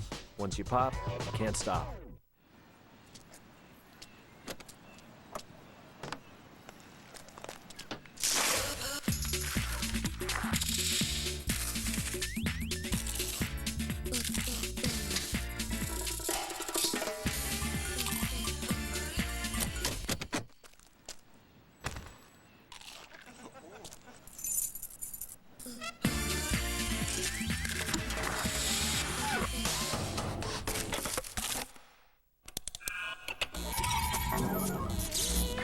When does fantasy begin? When does reality end? .hack. Is it just a game, or something far more dangerous?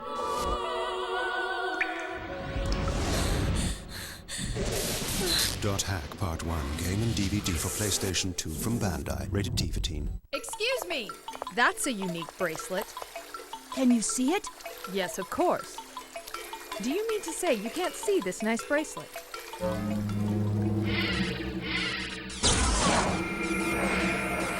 If you take your play seriously, then get to EB Games. You guys have a great selection. Here at EB, you can play a game before you buy it. Trade in old games or save big with great pre-owned prices. You can trade in your games, you get store credit. Get what you want. Visit us at ebgames.com. Win your choice of game system, 4 free games, and $100 of accessories. To enter, call 1-888-321-4474 now. 1-888-321-4474 now.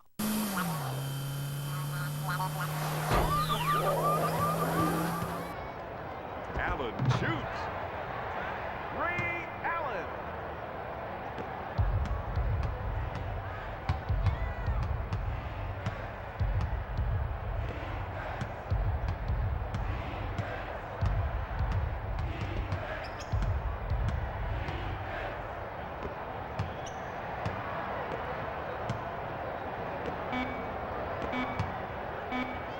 Mercer with lots of room.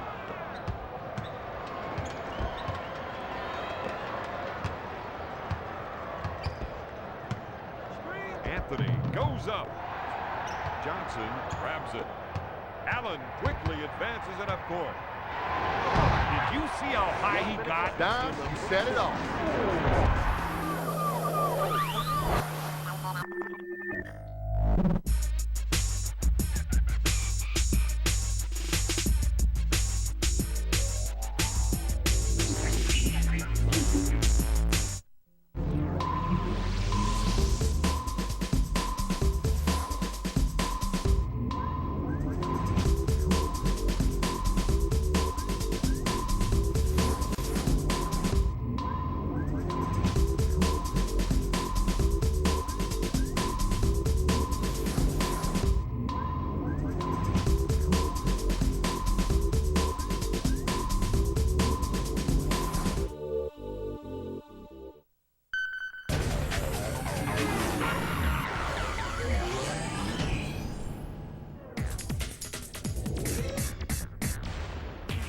time now to start our countdown of the 5 console games we loved most in 2002. So let's kick off with number 5.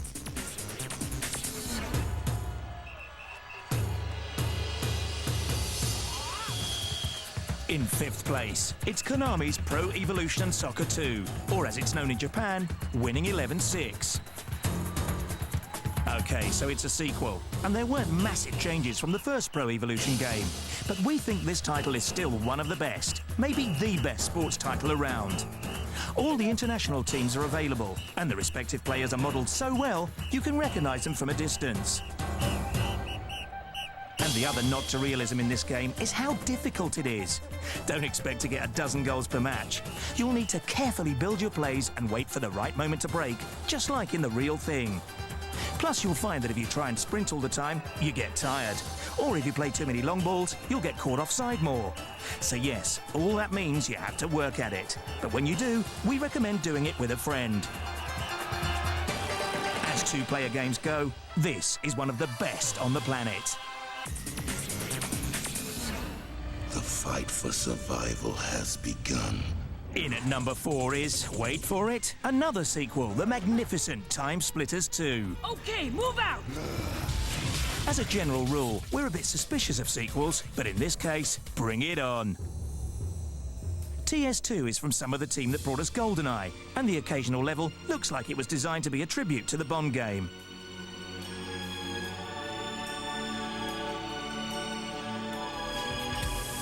And just like GoldenEye, this is a game that we think any first-person shooter fan would be crazy to miss. The story is that time-travelling aliens are out to destroy humanity, and naturally, you're the only one who can stop them.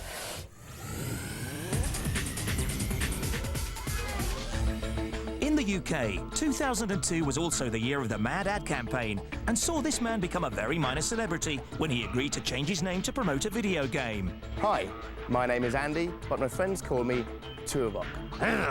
Yes, indeed. Proof that some people just can't do enough for a good advertising campaign. For the campaign to launch Turok Evolution, Frank PR used something called identity marketing. Identity marketing was a concept whereby people were asked to change their name by deed poll, so they effectively became living, talking, walking, breathing advertisements for a brand or a company. For changing my name to Turok, I received £500, an Xbox and the Turok Evolution game. Within a matter of days, we had over 6,000 applications from people who wanted to change their name and become known as Turok for a year. But Acclaim didn't stop with changing people's names. The campaign for Shadow Man 2 was much darker. The concept that we came up with to launch the game was something called deadvertising. And what we did was offer relatives of the recently deceased the opportunity to have their burials paid for by placing small advertising plaques on the gravestones of those that had passed away. Looks like it'll soon be daybreak. I think it's really perhaps an insult to the deceased and to the family to suggest they should have such a kind of sponsorship for the grave. I think people realised it was a tongue-in-cheek, humorous and unique way to launch a computer game. And hey, if it offends a few people along the way, it still generated huge media interest for Acclaim, just like the Turok campaign did. I enjoy being Turok. The campaign's hurt no one. It's been good fun for me. It's been good fun for everyone that I know. And yeah, Turok is a name. That's very cool indeed. I'll stick with it for a good while. After a great start in the States in 2001, the Xbox threw itself at the European and Japanese markets. It went into Japan in February, and then 16 European countries in March. Launch titles for Europe included Halo and Munch's Odyssey. And they live in the temples.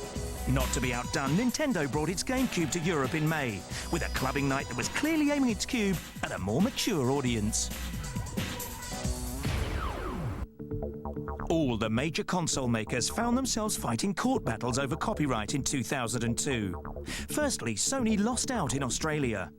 A federal court judge there determined that PlayStation consoles don't have a copyright protection measure installed, and as a result, he decided that mod chips weren't illegal.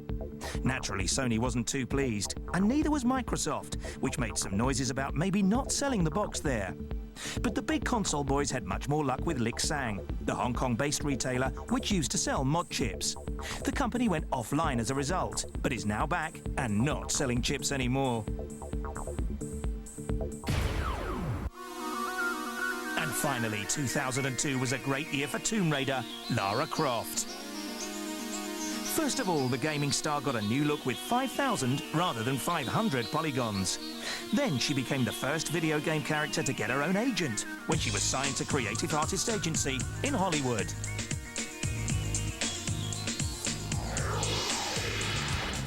And it was a sweet year for another gaming star. Tony Hawk is now signed up till 2015 to continue fronting video games for Activision. There was no clue about how much the deal was worth to Tony, but his Pro Skater series has sold $500 million worth worldwide so far.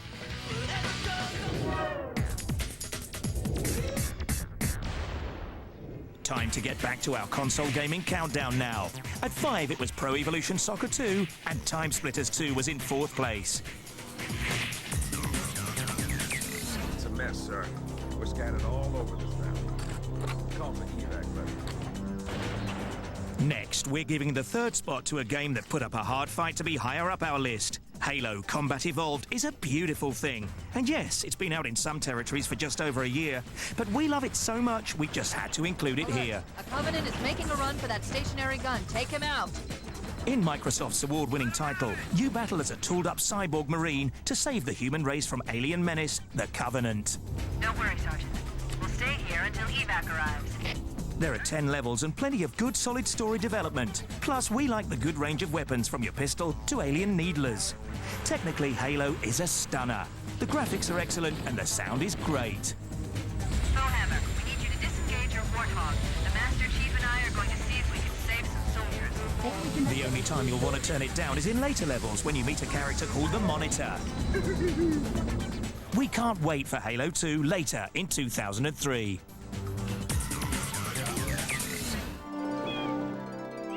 Now on to something that's a million miles away from a first-person shooting gore-fest. Our number 2 favourite console game for 2002 is the lovely Super Mario Sunshine. It's the platform game from Nintendo that's guaranteed to make you smile. The mustachioed plumber is on a mission to clean up a tropical paradise that's been drenched in graffiti. And he's doing it with a talking water cannon on his back. That gives him advice, allows him to fly, kill, and clean. Very handy. This game is all about adventure, so you'll find yourself chatting to the locals for hints, warping to strange new worlds, and spraying water at everything that moves. If you were going to pick a fault, it would be that the bright and cheerful graphics aren't much more advanced than on the N64. But clearly that hasn't stopped gamers grabbing Mario in their droves. The Sunshine title sold almost 200,000 copies in Europe in its first weekend, and 350,000 copies in the first 10 days in the States.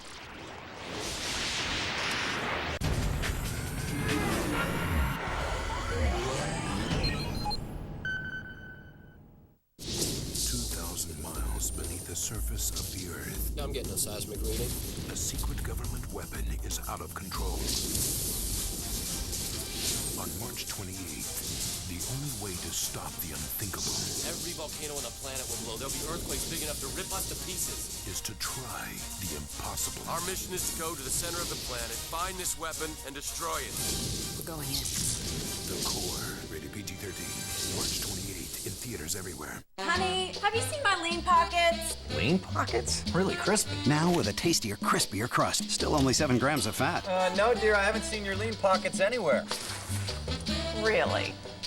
Lean Pockets' brand new, tastier, crispier crust. If you take your play seriously, you get to EB Games. You guys have a great selection. Here at EB, you can play a game before you buy it.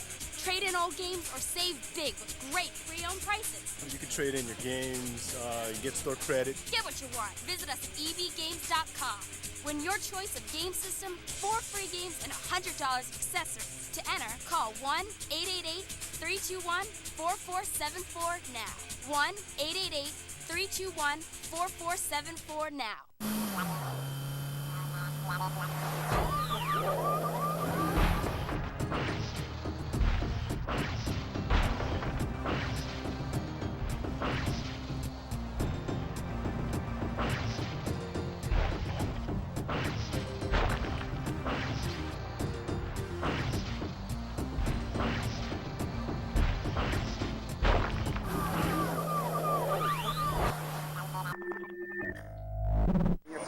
video game of all time? Bushido Blade. Hey, wait, and you got a favorite video game character of all time? Super Metroid, man. When she dies, you can see her butt naked.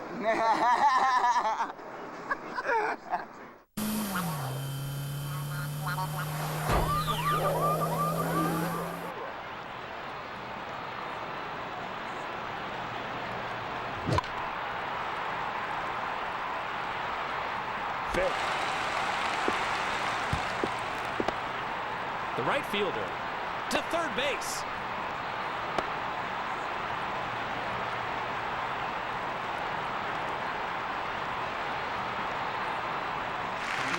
Batting seventh, Nick Johnson. 2 outs and a runner on second. 60, Nick Johnson.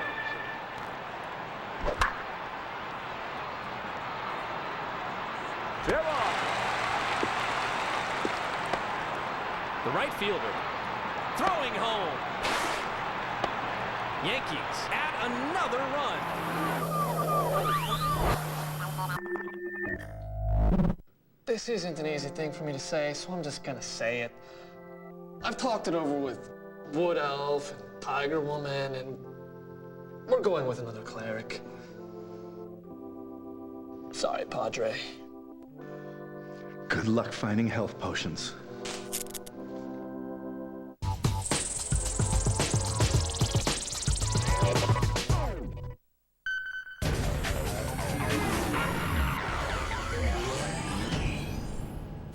We're nearly at number 1, but before we get there, we want to introduce you to one of the stars of 2002. A man with a voice that will take you to a dark, dark place. Hi, gamers. My name is Red Pepper, the voice of Mike Loire, better known as Shadow Man.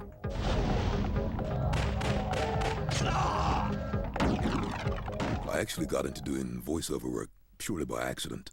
I used to be a London Underground train driver, believe it or not. And one day I had to make an announcement on the train. And it just so happened that the chief director of a television station was on the train at the time. And he came running down the platform, tapped on the cab window and said, "What are you doing driving a train with a voice like that?" He asked me to come in for an audition. I read the script, started off with something like, "In a world, imagine, blah, blah, blah, blah, blah." He loved it, offered me a nice contract. Bob's your uncle. My life was changed. I can live with that. That's cool. Red. That's cool. That's cool. I've been scripted for many games, but I remember one especially, Shadow Man. I'm the Lord of Deadside. I felt like I really wanted to get into character because I read all the Marvel comics and stuff like that, and I knew of Shadow Man, so it was like, wow, I'm gonna be Shadow Man. Looks like it'll soon be daybreak. I scare a lot of people, I gotta tell you. I wonder if there are any gravestones around here. You have any wine gums? My favorite. 40 pence. Thank you. Live long. Whilst I was a chew driver, I hated it. And I think something to do with being in deep tunnels for a long time had something to do with that. Usually, go into a studio, record for about 8 hours, solid. Maybe I might get a drink in between.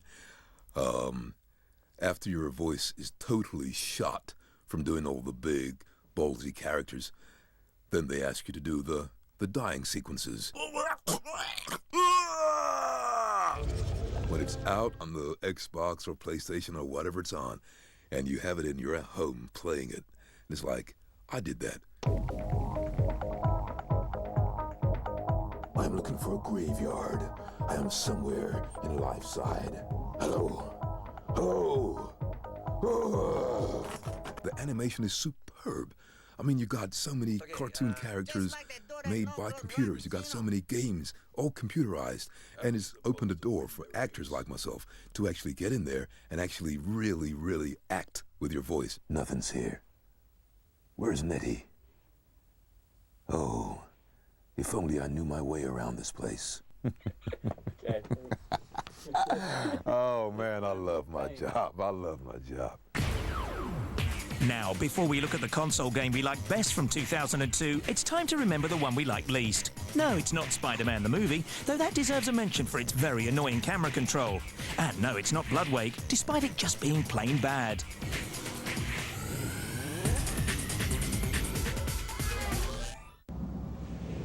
Any person who attains complete mastery reveals their presence of mind in every action. In fact, this year's Lemon is Bruce Lee. This isn't the first fighting game dedicated to the martial arts legend, but it sure is the most disappointing. Of those who cannot fight. Our future lies in your hands. Crowds of people packed the Vivendi stand at E3 in May to watch the lovely cutscenes and promising in-game graphics. But great visuals does not mean a great game. And when the reviewers eagerly slotted the game into their Xboxes, disappointment hit them harder than Bruce's famous one-inch punch. And me. They've stolen the relic and abducted your father. Controls are fiddly, making Bruce as coordinated as a drunken tramp. The game is a thinly veiled 2D side-scrolling affair that would have attracted fair reviews had it been released 10 years ago. The best fun you can have with this game is to take the disc and see if it'll fly like one of Bruce's throwing stars. Utter rubbish.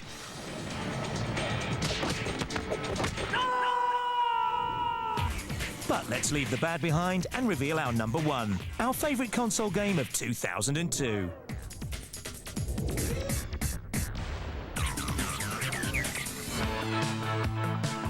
It's big, it's brash, it's kitsch, and it's cool. Congratulations to Grand Theft Auto Vice City, our favourite console game of 2002.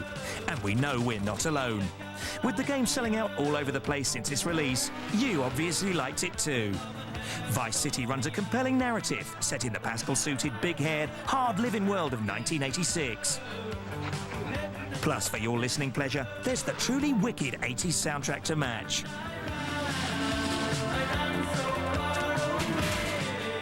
You play as newly freed gangster and bad boy Tommy Vercetti.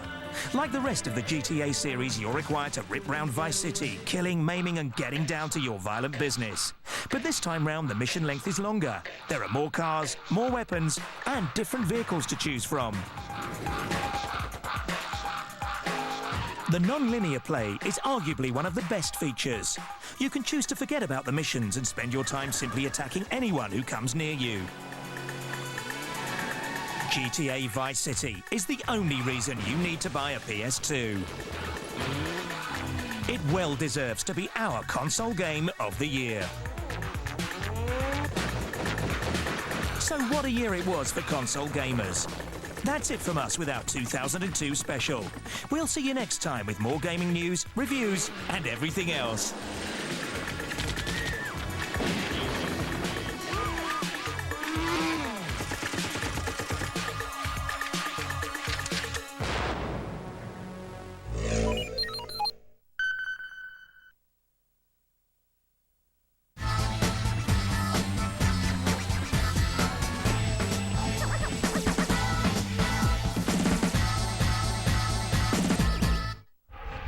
He's a pioneer in the game industry.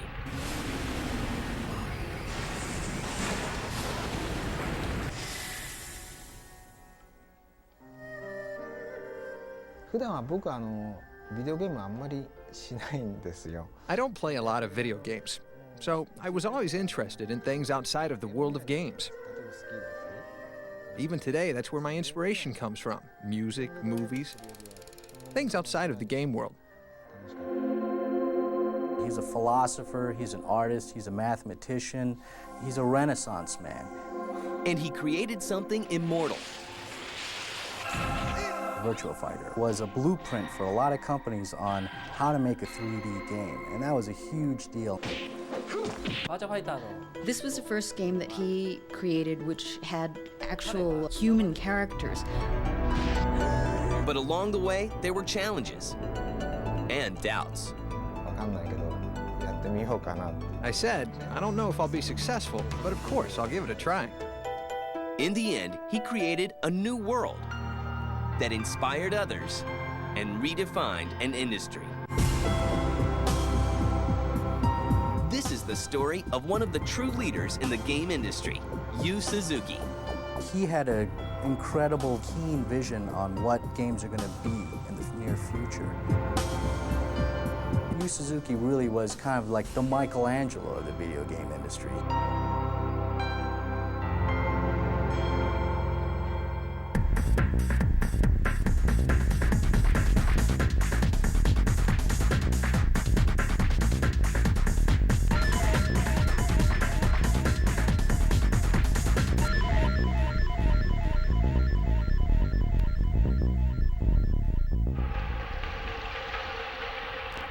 Yu Suzuki was born in Japan on May 10, 1958. He shows early signs of the interests that would define his career. そうです。やっぱりみんなとちょっと違ってるって言われてましたね。 People told me that I was different from other children. I love making things and drawing things. The other thing that I liked to do was play with plastic blocks.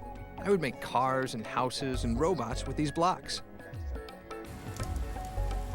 But the road to programming was not a direct path. 僕は将来の職業 My parents were elementary school teachers, so the first occupation that I was interested in was teaching. After that, I dreamed of becoming an illustrator. And then at one point, a dentist. But I didn't actually pass the exam to go into a university to study dentistry. So then I started learning to play the guitar, but no matter how much I practiced, I never got that much better. Faced with an uncertain future, he looked into the past. で僕の中ではとにかく When I entered the university, I started learning more about programming. I realized that this was very much like playing with Dio blocks as a child. You took different pieces and you put them together in different ways to make something new. After graduating from Okayama University of Science, Yu Suzuki begins to look for a job. 会社の面接してる中にセガがあった。 When I originally came to the interview at Sega, it wasn't because I was interested in games. It was more because of my interest in programming. But the interviewer was very nice, and I got a very good feeling about the company, and that's why I joined. In 1983, Sega is already a growing force in the video game market. Games like Zaxxon are popular in both the arcade and home console markets. When I entered Sega in 1983, there were very few people in development. Also, the offices were very small. 5 people shared one table. It was that kind of environment. After working for 2 years as a support programmer, he's given a shot at producing his own project. To develop this game, I rode on motorcycles a lot. When we came up with the prototype, I would ride that prototype bike for hours and hours, every day. He puts his efforts into a motorcycle simulation and his focus into an arcade cabinet. At that time, a lot of Japanese arcades, they had what was called coffee top table arcade machines. But then there was Hang-On, which was this huge machine with a motorcycle stuck into it. Hang-On and its innovative design quickly becomes a success in both Japanese and American arcades. You know, nothing stood out like Hang-On. When you walk into an arcade and then you see literally just a motorcycle thing that you can get on and ride in, it made video games more of a kind of entertainment activity. It felt so real. You're going like this, and you're going like this, and leaning over. Oh, a little bit too much, a little bit too much. I'm gonna crash, bam! The level of immersion in that game was just unbelievable. Sega soon follows with another Yu Suzuki arcade innovation. Welcome to the fantasy zone. Get ready. Space Area was a game where you're basically spaceman-type pilot, and you're on a jetpack, and you're flying all around this terrain, and there's all these flying objects coming at you. And you literally see on the screen a thing coming from a far distance, and it gets bigger and bigger. There was really nothing else like it at that time. Yu Suzuki continues his success with 2 more innovative arcade games for Sega, Afterburner and Outrun. Outrun's a driving game where you're driving a convertible Ferrari, you're outrunning your opponents, but this is not a racing game. This is a driving game where you got one hand on the wheel and the other one around your babe. You play a game, you know, in a chair, in front of a TV screen, and so just the style was so different and it was so exciting. He was also very aware of car physics.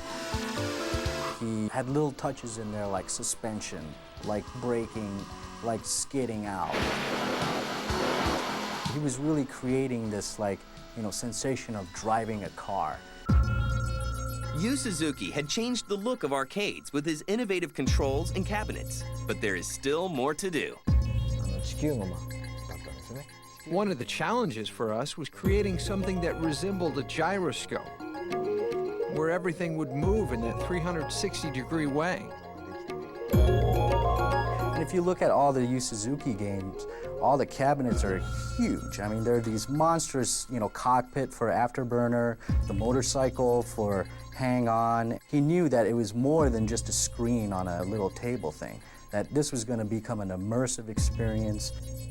He had this incredible vision that the arcade industry is going to become more than just, tabletop games.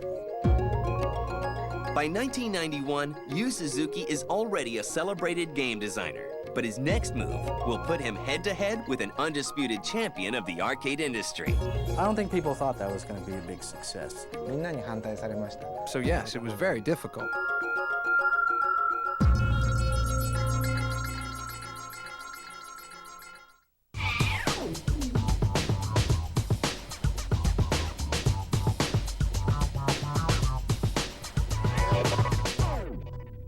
I Spy comes to DVD. Spy the action. Can you see anything? Spy the technology. See me looking at you, looking at me. Spy all the special features. I like this. Eddie Murphy and Owen Wilson. I Spy. Buy it Tuesday on DVD. Oh, wow, that's pretty good.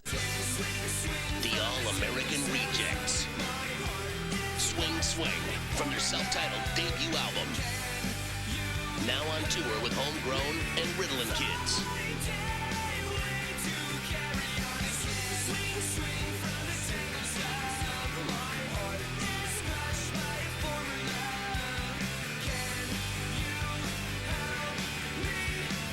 The All-American Rejects. In stores now. Ever wondered what it's really like to be a soldier? What do you got? I have a sit rep from Alpha Company. BT, ready to be verified. Verify. Put yourself in the picture with this free video.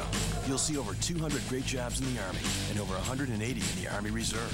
You'll also see what skills you learn, how you can earn money for college, even what soldiers do in their free time. Call 1-800-984-ARMY now and get this free t-shirt and your free video. Put yourself in the picture and see what it's really like to become an Army of One.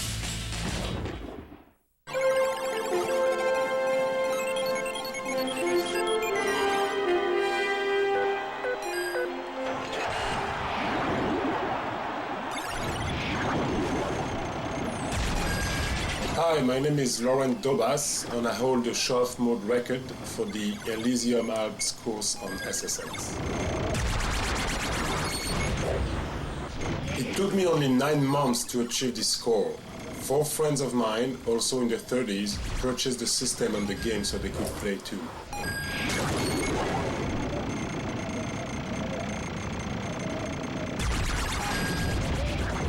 When the PS2 came around, my life changed. The first SSX was a revelation for me. Awesome graphics and what video games are supposed to be all about. Once I realized the million points barrier could be broken, I had to keep trying. I had to do it. It was a hot summer afternoon and I was just out of the shower. I turned on my PS2, my VCR, and bang, I hit the million points on my first run. I was shaking like crazy and unable to play after that for a couple of hours. It was pretty insane.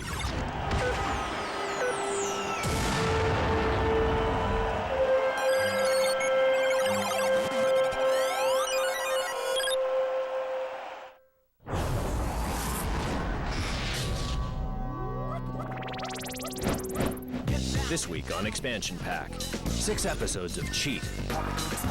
Tomorrow at 2 p.m.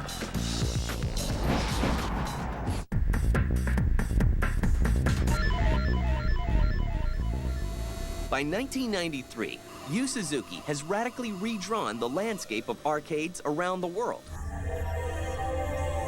Moving cabinets and realism are his trademarks. But his next project adds an entire new dimension to gaming.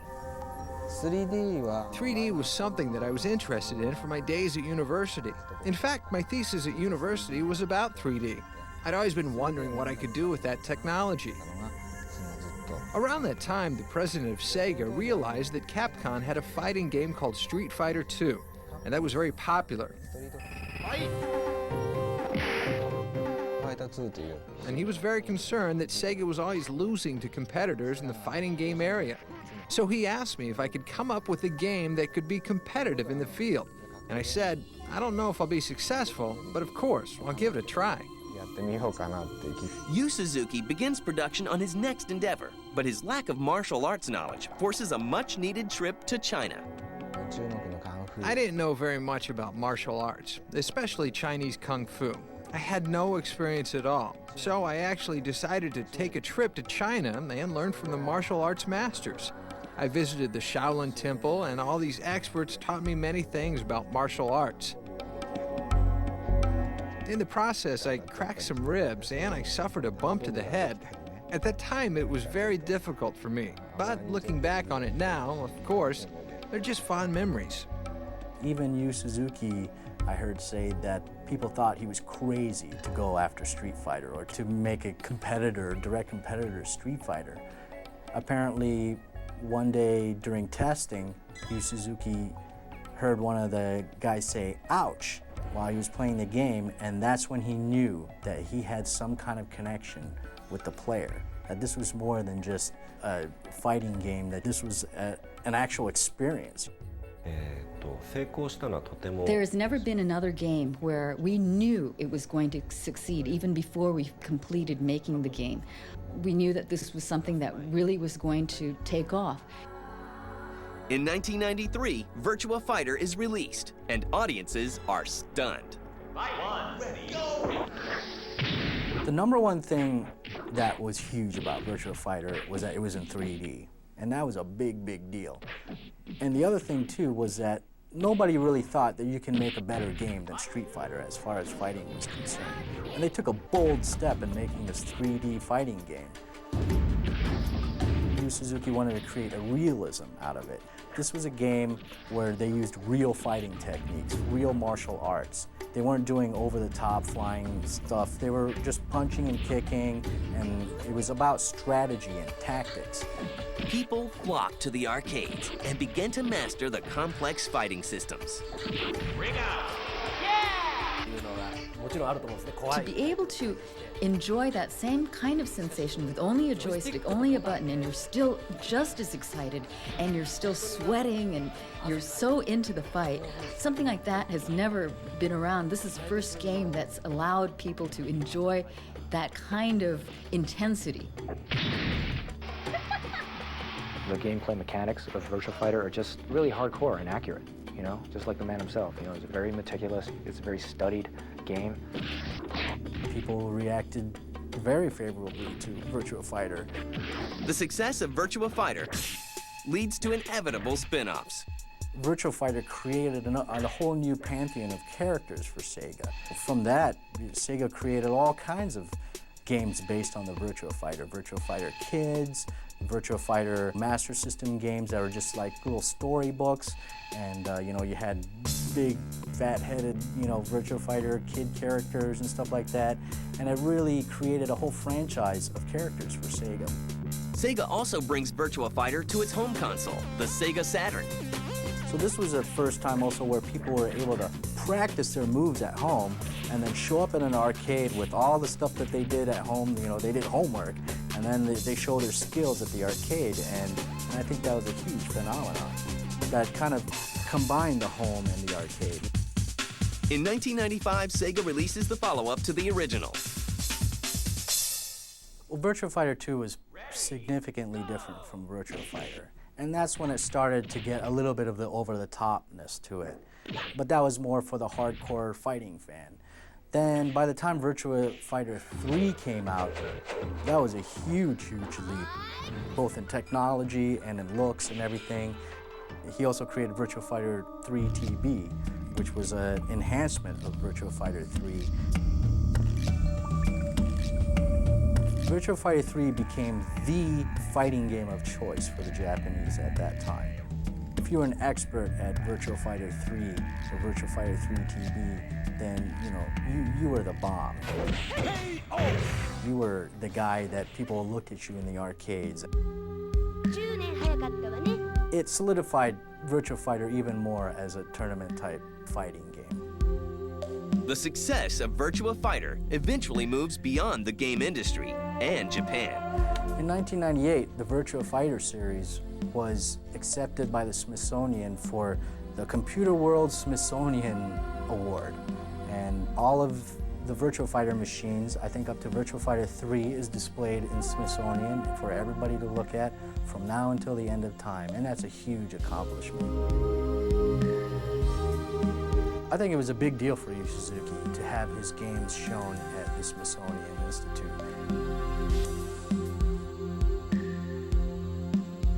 That's a big deal, is to have, you know, something like Virtua Fighter be accepted by mainstream America as a real work of art or a real, you know, accomplishment in technology. That's something that we all should be proud of. In a little more than a decade, Yu Suzuki changed the way we play video games. But he is about to face some serious obstacles. And the one great thing about Suzuki-san and about Sega is traditionally they have been a company that have been risk takers and always pushing the envelope.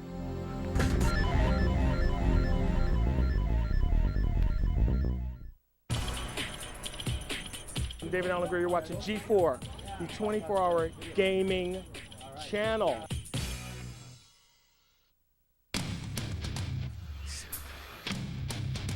If someone wrote a book about your life, would anyone want to read it? The stories of tomorrow are being written today in the U.S. Navy. You'll do more in a few years than most people do in a lifetime, if you're ready. Check out the Life Accelerator at Navy.com. Navy, accelerate your life. What keeps you from getting the exercise you need? Is it lack of time? Are you afraid of doing something wrong? Chances are you've seen us talking about the Total Gym before, wondering, is it really as good as they say? The fact is, it's even better than we say. So what kind of body do you want? Maybe you just want to trim and tone your body. Or if you want the strength and conditioning of a world-class athlete or a bodybuilder, the Total Gym can help you get there faster than you've ever imagined. So why not give it a try? Believe me, once you try it, you'll be hooked on it. I know, I've used mine for over 20 years.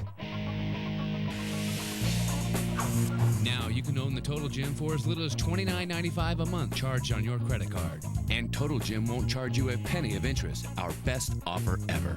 To order Total Gym, call 1-800-340-7488. That's 1-800-340-7488. I love sports, but you gotta know what games are right for you. Same with computer and video games. That's why parents have to make sure each game is right for their kids. How? Check the rating. Every computer and video game has a rating symbol that tells you what age group the game is best for. There's also a content label that tells you what's in the game. When you check the rating, the control is in your hands.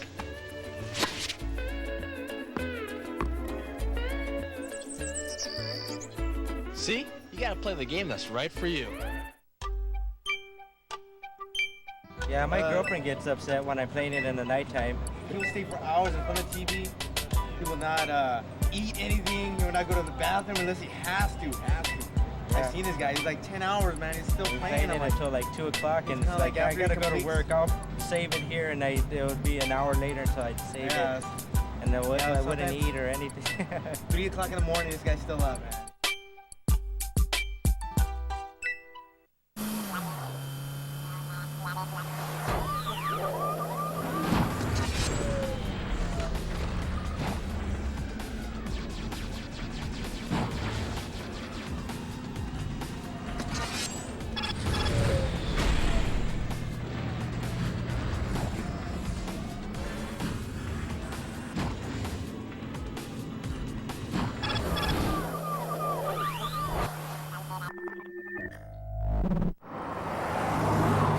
Do you consider yourself a star?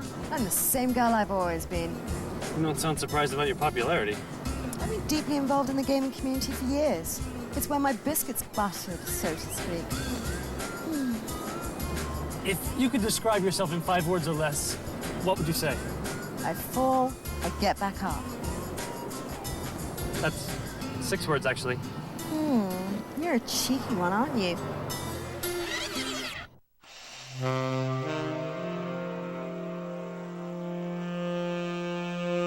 In 1998, Sega was developing their new console system, the Dreamcast. The power of the new system allows Yu Suzuki to bring a mere thought to life.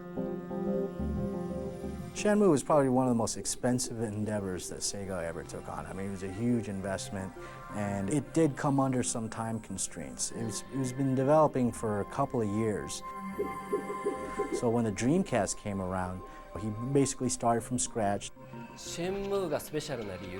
think that Shenmue, the reason why it's so special is that it realized something that no one had ever done before, using technology that had not been used before.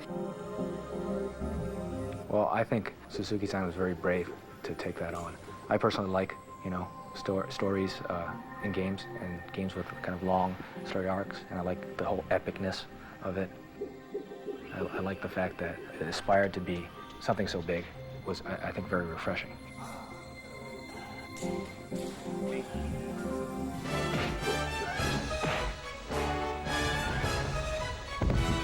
In the games, Shenmue follows a young Ryo in Yokohama in the 80s. They killed my father, right in front of me. I will have my revenge.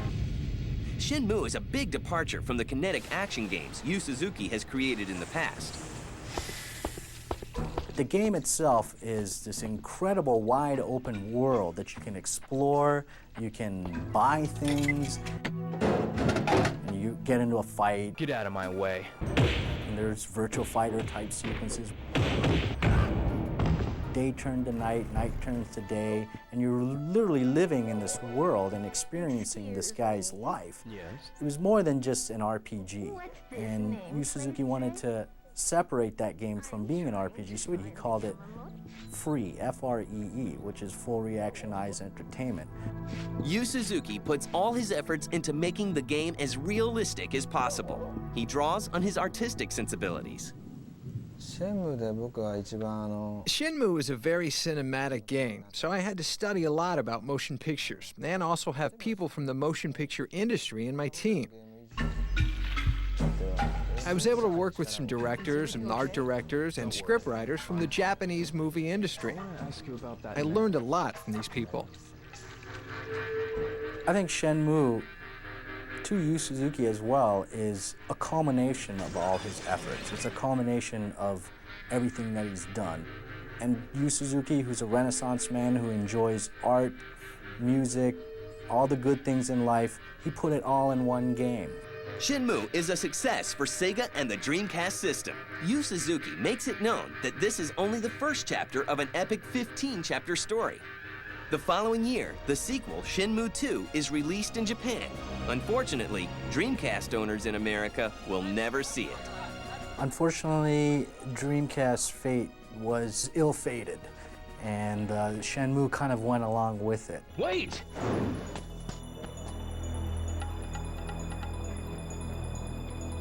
After the Dreamcast dies, Sega enters into an agreement with Microsoft to create original material for its new Xbox system. Shenmue 2 was really probably one of the biggest Sega games, and in order for Microsoft to secure something like Shenmue 2, that was a huge deal. Shenmue 2 arrives on American shores in the fall of 2002. The Xbox version of Shenmue 2 for the US was put out by Microsoft.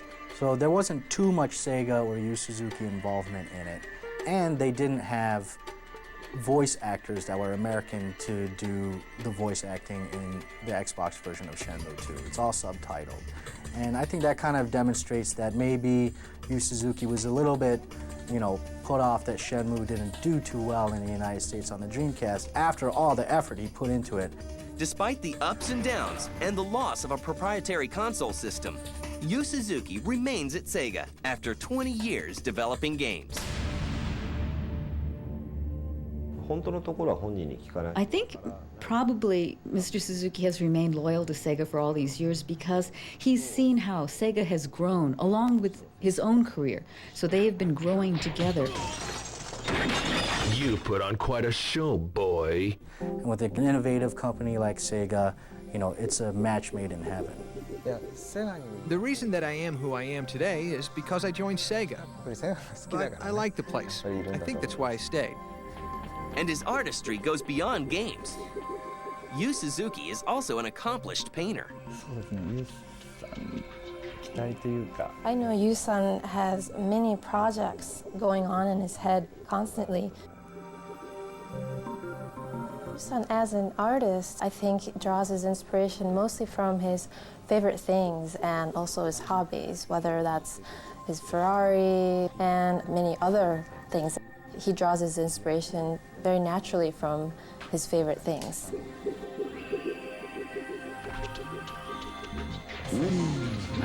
Hang on! After 20 years of producing some of the most memorable games, games that changed the way we play, games that changed the industry, Yu Suzuki is honored for his contributions with the Hall of Fame Award from the Academy of Interactive Arts and Sciences. Yu Suzuki will continue to forge new paths.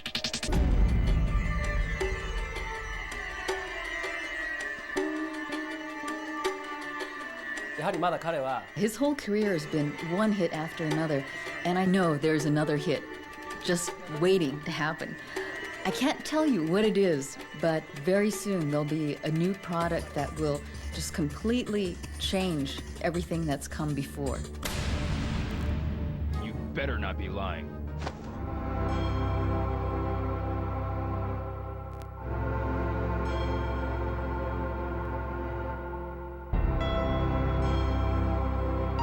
Every developer, every publisher is going to, look at, the kind of game that's actually going to sell, which means basically the kind of game that people want. But I think there's a, responsibility on creators' parts who don't want to just follow what's out there, right? You want to go out and break new ground. And Suzuki-san is one of these guys who break new ground. We're all filled with the feeling of, what should I do now? It's a very exciting time for us, both for me and for my staff.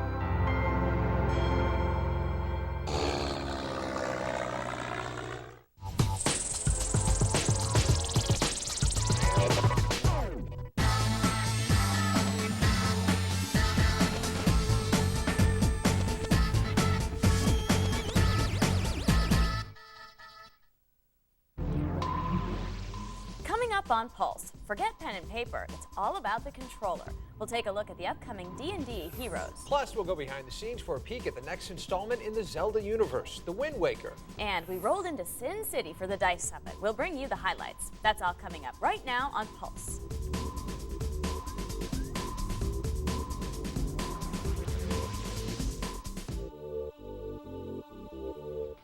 Welcome to Pulse, your weekly look into the world of interactive entertainment. I'm Patrick Clark. And I'm Ronnie Lynn Riley. Today, Xbox gamers are headed online in a big way, and Microsoft has the numbers to prove it. Plus, if you've ever been to an arcade, chances are you played one of his games. We'll talk with Yu Suzuki. But first, was Ratchet & Clank able to pull off the upset at this year's Interactive Achievement Awards? The Interactive Achievement Awards were handed out at the recently concluded DICE Summit in Las Vegas.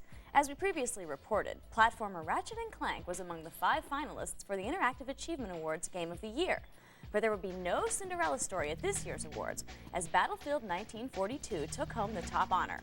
The World War II simulation raised the bar for first-person shooters by allowing players to take control of authentic vehicles from tanks to battleships. We'll bring you more coverage of the DICE Summit later in the show. While Rockstar's Grand Theft Auto Vice City didn't win Game of the Year honors, it did get the nod for Console Action Adventure Game of the Year. But the company isn't resting on its laurels based on its recently revealed plans for the next 18 months. Rockstar will reportedly bring a new installment in the Grand Theft Auto series to the PlayStation 2 this year, along with sequels to Max Payne, State of Emergency, Spec Ops, and Smuggler's Run in the next year and a half. GTA Vice City will also be making its way to the PC sometime this spring. Take-Two Interactive, the parent company of Rockstar Games, has made a name for itself as the premier publisher of mature-themed games. But the company has announced that it is also planning to publish sports and child-oriented games in the near future. No titles have been officially unveiled, but does this mean we'll soon be seeing Grand Theft Auto Nice City? Switching gears from cars and crime to swords and sorcery, it's the wonderful world of Dungeons and Dragons. Infogrames is bringing the popular pen and paper game to all 3 consoles later this year. The game is called Dungeons and Dragons Heroes, and it's this week's first look.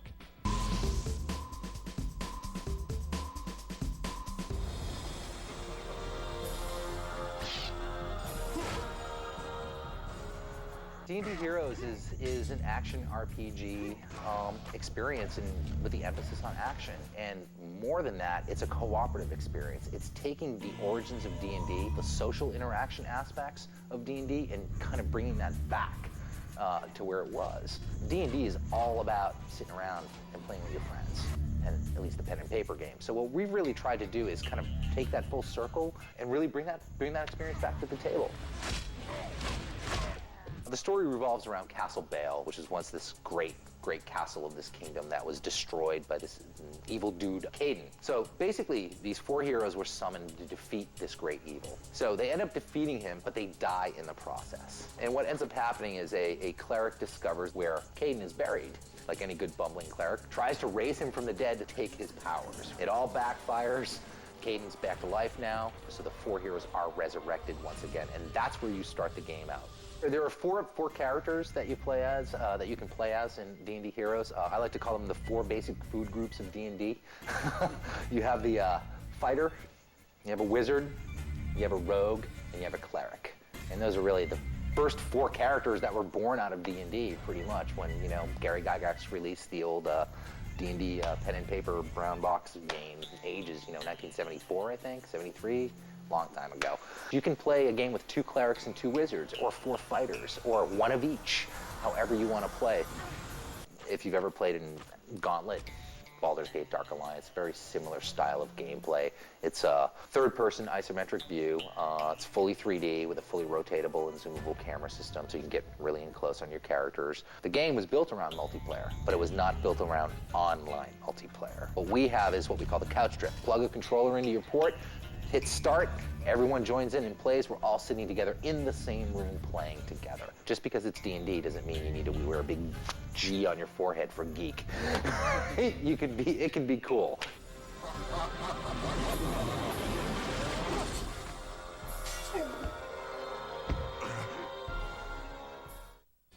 So maybe you can't wait any longer for the legendary D&D universe to come to your favorite console.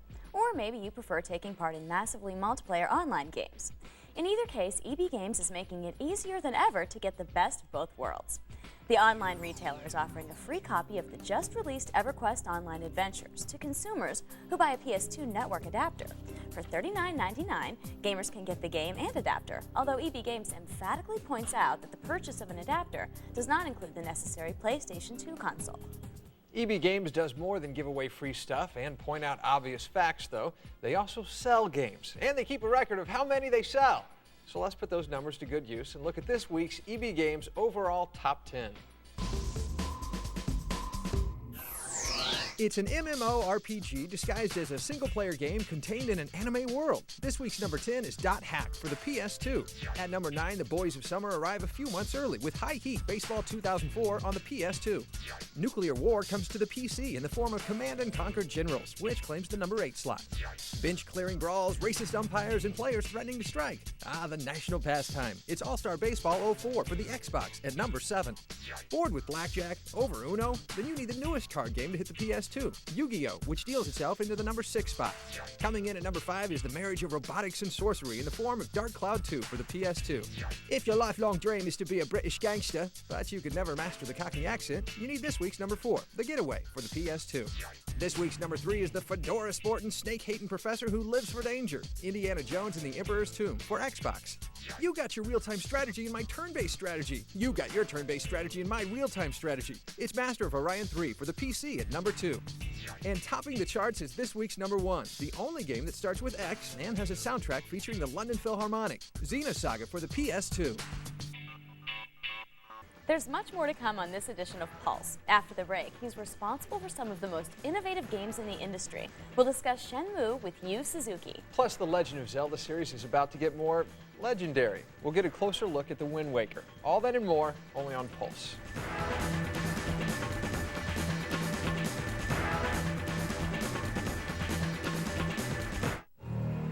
It's time to slay the dragon. About time. Anyone else on? We've got 12 of the team online. Yeah, let's do this.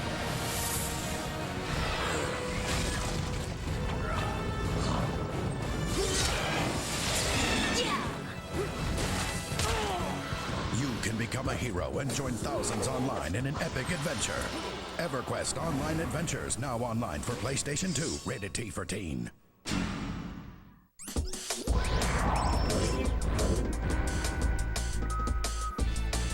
Dude, this is gonna be like the raddest edition of Pringle's cheat sheet ever.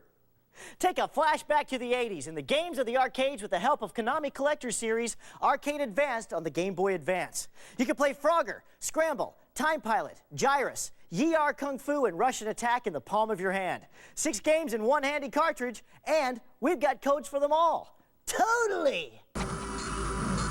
G takes a flashback to the 80s and the games of the arcade with the help of Konami Collector Series Arcade Advanced on the Game Boy Advance. You can play Frogger, Scramble, Time Pilot, Gyrus, Ye Are Kung Fu, and Russian Attack in the palm of your hand. 6 games in one handy cartridge. You will surely wear down a few batteries while you play. Konami went all out with these games. Each is almost the exact replica of their arcade version. You can even use the Konami code that all cheaters know by heart to unlock some gaming goodies. This code, first used on Contra back in the 80s, still lives today. It's a great cheater chant. Up, up, down, down, left, right, BA start. You enter this code for every game at the games menu. When you enter up, up, down, down, left, right, BA start. For Frogger, you'll get enhanced or advanced graphics. The Game Boy Advance struts its stuff. What a difference a makeover makes. There's also advanced graphics for Gyrus. Go space age in style as you fly your spaceship. And in Scramble, how far can you invade our Scramble system? This was Konami's first horizontal shooter. You'll enjoy its new look. Now the other 3 games, Ye Are Kung Fu, Russian Attack, and Time Pilot have some extras too. Just use the cheater chant once again. Up, up, down, down, left, right, BA start. We'll let you figure out what the extras are. That's it for Pringle's Cheat Sheet. You take your play seriously, then get to EB Games. You guys have great selection. Here at EB, you can play a game before you buy it. Trade in old games or save big with great pre-owned prices. You can trade in your games, get store credit. Get what you want. Visit us at ebgames.com. Win your choice of game system, 4 free games, and $100 of accessories. To enter, call 1-888-321-4474 now. 1-888-321-4474 now. Objective. Use people skills. Train customer. Education. Bachelor.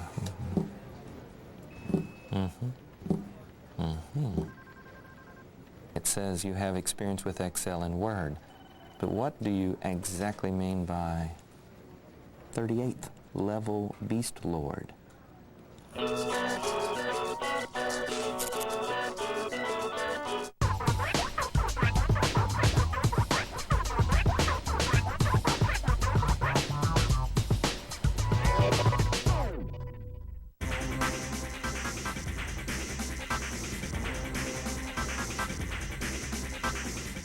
Months since its launch, the Xbox Live community has enjoyed a rapid growth spurt. Microsoft is reporting that the service boasts 350,000 subscribers throughout the United States, Canada, and Japan. The first game to feature downloadable content was Mechasalt, and gamers responded with 172,000 downloads during the first week of availability. Microsoft also noted that the community has logged 15.7 million hours of online play, a number that will increase when Xbox Live is launched in 8 more countries on March 14th. Gamers may not have to shell out $200 for their Xboxes in the near future. In fact, access to the console may only cost a few tokens. Microsoft has announced that it plans to bring the Xbox to arcades later this year. But this isn't a new development. Microsoft and Sega made an announcement back in 2001 that they had partnered to create arcade games that would feature the Xbox technology. In other words, consumers may be seeing games like Sega's Panzer Dragoon Orta in arcades sometime in the near future. While a game like Panzer Dragoon Orta is tailor-made for arcades, the story-driven adventure of Shenmue is best left to a console. Shenmue's creator, Yu Suzuki, is a pioneer in the industry, and we sat down with him for a discussion on all things video game. Shenmue was probably one of the most expensive endeavors that Sega ever took on. I mean, it was a huge investment. I think Suzuki-san was very brave to take that on. I personally like, you know, stories in games, and games with kind of long story arcs, and I like the whole epicness of it. I like the fact that it aspired to be something so big. Was, I think, very refreshing. I think that Shenmue, the reason why it's so special is that it realized something that no one had ever done before, using technology that had not been used before.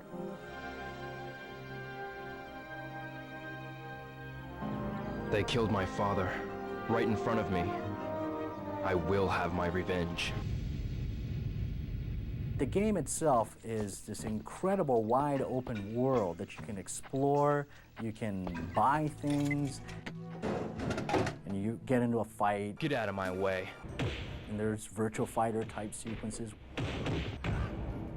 Day turned to night, night turns to day, and you're literally living in this world and experiencing this guy's life. It was more than just an RPG. The thing I gained the most from Shenmue personally was that it gave me an insight into the world of motion pictures. It's a very cinematic game. I think Shenmue, to Yu Suzuki as well, is a culmination of all his efforts. It's a culmination of everything that he's done. And Yu Suzuki, who's a Renaissance man who enjoys art, music, all the good things in life, he put it all in one game.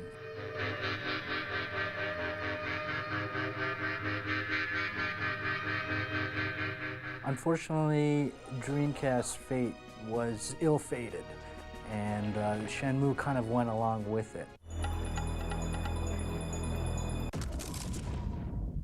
The Xbox version of Shenmue 2 for the US was put out by Microsoft, so there wasn't too much Sega or Yu Suzuki involvement in it, and they didn't have voice actors that were American to do the voice acting in the Xbox version of Shenmue 2. It's all subtitled.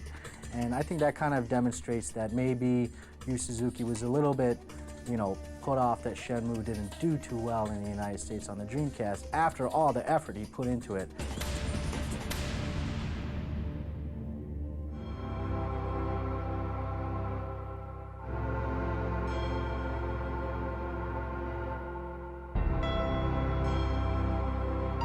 Every developer, every publisher is going to, you know, look at, you know, the kind of game that's actually going to sell, which means basically the kind of game that people want.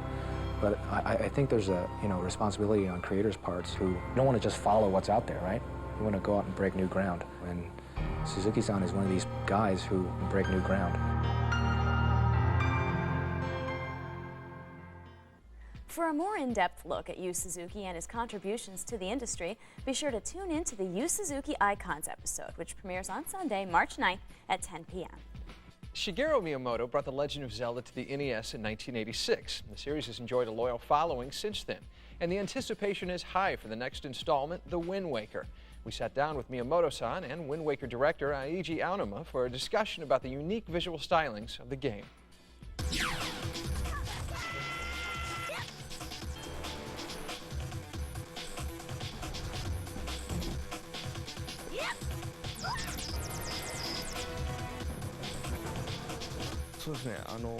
With Wind Waker, one thing we really tried to do was we tried to look at playing Zelda in a 3D world, and we tried to find the mode of expression within the game that is best suited to a 3D Zelda. And this time we really thought that you know, how we portray the character and how we portray the character's movements on screen and even the character's proportions would become very important to the player naturally feeling like they are a part of the world within Zelda.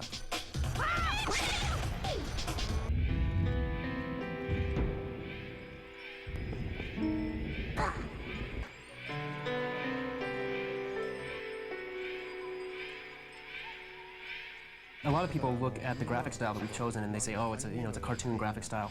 But actually, when you play the game, you never think of it as being a cartoon graphic style because it is a very natural looking world and things flow naturally and it's all put together in a very natural way. And players naturally become immersed in that. We've gotten a lot of feedback to that extent. And for that, that's one of the accomplishments that we're really proud of with this game. We decided to go forward with the toon shading that we're using in this game. And the reason that we did that is because as graphics get more and more realistic and more animations are required to maintain the realism of those graphics, it actually can become more difficult to control if things are not as realistic as the player feels they should be. And so instead we decided to go with the toon shading and this kind of idea of deformation and more fluid movement and to help make the play control easier as well.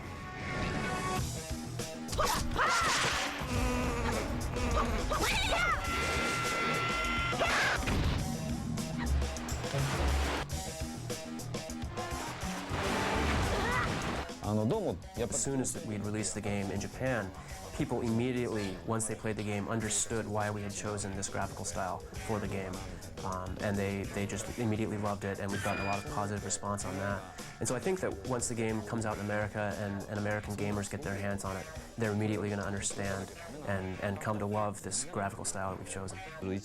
For us, that's really the most fun and exciting part about developing games, is finding these new things that we can add to the game that no one else has thought of, and that when players pick up the game, they can kind of explore the game themselves and experience them for themselves for the first time. And I hope that people will really take the chance to look at it and enjoy it and experience it for what it is. Coming up after the break, Nintendo is changing its plans for the GameCube version of Mario Kart. We've got the details. Plus, we're rolling into Las Vegas for the action at this year's DICE Summit and Interactive Achievement Awards. It's coming up only on Pulse.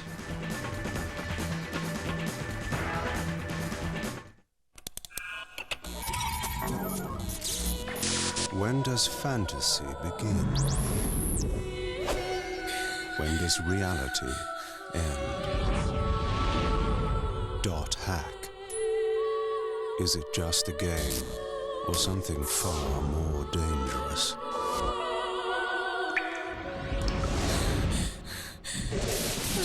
.hack Part 1, game and DVD for PlayStation 2 from Bandai, rated T for teen.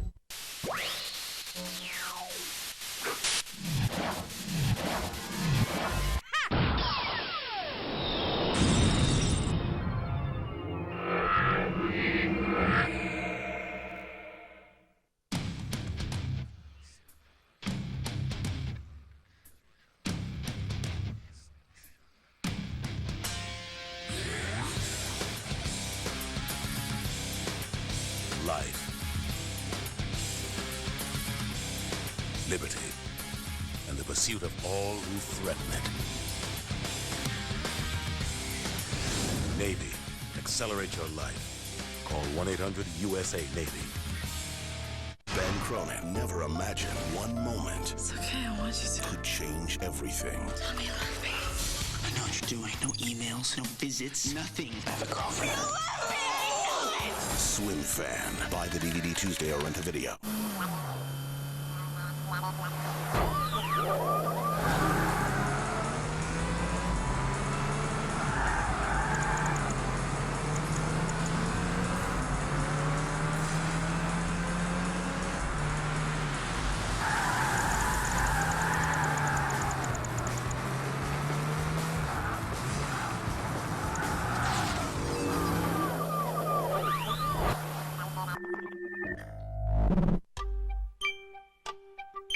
Well, me and him are brothers, you know.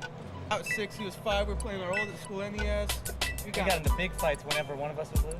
I would be winning. He'd pull the controller out, knock the system over. He'd cheat by unplugging my controller, so we'd get into a big brawl right there. Parents get all mad at us. Then my brother busts a game that didn't belong to him because he was losing at it. Slammed it on the floor and busted it in half. He snapped Tekken 2 in half.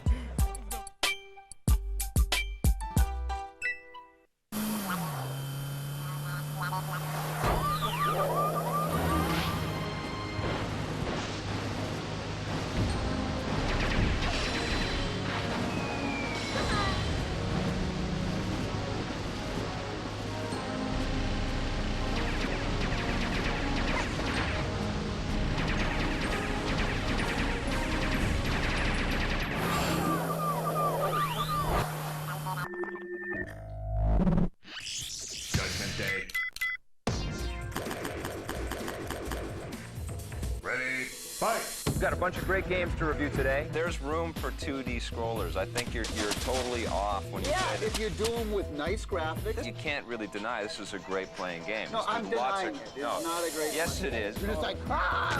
This is one of the best platform games ever made. I'd rather eat rocks than play this game. Next.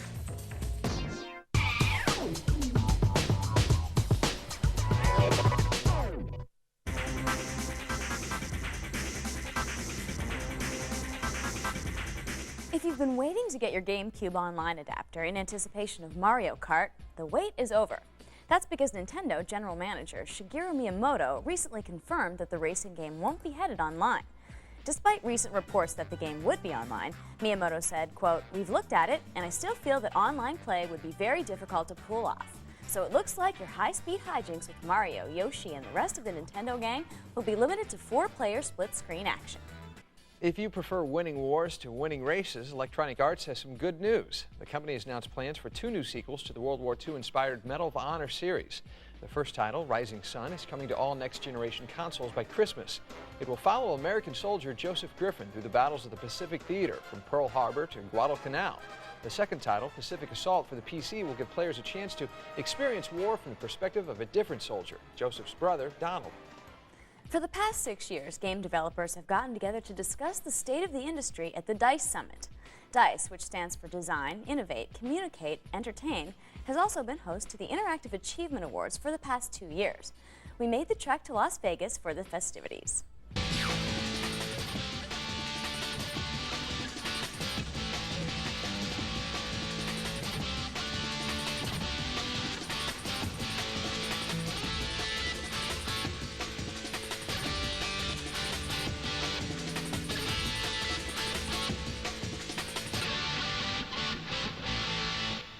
AIS awards I think it means a lot more than other awards, just because it's an award ceremony dedicated to the actual games itself and represented by the companies who make them. Well, it's important that games get a recognition as art forms, and the AIS awards have started to do that. DICE is a very interesting conference because what we have are 250 very serious game professionals. DICE is a very interesting collection of the elite of the game industry, the game developers who consider the industry to be sort of an art form, and so the best of the best come to DICE. It seems to have become the Oscars of gaming. I think it's going to be the best award show we've had. This industry generates revenues far in advance of the Hollywood motion picture industry, and yet the artists are not comparably celebrated, except for tonight. That is why I feel very privileged to be here tonight, to be the host for the 2003 Adult Video Awards. Comedians hosting award shows, always a good thing. I love Dave Foley. If you want to see some awards given out, or maybe even win some yourself. And now, the nominees for Outstanding Achievement in Character or Story Development. Console Action Adventure Game of the Year. Innovation in Console Gaming. Outstanding Achievement in Art Direction. And the award goes to... The award goes to... Tom Clancy Splinter Cell. Ratchet and Clank. Medal of Honor, Frontline. Grand Theft Auto 3. Animal Crossing. Now, for our grand finale. Our presenter is the greatest skateboarder alive. It is Tony Hawk and the Blue Man Group.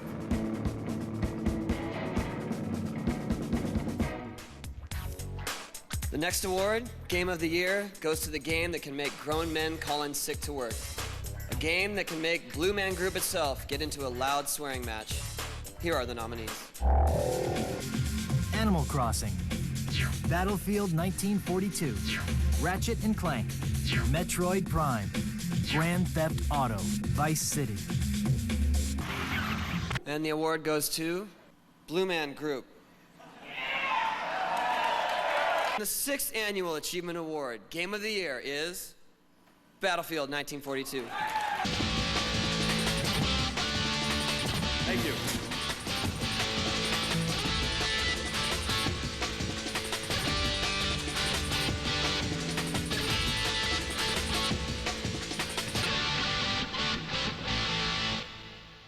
Game developers have DICE, the game press has E3, and now gamers have their own event. On March 3rd, G4 announced G4ia, the industry's first celebration of the video game lifestyle. Along with musical acts and interactive game stations, the Glow Awards, whose winners will be chosen by viewers and consumers nationwide, will be handed out. You'll be able to achieve the Glow in July, and we'll bring you more information as the event draws closer. In game announcements, Ubisoft is resurrecting the Prince of Persia series. Prince of Persia: Sands of Time marks the first appearance of the popular franchise since 2000's Arabian Nights on the Dreamcast. Sands of Time is being developed by the same team responsible for Tom Clancy's Splinter Cell and is set for release on all consoles and PC later this year. The crossover craze continues as Legacy Interactive has announced the second title in the adventure series based on TV's Law & Order. The first game, Law & Order: Dead on the Money, was released in 2002 and features characters from the show. Reality TV has not only saturated primetime, it's now permeating video games as well. Joe Wood's Neighbors from Hell lets you participate in a reality-style TV show where your goal is to pull pranks on your annoying neighbors. The game is set for release later this year. In new releases, Idle Minds is bringing your favorite childhood games to the PlayStation 2 with My Street. You'll go back to a time when your biggest concern was whether your mom packed you bologna or PB&J. Dodgeball, RC races, and marbles are the order of the day, and you can even play online. My Street is available on March 12th. Coming to the PC on the 11th is Praetorians. This real-time strategy title puts you in the role of a Roman general whose sole mission is to invade Egypt and Gaul in order to expand the Roman Empire. Konami is bringing Zone of the Enders 2, the second runner, to the PlayStation 2 on the 11th. The mech combat game features anime-inspired graphics and an engrossing storyline. The national pastime returns to the Xbox on the 11th with Sega's World Series Baseball 2K3. The game features an ESPN-style presentation, along with classic uniforms for every team, and player-specific batting stances and pitching styles. That's all for today's edition of the show. If you've got something to say about today's stories, be sure to head to our website at g4tv.com/pulse and send us an email or join our message boards. As we showed you earlier, the biggest names in the video game industry were at this year's DICE Summit. As we head out, we'll take you back to Las Vegas and listen in on Tommy Tallarico and Cliff Lazinski analyzing their experience at the Interactive Achievement Awards. For Patrick Clark, I'm Ronnie Lynn Riley. We'll see you next week on Pulse.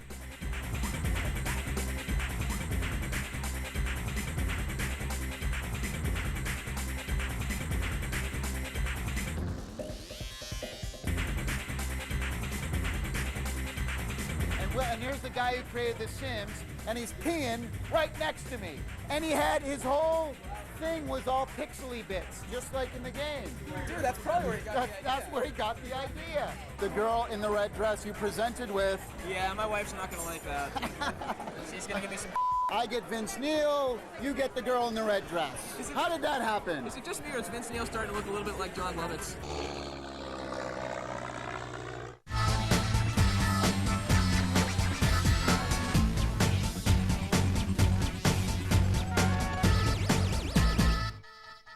Welcome to Judgment Day. We've got a whole whack of games to talk about today, so let's get started. Whack? You don't like whack?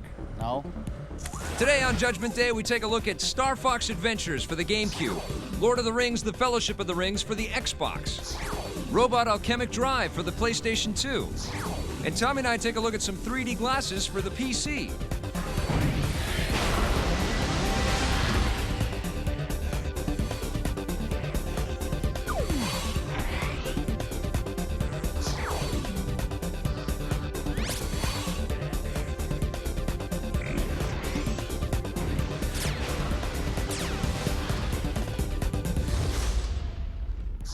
All right, first game we're talking about is Star Fox Adventures from Nintendo for the GameCube. It's developed by Rare, and believe it or not, this might be the last Rare-developed game for Nintendo. What did you think of Star Fox Adventures? I gotta say, I never really liked the other versions, the SNES version and the N64 versions of Star Fox. I never liked them. What is this, True Confessions? Those were awesome games. I never liked them. This game is completely awesome and completely great and has really nothing to do with those other games. What makes it so great... It's not like the other Star Fox games. Is one, it's not like the other Star Fox games. Right. But two, the amazing story really draws you in to the game. Right. Really, really, really, the presentation is extremely well done. Really? Absolutely. Keisha Kev Kiaj Nu. It used to be called Dinosaur Planet, and it was supposed to be an N64 game. You can tell that some of the textures and some of the character designs and stuff like that were sort of N64 ready, but then they added a whole level of detail, lots and lots of nice reflection mapping, beautiful lighting effects, awesome effects on the fur on some of the creatures. The graphics are incredibly well done. Even though they're cartoony style, they're still amazing. The music in this game is absolutely phenomenal. The sound effects are really absolutely nice, phenomenal. The water effects are staggering. They're so beautiful. There's actual sort of distortion of the little fishies that are swimming around underneath the waves, and the water just, you know, cascades around Star Fox as he's swimming through the thing.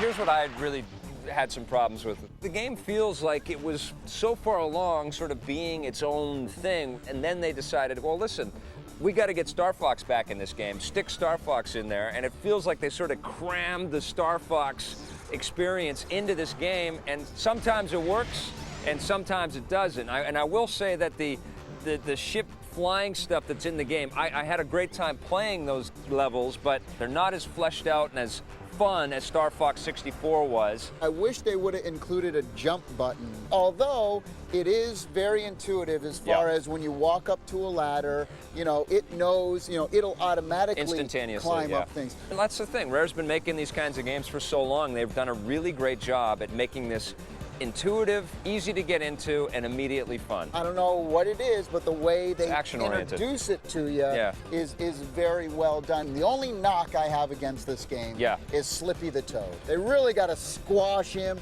get rid of him, needs to die. Please off him in the next level. Off him. Off Oh my in the next God, game. what are you, a gangster now? I had a lot of fun playing Star Fox Adventures on the GameCube, but it is not my favorite Rare game of all time. I'm gonna give it an 8.5 out of 10. Well, GoldenEye was my favorite Rare game, and this is my second favorite Rare game. I'm giving it a 9, even higher than you. On the positive side, the storytelling in this game is absolutely phenomenal. Character design, enemy designs, and graphics overall are extremely well done. And it really gives you a good learning curve throughout the entirety of this game. On the negative side, we were a bit surprised that the classic Star Fox experience wasn't a little better integrated. There's no jump button, which is a little bit weird in this game. And man, Tommy and I really just can't stand Slippy the Toad. Okay, we're gonna talk about our next game now. It's a little bit strange. It's called Robot Alchemic Drive for the PlayStation 2 from Enix. What'd you think of this one? Although this game is kind of unique to play, the presentation, setup, dialogue, voiceover acting, music is so horrible that it really, really brings the whole experience down. They were having fun with that. They were just joking around. They were not having fun. They were being serious. No, come on. I know that the developers knew what they were doing when they put this together. They were having fun. They're tweaking with the anime-influenced artwork and stuff that's out there. Didn't get that. You didn't like the BNN newscasts and the hysterical correspondent? They were trying to be serious. No, yes, they were. I can't believe and that. It's the worst. You know what? It's so bad that he thinks they're joking around. That's how bad it is. In my heart, I really hope. No. I hold out hope that they're not being serious. We will bring you more information as soon as we receive any updates. Oh. We've made connection. The graphics in this game overall aren't really that great. It's not the best PlayStation 2 graphics. Right. The controls. The robots look cool, though. The controls in the game are absolutely, you know, weirded out. Like, you know, it's you know, that whole world spins around the player type controls. Well, this one times 10. Well, we got to get to the quick here. The gimmick of this game. Well, the cool part of this game is that not only can you walk around as the human character, or hero as they refer to him in the game, but you can also at any time push the select button and now switch to the mech, although there's a little caveat to that. Yes. Ooh, I've never heard you use the word caveat. Your eyes is always from the boy. That's the thing. It's like you're playing giant rock'em sock'em robots, and you get this little remote control dude, and he walks around, and you get the clobber on the other giant robots. Now, the really cool thing here is that the two thumbsticks, the right and the left thumbstick, actually operate the robot's arms. So if you swing them around, they'll throw punches, and if you press down on them, their giant hands will give way to these new weaponry. So you have like flamethrowers and drills. The way you control the mech is awesome. I really love that. What I hate is the camera control that you have to be forced to deal with. You hate that? In order to operate it. Hate it. Yes. Oh, a new humanoid weapon has appeared. It is the same robot that has already saved Japan. The thing that this game does better than any other mech game ever is it really does give you a sense of the height of this thing. Yeah. Huge mech and destruction all around you. I love that. Absolutely phenomenal. It gets mega points for that. It's a completely different mech style game, and that's why I enjoy playing this thing. And I know that it's complicated, I know that it's tricky, but once you learn it, you're going to find tons of enjoyment in this game, and I had a blast. All of that could have went completely away if they just would have given me an option where, you know, you can have like a camera pull back. I like this thing a lot. I'm going to give it a 7.5 out of 10. I'm giving it a 7, so I don't know why we are arguing with me so much. On the positive side, this is a very fresh take on the whole giant mech fighting genre. This is really the first mech game that gives you a sense of how powerful and enormous and devastating these robots can be. And although Tommy and I disagree on some of the camera issues, we both agree that the controls of the mech are fantastic. On the negative side, the presentation and VO recording on this game is just laughable. The third-person spinning world controls kind of make us a little seasick. And although it's cool and unique to be outside of the mech and control it, it's hard to actually win battles doing it that way. All right, we're moving on from sci-fi now. We're going to talk about racing next with NASCAR Thunder 2003. Stick around.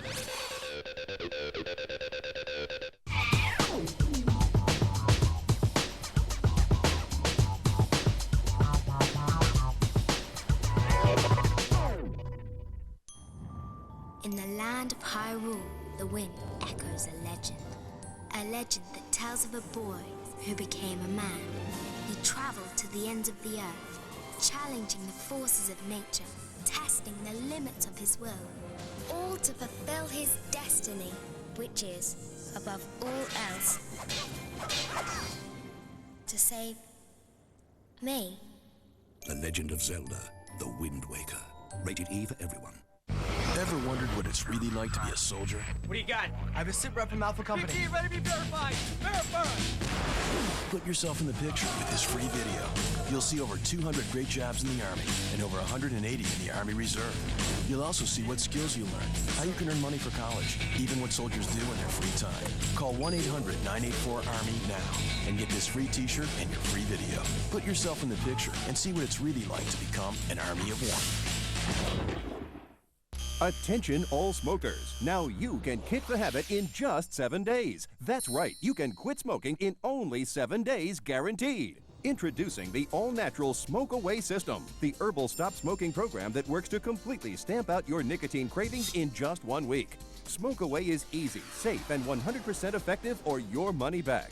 Fed up with expensive patches, prescriptions, and gums that often don't work? For less than the price of all of them, you can stop smoking in 7 days guaranteed. Over 100,000 people have used the Smoke Away system. I like the fact that Smoke Away is all natural, and it really works. I was on the patch for 5 months with absolutely no results. I did Smoke Away for 3 days, and I've been smoke-free ever since. Smoke Away has added years to my life. I know now I can enjoy my kids growing up and their kids growing up. Thanks to Smoke Away, we've been smoke-free for 2 years and saved $2,000. Thank you, Smoke Away.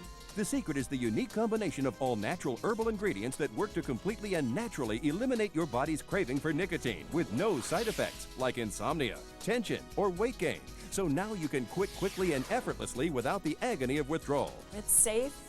It's highly effective. I've had tremendous success with my patients using the Smoke Away program. In fact, I had a patient who had smoked for 25 years and quit in 2 days using the Smoke Away program. Smoke Away is the only all-natural program that's guaranteed to help you quit smoking in only 7 days, no matter how long you've smoked, no matter how many times you've tried to quit before. It's true. If you started the Smoke Away program today, in 7 days, you could kick the habit 100% guaranteed or your money back. Don't be a slave to smoking anymore. Pick up the phone and order your Smoke Away system now. To order Smoke Away, call 1-800-259-3568. That's 1-800-259-3568. So call 1-800-259-3568 and order today.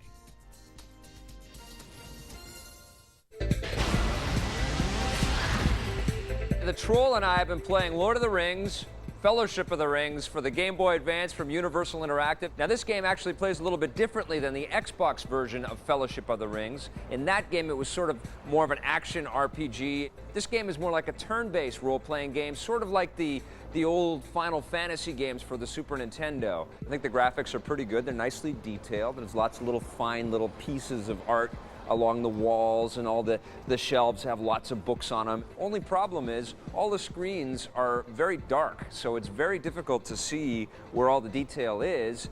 This is probably the slowest paced video game I've ever played, and I'll tell you something, when you're playing a portable video game and there's batteries involved, you don't have time for your little dude to take 19 hours to walk over, you know, like 2 screens. This is ridiculous. The battles are the worst thing about this game. The battles are so bloody slow. I mean, you wait forever.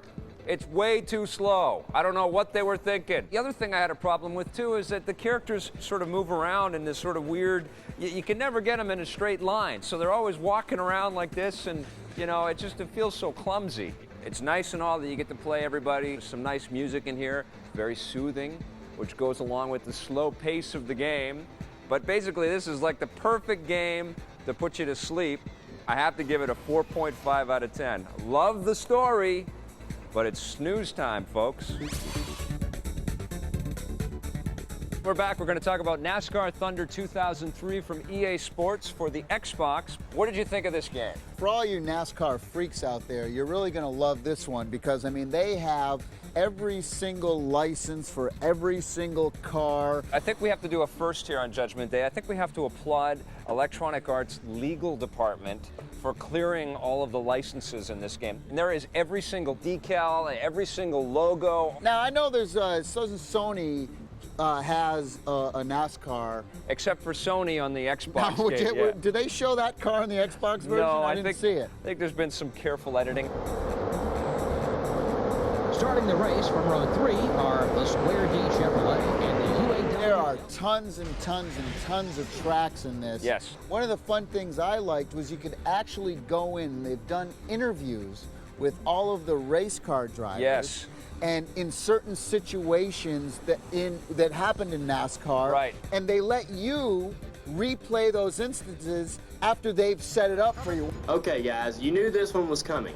In October of 2001, I won the first EA Sports 500 at Talladega. There is quite a bit of sort of tweakable mechanical stuff to do in the game if you're so inclined. You can create your own car too, yeah, which and your is own great. paint job, and you can go out and get sponsors, which is fun. But the nice thing is that EA sort of loosened up a little bit on the physics, and they let players bump and rub against the other cars and hit the wall, and they're not automatically out of the race. This is a sport that really is skin of your teeth, you know, edge to edge racing all the time, and you do a lot of bumping in the actual sport. So obviously in the video game version of it, you want to accentuate that a little bit. My favorite part of the game is, of course, as soon as I start racing, to turn my car around and start going against the traffic. And you can just see the pack starting to head right into you. Boom! Crash, cars on fire, smack, they're doing flips over your head. This is a beautiful thing. You're starting to become predictable, man.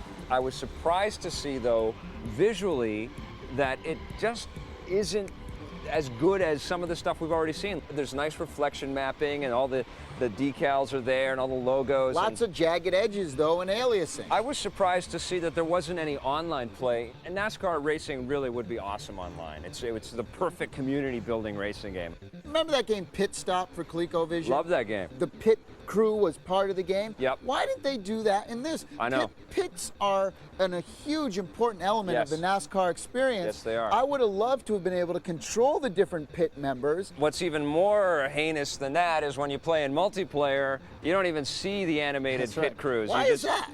I don't know. I mean, for the Xbox, they definitely could have handled a little bit more animation in there. So what are you going to give NASCAR Thunder? I'm giving it an 8. I'm going to give it an 8.5 out of 10. This is a very fun racing game. On the positive side, this game's got pretty much all the drivers and all the tracks you're going to find in real-life NASCAR. You can build your own car and chase your own sponsors and create your own paint job. And the control is very forgiving and very fun. On the negative side, we felt that the graphics could have had a little less aliasing and more photorealism. We wish you could actually control your pit crew because it plays such an important role in the NASCAR experience. And with all the online console gaming that's going on right now, this was the perfect game to do it, but they didn't. A lot of gamers out there have been waiting for something like this for a long time. These are 3D glasses. It's called the X3D PC Viewer, and what this thing does is allow you to view your video games in true, better than those cheesy movies, 3D. These things are actually really thin, they don't weigh a lot, they're comfortable on your head, and this device has got to be some of the best 3D I've ever seen It is very in good. my life. I nearly fell down flat when I first had a view at some of my favorite games that I've played on the PC. In 3D, it's very good. This is incredible. I mean, but there are some things that you have to know about this device before you rush out and buy this thing. It costs about $100, and you get the glasses, you get a little adapter thing, and you hook it up to the monitor output on your PC. And this thing seems to be exclusive for NVIDIA, so keep that in mind when you're looking for this device. Be prepared to do quite a bit of tweaking. I don't think that's any fault of the glasses, though. That's the fault of the PC, because Right. there's so many video cards. It can be conflictions in a million ways. And the other thing is, there's actually a little medical test built into the software, and if you can't see all of the little things that they want you to see in 3D, it's telling you that you should maybe go get your eyes checked out. And I they gotta told go- him I to gotta go get do my that. eyes checked So out. the other cool thing is that you can go to their website, and on there they actually give you a bunch of 3D images Yes. that you can view and you can download on the website. I'm going to recommend it for you guys out there who love to have all the little cool gadgets and Yes. stuff. I'm going to use your maybe. On the positive side, when you actually get this thing working, it turns your monitor into a real world. They have a full support of an online website, and the glasses design themselves is very sleek and lightweight. On the negative side, this is a bit of an expensive investment at around $100. Be prepared to do an awful lot of tweaking when you install the software. And some of you may be disappointed to learn that you have to take an eye exam. All right, we reviewed action adventures, giant robot games, racing games, 3D glasses. We're going to stick with this theme and talk about the Lord of the Rings, the Fellowship of the Rings, right after this. When's second breakfast?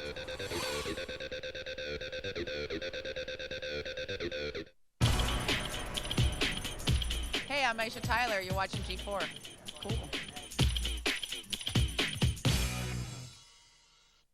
It was a secret government program. Destiny is a go. Designed to use earthquakes to attack our enemies until something went wrong. We killed the planet. There'll be earthquakes big enough to rip us to pieces. How do we fix it? On March 28th, We go to the center of the planet and destroy the weapon before it destroys us. mankind's greatest threat To save every life on Earth, that's a chance worth taking. is Earth itself. We're going in. The Core, rated PG-13. In theaters everywhere, March 28th.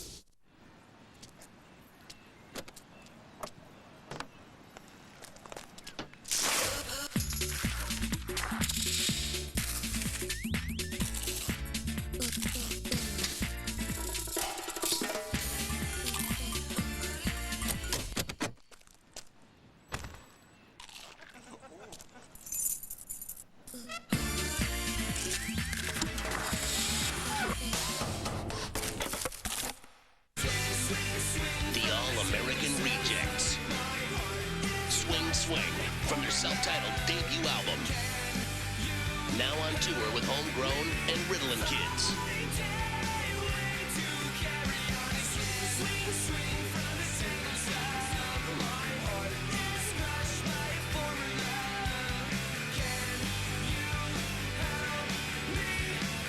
The All-American Rejects. In stores now.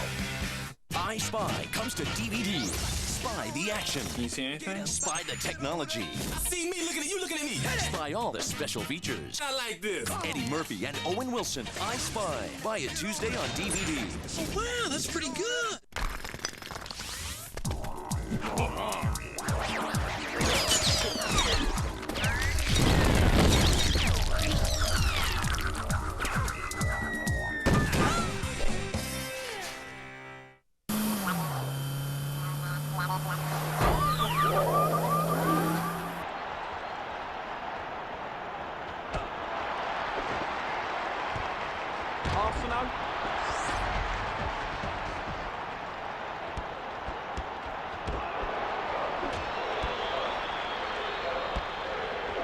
Arsenal. A bit hard to take, eh, Arsenal? Rico.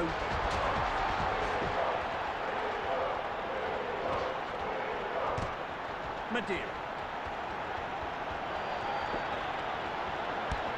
The pass is blocked.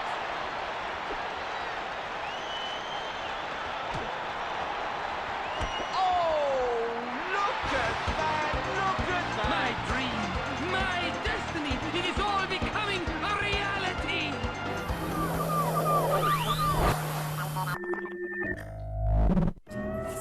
I mean, it's just a job after all, isn't it? Some people deliver the post, I jump over rivers and fight tigers.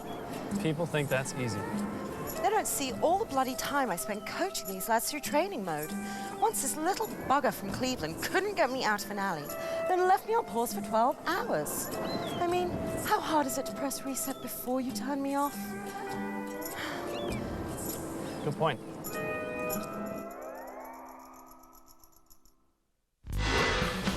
Buried Treasures brought to you by EB Games. Hey, here's a good one right here. Excite Bike 64 for the N64. Now, I gotta say, one of the best games on the NES, and it is actually in the arcades as well, Excite Bike. You remember this game?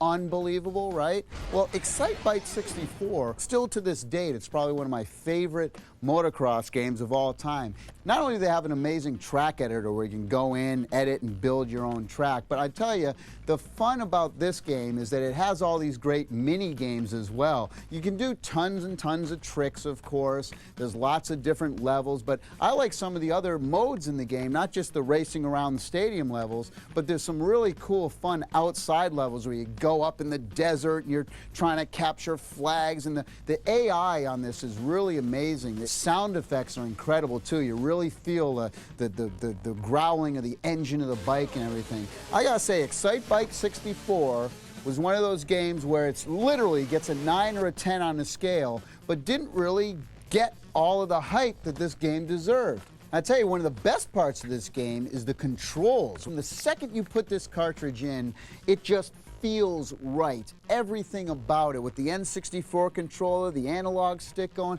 I gotta say that even today, still, this is the best controlling bike game I've ever played. Excite Bike 64 from Nintendo for the N64. All right, we're back, and we're going to talk about a game that was both surprising and also my favorite game of this show. It's called Lord of the Rings, The Fellowship of the Rings, from Vivendi Universal for the Xbox. The Dark Lord Sauron forged the One Ring to enslave all elves, dwarves, and men of Middle-earth. You can play 3 of the 9 characters from the Fellowship. You got the Gandalf there, of course. You got the fighter guy Aragorn, and of course Frodo. It sticks to the novel. I mean, this is what this game is all based on. All the characters that you read about through the novels, they're in the game. One of the things I noticed, though, right away is that once you get in the Shire, which is right off the beginning, right, the colors in there seemed, on the Xbox, seemed a little bit washed out. I have this picture in my mind now from seeing the movie, and then once you get in there, the graphics are good. I'll tell you, the great thing, though, is the cinematics are awesome. And the voice acting. Yes. Like I said, it really follows the books where... Those ring rates will scare you silly, Well, man. you can actually put the ring on and become invisible, right? You know, like in the real books. But if you wear the ring too much, you'll be corrupted by the shadow world. And the race will come and scare the living bejesus out of you. Oh, Elbereth, Gilthoniel. One of my favorite things to do, though, is playing as Frodo to terrorize the entire Shire. You get this stick, right? Yeah. So I like going around the Shire and like beating chickens with the stick, and then you can chase little hobbit children around and you try to whack them with the stick. But the problem is that they don't react. So they're kind of like invisible to the whacking, and that kind of bothered me. They should have an animation of the children getting beat by a stick. I like this game very much. I was very impressed by the graphics. The water, the reflections and stuff off the water look beautiful, especially in the moonlight. I love the character designs. I like the interactive elements and sort of dialogue bits with all the characters. A big bummer for me, though, was that the camera sometimes got stuck, and I just saw the top of his head for a lot. You know? So you do have to You do have to kind of be camera angle savvy when you play this game, but the cool thing is they do let you control and move the camera on the fly, which is If you play any Nintendo action-adventure games, you're going to be right at home right there. I tell you what I really loved was the music in this game. Oh, you really get a sense of Middle-earth with this music. It's very kind of fairy tale, medieval style stuff. Excellent job on the music. Yeah, it's a great game overall. I'm going to give it an 8.5 out of 10. I'm going to give it a 7.5. Wish there were a little more action. On the positive side, we were very impressed by the presentation of this game. The storytelling, voiceovers, and music are all fantastic. Fans of the novels will be pleased to know that this game follows the books a lot more closely than even the films do. And I think the one thing that really blew us both away were the ring wraiths. They're so cool in this game. On the negative side, I wish the camera movements and controls were a little smoother. There could have been a lot more action and fighting as opposed to puzzle solving and searching. And finally, I really would have liked to have seen better animations when you whacked little children with the stick. You're such a sick freak. What? It's true. Today on Judgment Day, we took a look at Star Fox Adventures for the GameCube. This game features incredible graphics and a great storyline, although it doesn't feel like any of the other Star Fox games from the past. On the PlayStation 2, we looked at Robot Alchemic Drive. Now, the story drove Tommy crazy, but we were both impressed by the size and scope of the giant robots in the game. On the Xbox, we looked at NASCAR Thunder 2003. This is a great NASCAR game that's going to satisfy every NASCAR fan out there. It's just too bad in the multiplayer game, you don't see the pit crews. Also on the Xbox, we took a look at the Lord of the Rings, The Fellowship of the Rings. Now, this game is based upon the Tolkien novels, so it's got a very rich narrative with great graphics and sound, although there's still invisible walls in this game. In hardware, we looked at the iWear 3D glasses for the PC. This is a very niche product, and it's a little bit pricey, but it could get very, very cool with future iterations. On the Game Boy Advance, I took a look at the Lord of the Rings, The Fellowship of the Rings. Now, this game also follows the story of the book, but it's so painfully slow, I'd avoid this at all costs. Well, that's it for this show. We'll see you guys next time on Judgment Day. That was a pretty good show. There weren't too many shabby games in this one. Shabby? It's a word. People use the word shabby. Not too many people. Shabby's a swell word. What are you talking about? Exactly. The simulation is for the human character, so? not the robot. Great. The camera's following the human character. I understand that's where the that, game is. And I'm telling you, that's bad to do. No, it okay? isn't. It's different. It's cool. It could have been a great game. It's but a because good of this, game. It's horrible. And I want horrible. everyone out there to go out and rent it and tell you, and you know exactly what I'm talking about. It's a good game. It's a unique game. When's second breakfast?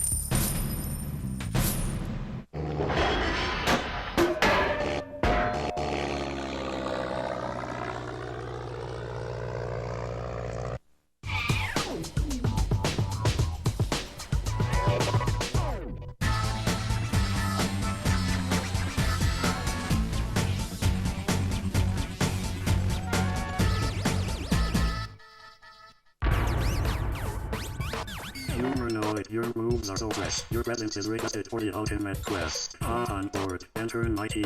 We're gonna flash back to 83. Rock my controller, don't get played. You are the new master of Starcade.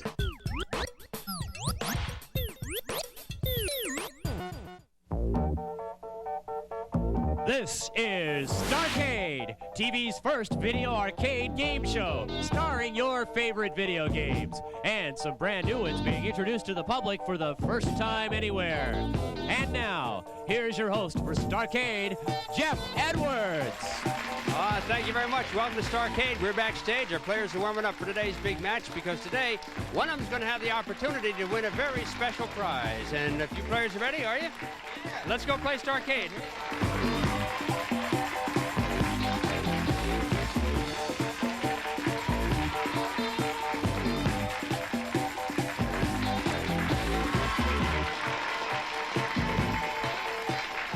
Here we are. Welcome. Nice to have you here in the studio, and you at home, of course. This is where it's all going to happen on Starcade. These are the guys who are going to make it happen, and you are? Bob Barkovich. Bob, tell me a little bit about yourself. Well, I live in Corte Madera, California, and my hobbies are scuba diving, computers, and electronics. Oh, good. Well, it sounds like you have a well-rounded life. Nice to meet you, Bob. Good luck here in Starcade. Thanks, Jeff. And you are? Lincoln Lay. What do you, Tell me a little bit about yourself, Lincoln. Well, I'm married. I have a young daughter. I like cars. I like to race cars, and I like skiing also. Ah, well, you're named after a car, the famous Lee Coupe, as we all know. Now, as you know, our contestants are matched up based on their activity or their ability on playing today's games, and one of you is going to have a chance to win this fabulous jukebox. You guys shake hands, head over to the podium, and Kevin will tell us about the 5 games in store for us today. Kev? All right, Bob and Lincoln, man your zappers, warm up your engines, and sharpen your swords. Starcade is ready for you. Today's selection starts with Dragon's Lair, a quest to take on a fierce dragon. Next, it's Pole Position 2, a race for the #1 slot. Then, it's Bega's Battle, the power of Varga lives. And Sinistar, he's mad and out to get you. And Astron Belt, an awesome challenge in space. Jeff? Oh, we have some great games today, 5 games. Both of you have had a chance to play them before today's show. One of them, as you know, is a mystery game. If you pick it in the first 3 games, a valuable prize is going to automatically be yours, and Kevin will tell us what the mystery game is. Kev? The mystery game is Pole Position 2. He really doesn't tell us. He tells them. We'll have to be in the dark until one of you picks it, or later on I'll tell you what it is if nobody picks it. You ready for your question, Bob and Lincoln? Yes. All right, here it is. First question, hands on buzzers. First person to buzz in gets to answer it. When the game Star Wars begins, the player must first A, navigate through deflector towers, or B, battle Imperial TIE fighters. Bob? Battle Imperial TIE fighters. Right you are. You get easy there, Lincoln. You get to pick the first game. What'll it be? Astron Belt. Astron Belt. All right, that's a wild game, and we'll ask Kevin how to play that. Kev? This is a wild game, Jeff. Laserdisc technology puts you in the cockpit of a space fighter whose mission is to seek out and destroy alien enemies bent on taking over the Earth. Your journey will take you from spacey encounters to low-flying experiences. Prepare now for the challenge of Astron Belt. Thank you, Kevin. Of course, as we all know, an Astron Belt is what holds an Astron's pants up. So let's get ready to play. Why do you go like that, Bob? Don't like your jokes. That's probably a good reason to go like that. All right, Bob. Nice play. You head on back and. All right, Astron Belt it is. You'll have 50 seconds to play. But all I can tell you about this, and you'll want to listen too, Lincoln, is that it's automatic fire on the trigger, and as steady as you hold your rocket ship, the better off you're going to be. You ready to play? Yeah. All right, Bob. Good luck to you. 50 seconds. Get ready. Get set. Play.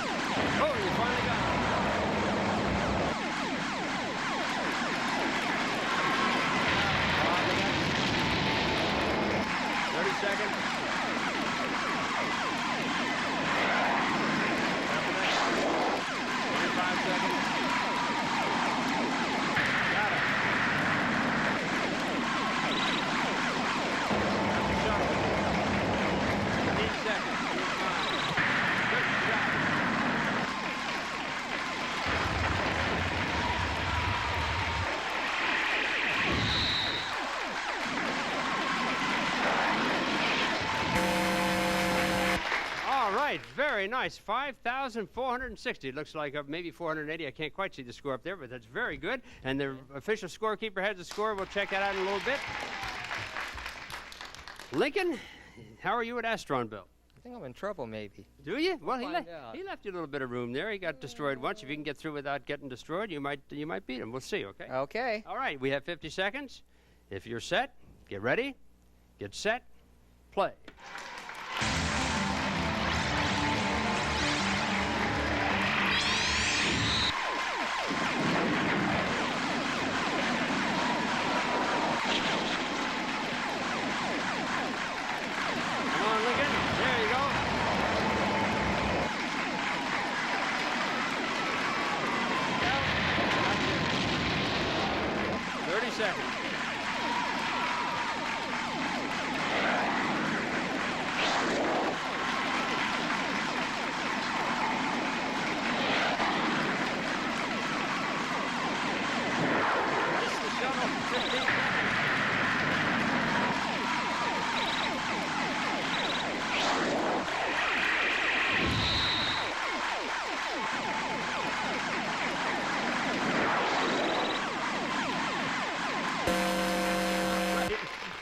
like a little bad luck on that. You didn't hit too many things. I sure didn't. You better check your armament. Make sure you didn't have blanks in there. We'll be back in a minute to see who gets to choose the next game here on Starcade.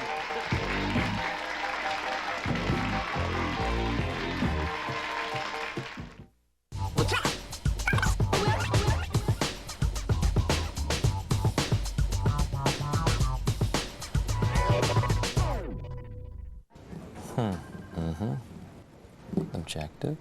Use people skills. Retain customer. Education. Natural.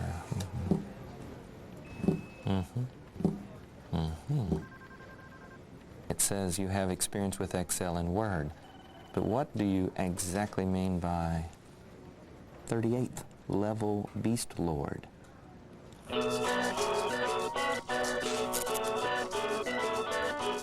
Cronin never imagined one moment It's okay, I want you to. could change everything. Tell me you love me. I know what you're doing. No emails, no visits, nothing. I have a girlfriend. Swim Fan. Buy the DVD Tuesday or rent a video. If you take your play seriously, you can get to EB Games. You guys have great selection. Here at EB, you can play a game before you buy it. Trade in old games or save big with great pre-owned prices. You can trade in your games, get store credit. Get what you want. Visit us at ebgames.com.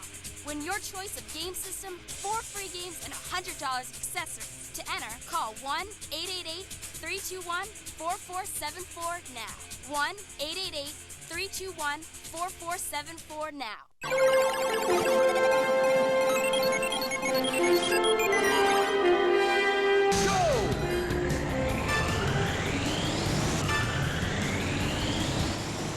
My name is Dave Kramer, and I'm the world record holder for fastest completion of Parking Challenge number 5 in 18-wheeler. It took me months of daily playing to whittle my time down. On my days off, while my wife and son were sleeping, I poured 8+ hours of non-stop gameplay. For some reason, I picked up this game very quickly. I mean, I'm usually pretty good at driving and racing games, but there was something about this. I guess it was that it was just unique. My favorite movie is a no-brainer, Star Wars. I'm a huge Star Wars fan and have been ever since I saw Episode 4 back in '77. I basically play games because it's kind of an escape. The same reason a lot of people read books or watch movies. The way I explain it best to those who don't like games is this. You watch movies, right? What could possibly be better than watching a movie and getting to be the lead? You can control the outcome, and you can try things in games you never could get away with in real life because it might cause some harm. Awesome record! You must be a pro! New record! Some of the Starcade staff stays at the Altamira Hotel in the hills of Sausalito overlooking glorious San Francisco Bay. The Altamira featuring honeymoon hideaway cottage suites and garden settings.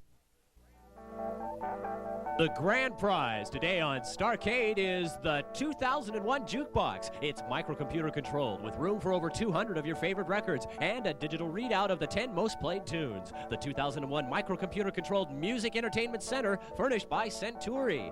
And for your jukebox from K-Tel, a $250 collector's library of records from the company that brings all the great recordings together. From the country sound to the top 40 hits, they're all together from K-Tel, the music leader. A great grand prize waiting to be won here on Starcade. Now back to Jeff Edwards. Thank you, Kevin. Well, let's see where we are after Astron Belt, our first game today. Bob, you have 5,480. Lincoln, you have 3,060. All right, so Bob's got the lead right now. Of course, there's still one more game to be played in this round, and the total points scored on both games is going to determine who gets to play the name of the game board. So if you're ready, here's your next question. Important for you, Lincoln. Hands on buzzers. How many door buttons on the controls of Mousetrap? A, yes, Lincoln. 2. No, sorry, that wasn't even one of the choices. It was either A3 or B1. The answer was 3. And so, Bob, looks like you get to choose the second game. I'll choose Bega's Battle, Jeff. Bega's Battle. That is an interesting game. We will ask Kevin to tell us about that, Kev. Beware, the power of Varga lives to destroy Earth. But now there is a being more powerful than Varga, Bega, more machine than man, born to fight to save the human race with the goddess Luna at his side. Earthlings endowed with superhuman powers by Luna join the battle. But first, Bega must find all of the 9 images of Luna in this laser fantasy. And then, Bega's battle begins. All right, we will start off with the screen where there's 40 screens here, but we'll never see all of them, of course. In fact, I don't know how many we'll see in 50 seconds. We'll start off with the screen where Luna comes off the top. We have to start with that screen because beggars can't be choosers, you know. That one didn't do it for you either, huh, Bob? Not quite. Okay. All right, the object for you is to catch as many Lunas as possible when they come down and avoid the falling objects, try to knock them off. But you're a beggar player, so you know about that, I suppose? Somewhat. Okay. I'm going to get through to you, Bob, before this day is over. Here we go. Okay. You have 50 seconds. Get ready, get set, play. I am Baker. It is my final task to save this planet from the alien Varga. And I am Luna. I can lead Bega to fabulous powers. Here we go, touch the Luna. Catch me, warrior. Catch me. Catch me. No, too bad. Hang in there, Bob. Catch me. 35 seconds. Don't miss it. Got it. Here we go.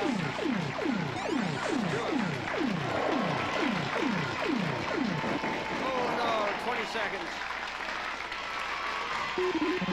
Catch me, warrior. Catch me.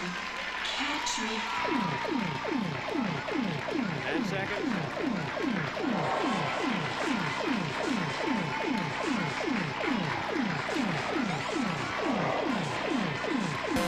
All right, you made up some points right there at the end. 2,300 is your score, Bob. Congratulations. You head on back. Here comes Lincoln. Well, Lincoln, he left you some room again.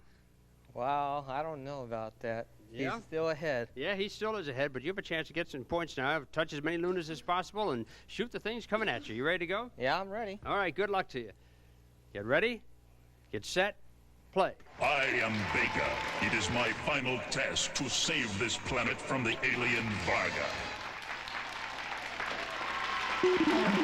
Okay, Lincoln, touch as many Lunas as you can. Here we go. Bega to fabulous powers. Catch me, warrior. Catch me. Catch me. Gotcha. Plenty of time. Catch me, warrior. Catch me. Catch me.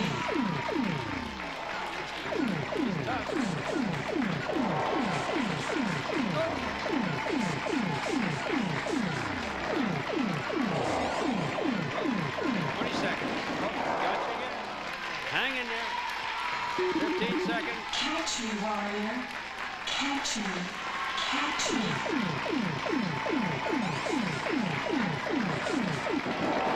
Oh, no. Don't give up. Catch me, warrior.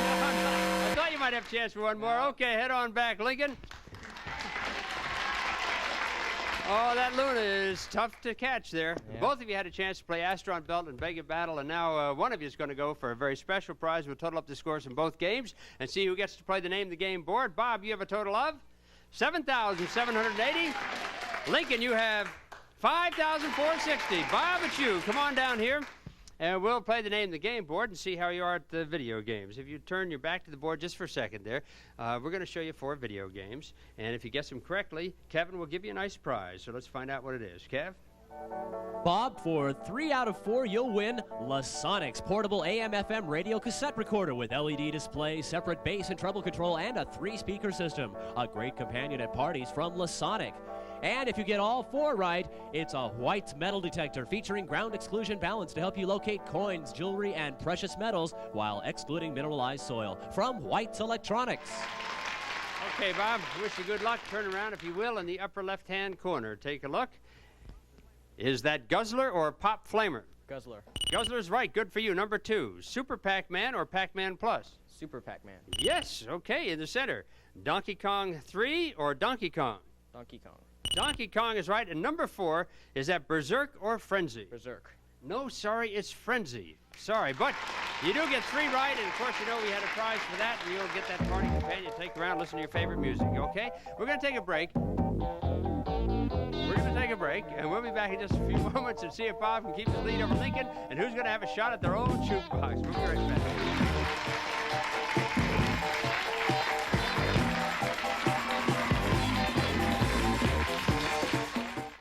Eddie Murphy and Owen Wilson pump up the action in I Spy on DVD with special features that will pump you up.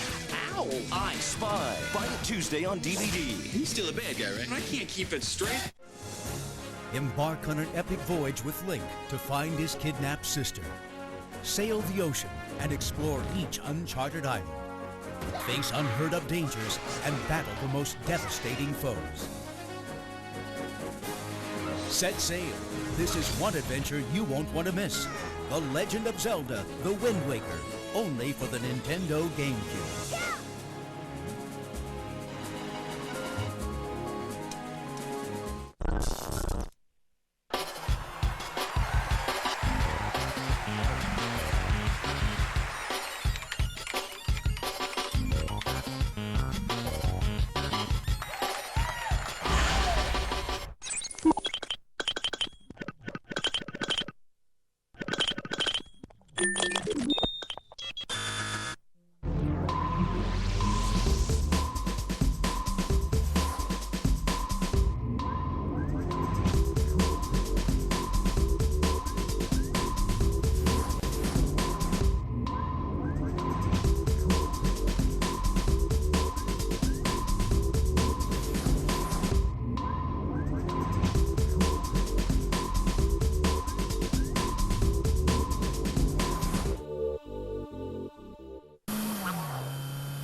Welcome back to Starcade.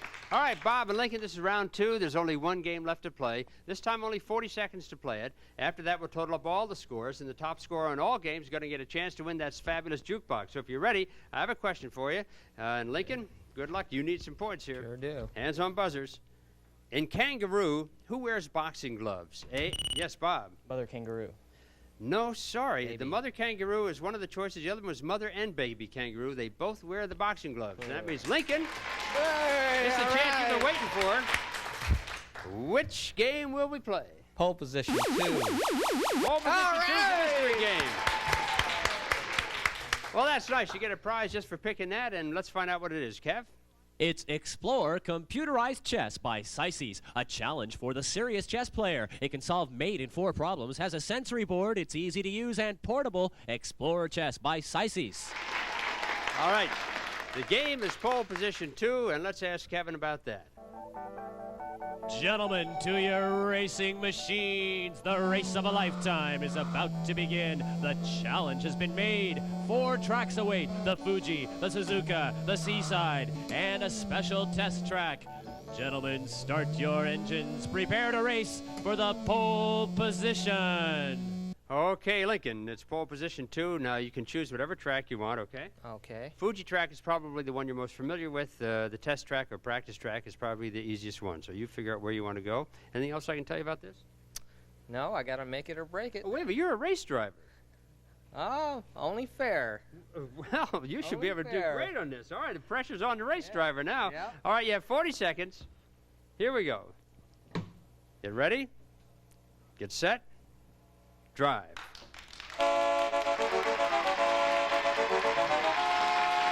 Prepare to qualify.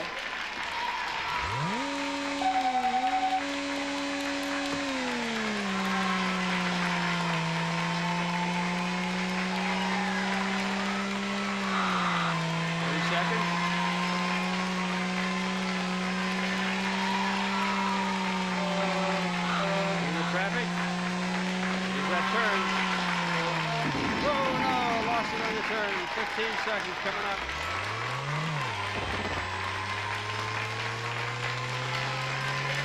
Seconds, go for it.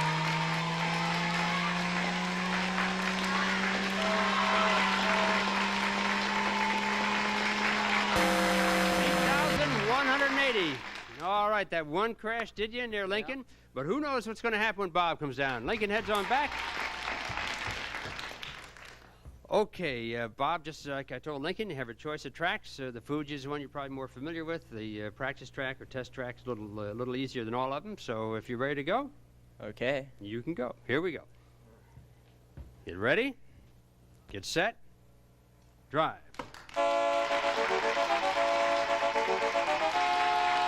Prepare to qualify. Okay, Bob takes a test track, and here we go.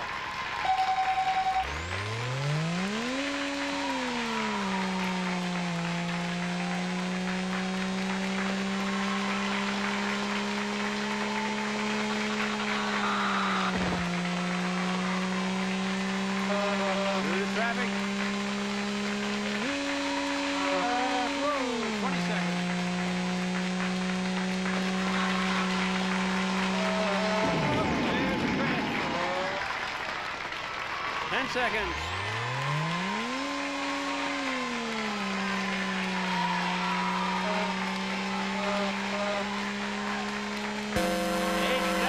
$8,700. Okay, Bob, head on back there. Nicely done. So, I think so, Lincoln. I think so. Yeah, maybe she should have taken the test track, but let's add up the scores and we'll find out who's going to have a shot at their own jukebox. Bob, you have a grand total of $16,480. Lincoln, you have $13,640. Bob's our winner. Good, Bob. Well, Lincoln, been nice having you here on the show. You got the mystery game, didn't you? Yeah, I got All right, that. fine. We also have some nice gifts for you for being on the show, so thanks a lot and nice to meet you. Okay, thank you. And Bob, you are our champion.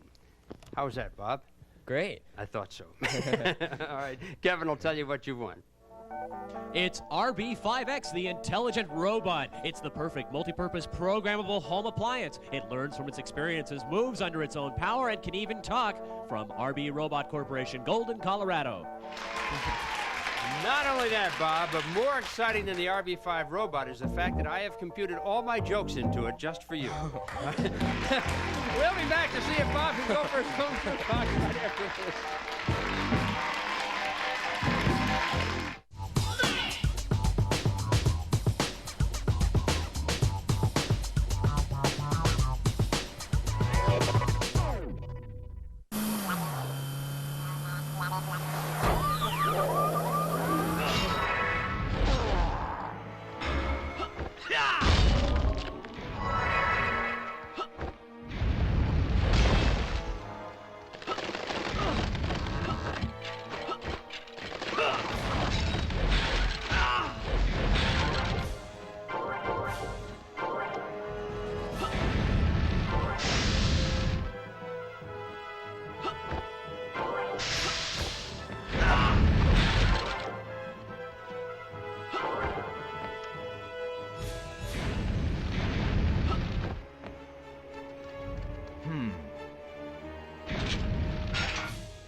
Hello, I'm Howard Scott Warshaw. I did Yar's Revenge, Raiders of the Lost Ark, and E.T. What did I do for video gaming? Yar's Revenge is one of the top games of all time. E.T. is the worst game of all time. Know your history. G4. It's TV for gamers.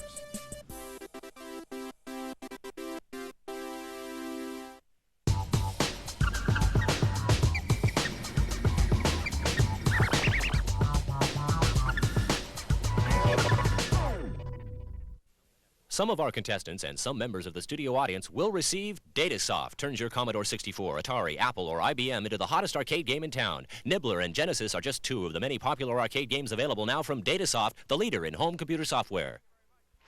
Okay, thank you very much. Now, Bob, before we get started here, we have important business to get to, but the crew has been giving me a terrible time because I haven't been able to make you laugh today. So I don't know what to do. I tell you what, though, before we get started, would you turn around, please, just for a second? I don't know if I should. Oh, no, it's okay. It's okay. It's just part of the thing that we do here on Starcade as we get your prize out and get it all set. Okay, we're ready to go. Now it's a big challenge, Bob. You can turn around. A chance to win your own jukebox. There's still 2 games. Heck with you guys. There's still 2 games left unplayed. Sinistar and Dragon Slayer, all right? During the commercial break, we informed you that if you picked Sinistar, you'd have to score at least 3,700 points. If you picked Dragon Slayer, you'd have to score at least 6,059 points. Those are the average scores of more than 20 other players who played these same games. Now, you reached your decision, did you? Yeah. And it was? Sinistar. Sinistar. Okay, that means if you score 3,700 points or more in 30 seconds, you're going to win that fabulous jukebox. And so while Kevin tells us about Sinistar, we'll go up and get ready to play. You don't want to get too close to this guy. Mine the crystals by firing on the planetoids. Then scoop them up, because these crystals make Cinnabombs, and lots of Cinnabombs are the only thing that can save you when Sinistar comes for you. And this far-out thing will come for you, so be ready to fight or run from Sinistar. Okay, you only have 30 seconds for this. I don't want to confuse you, but if I were doing it, I would go at the planetoids, shoot for the little, what do you call those things? Crystals. Crystals, yeah, the crystals. While you're getting the crystals, the warships will start to converge on you. If you get the warships, that's 500 points apiece. The little worker ships are about 100 points apiece, okay? Yeah. And I think it's 150 points for a crystal if you pick that up. All right. All right, we wish you good luck. We'd like to see you to take home that jukebox with you, Bob. Turn around, score 3,700 points or more in 30 seconds, and the jukebox is yours. Get ready, get set, play.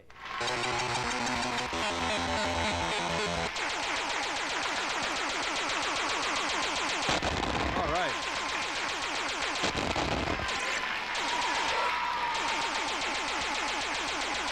Where are they?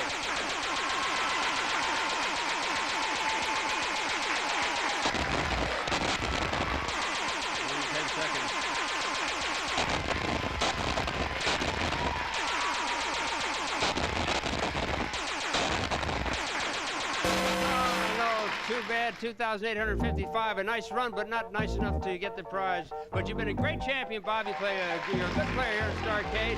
Here's some friends who wish you good luck. This is Jeff Edwards. See you on the next show. Until then, I hope all your troubles get zapped. Bye-bye. For more information about Starcade, visit www.starcade.tv and g4tv.com/Starcade. This is Kevin McMahon speaking. Starcade is a JM production.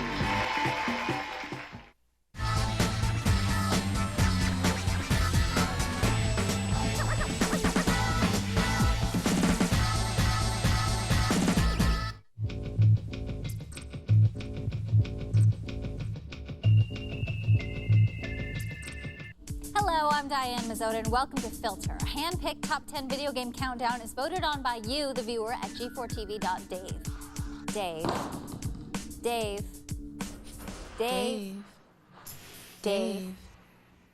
Dave. Huh. Oh, man. Can you excuse me for 1 second?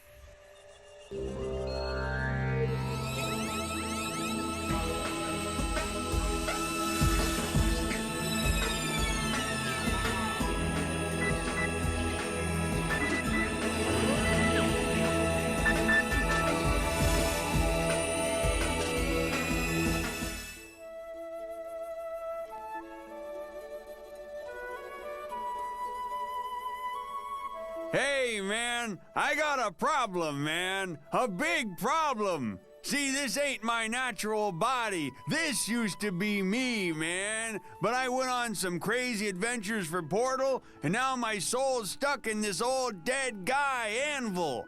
But certain parts of him ain't working no more. Important parts. I ain't gonna live like that, dude. I need a cure. So I came here, brother, to the plane of growth. Figure there's gotta be a cure here. Look, man, there's a magic pony dude. Yo, listen, brother, can you shave me off a sliver of your magic horn? I hear if I put it in a milkshake, it'll straighten out my problem. Oh, come on, man. Give me that gift that keeps on giving. Oh, man, didn't nobody teach you to share? We're all children of the sacred aliens, man.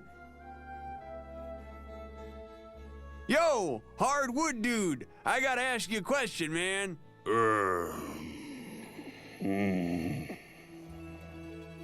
Forget this. I'm heading over to the big library in the Plane of Knowledge. I heard of that place.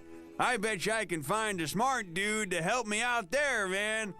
Whoa! I ain't seen this many books since me and Callie got sucked into that Scientology seminar, man. This is crazy. Hey, this place is free, brother. Check it out.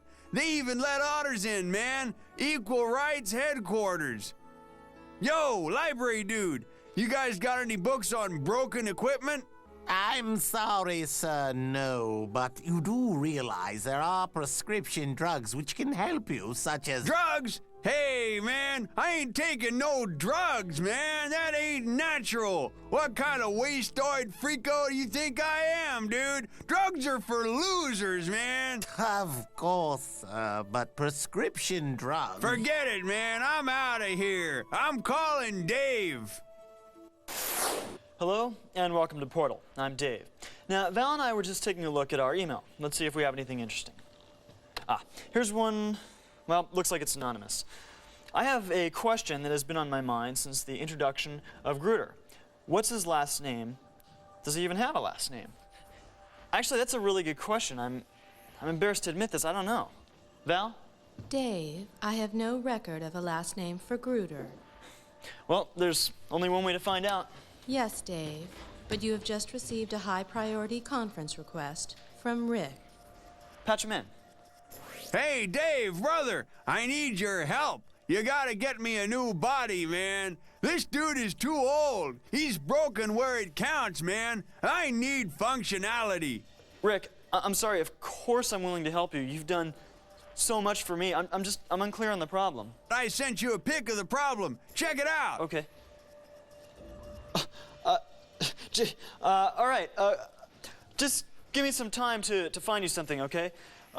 Just be patient, Rick. Healthy, undamaged, freshly dead bodies aren't easy to come by in the virtual world. Sure, brother. I know you can do it. Your aura is brighter than a goblin crystal. Peace, brother. Peace. My aura's brighter than a goblin crystal? That's like the nicest thing anyone's ever said to me. Dave, I am sorry to report that I am experiencing a mild electrostatic disruption in portals 94 through 98. I have isolated the cause as a microscopic crack in the focusing dish and will soon enact repairs. However, I must now transfer offline to perform a routine safety purge on my systems. Okay, not a problem, Val. Go ahead. Thank you. Okay. Well, Val will be back in just a few. Where does that leave us? We were just going to call Gruder about his last name. Val may be gone, but never fear. I can punch up Gruder manually. Let's see, where is it? Gruder. Well, hello there. Groover. Oh, I'm sorry. I must have selected the wrong name. Sorry to bother you, sir. It's oh so all right. I'm quite the fan of your transmission. Oh, you watch? Oh, yes, indeed I do. You've got quite the selection of lovely ladies in your delicious little show. Okay. I'm Groover. I am to the ladies what the Drifter is to monsters. Mr. Divide and Conquer. That's great. Look, Dave, I gotta... I am sorry to interrupt, but I must inform you that I am back online. Who is that? You sound incredibly sexy. I am Val. Hello, Miss Val. I knew I've heard that sweet and sultry voice before. Does Val stand for Very Adorable Lady? No, Groover. The name Val stands for... Wait. Groover, Val doesn't owe you any explanations. I appreciate your enthusiasm. Lust. Whatever, lust. We have to find a new body for my friend Rick. I can assist with that. How so? I've seen Rick on your Portal show.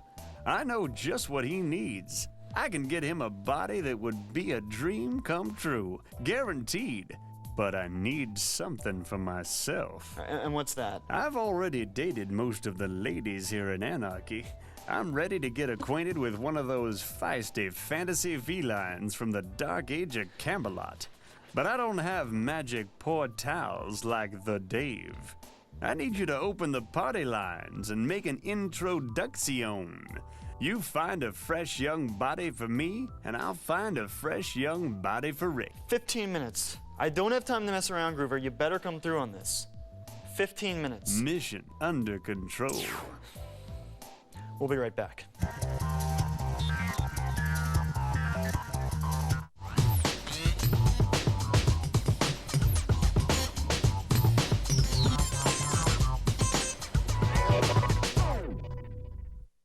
Rated mature.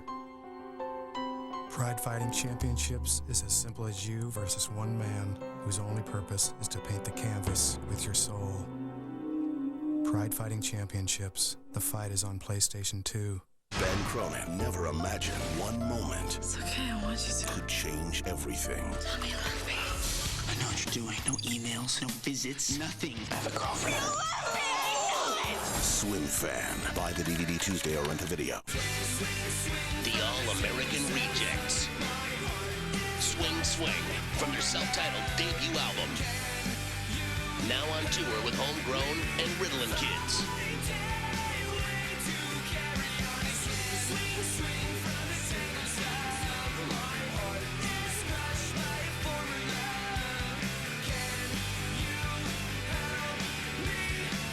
The All-American Rejects. In stores now.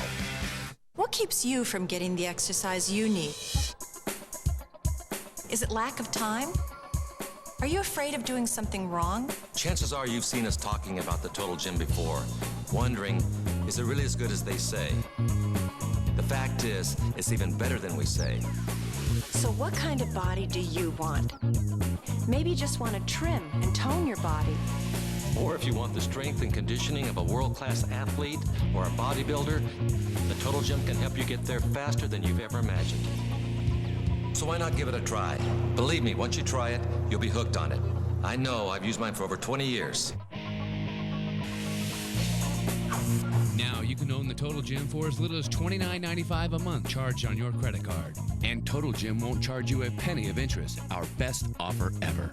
To order Total Gym, call 1-800-340-7488. That's 1-800-340-7488. Ever wondered what it's really like to be a soldier? What do you got? I have a sit rep from Alpha Company. BP, ready to be verified. Verified. Put yourself in the picture with this free video. You'll see over 200 great jobs in the Army and over 180 in the Army Reserve. You'll also see what skills you learn, how you can earn money for college, even what soldiers do in their free time. Call 1-800-984-ARMY now and get this free t-shirt and your free video. Put yourself in the picture and see what it's really like to become an Army of One. I love sports, but you gotta know what games are right for you. Same with computer and video games. That's why parents have to make sure each game is right for their kids. How? Check the rating. Every computer and video game has a rating symbol that tells you what age group the game is best for. There's also a content label that tells you what's in the game. When you check the rating, the control is in your hands.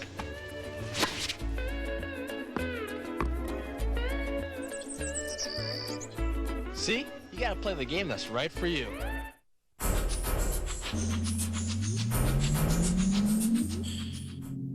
When your job is to protect the world from danger, it's important to never let yourself get rusty at any skill. And for me, it's been far too long since I worked out with a good old-fashioned rock on a stick. An important tool of the trade.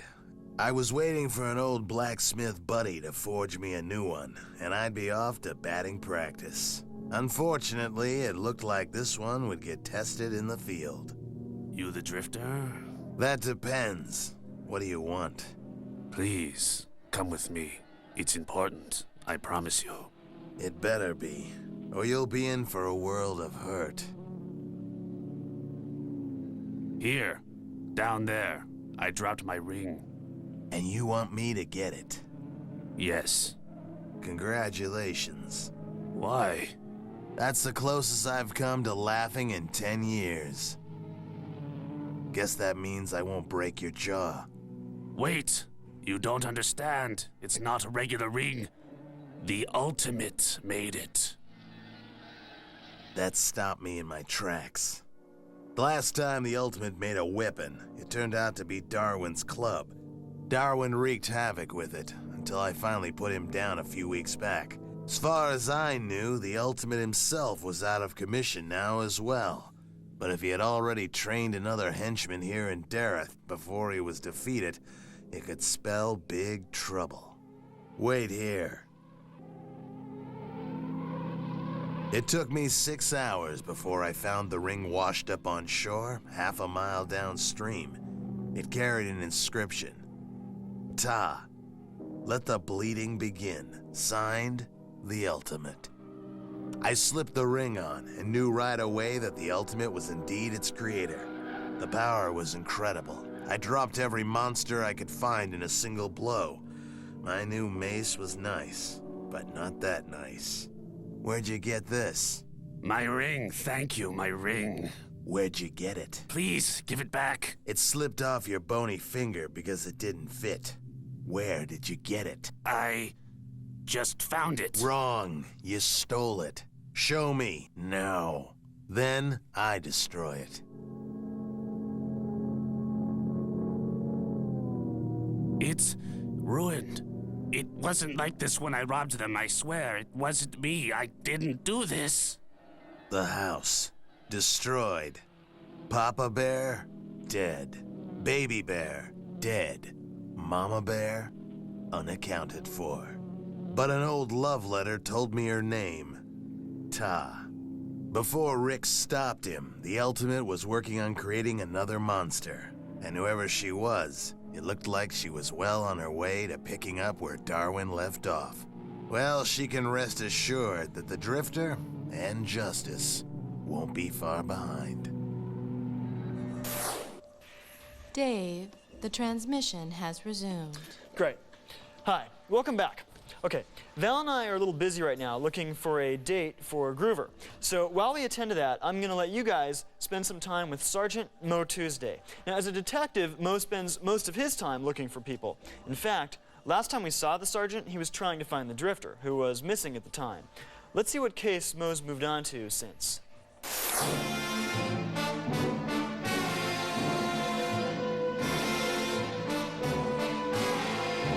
My name is Mo Tuesday, Sergeant Mo Tuesday. Ironically enough, it was a Wednesday when the note landed on my desk. Mo, we found the Drifter. He's okay. But thanks for all your hard work. Dave. Someone was posing as Dave and trying to throw me off the trail.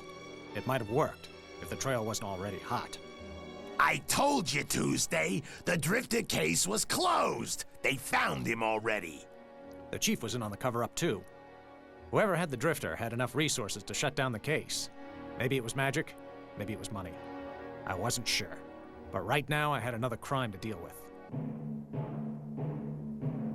Ma'am, please use the crosswalk. Excuse me, Sonny. Crosswalk, ma'am. Don't make me open fire. I don't understand what crosswalk. Not one more step, ma'am. I can draw these guns faster than your eye can follow. What guns? Young man, please, I didn't mean to make a fuss, but I don't understand what you want me to...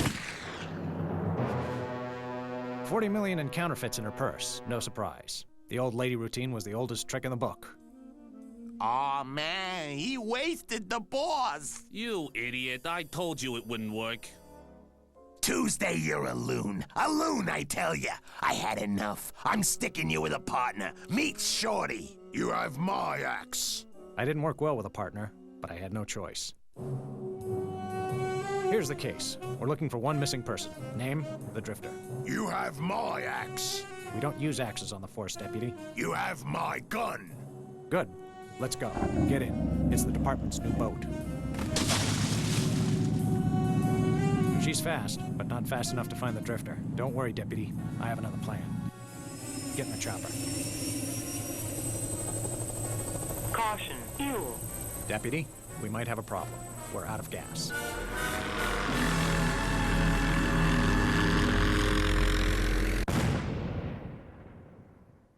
The fall nearly did us in. Luckily, an ambulance was nearby. The hospital stay put us far behind on our case. I've had enough of you two numbskulls looking for some guy that ain't even missing no more. That's it! You're off the force!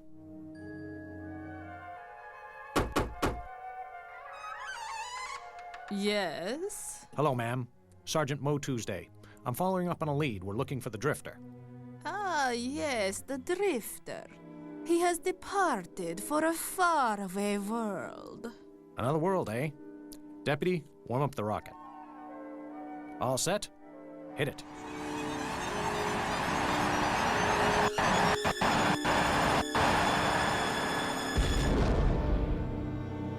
Being a cop was dangerous work, but it was my line of work. My name is Mo Tuesday, and I am a cop. Val, do me a favor. Please convince Sergeant Tuesday somehow that the Drifter case is closed. And once he's clear on that, put him in touch with me. I'm going to give him what will be the most important case of his career. Certainly, Dave. More on that in a future transmission. We'll be right back, and I think we'll have some options for Groover.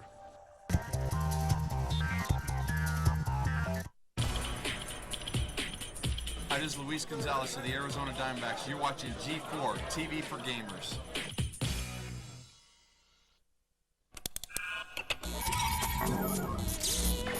When does fantasy begin? When does reality end? .hack. Is it just a game, or something far more dangerous?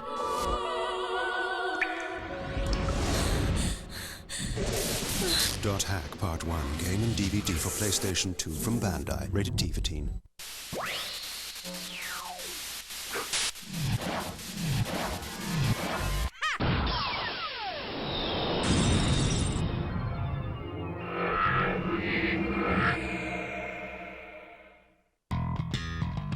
How much funk fits in 4 socks? This much. Red Hot Chili Peppers, new digitally remastered versions of the first 4 funky, rockin', groundbreaking albums with restored vinyl packaging, new photos, rare bonus tracks, and new liner notes by Chili Peppers bassist Flea. Including the out-of-control debut, Red Hot Chili Peppers. Freaky styling. The Uplift Mofo Party Plan.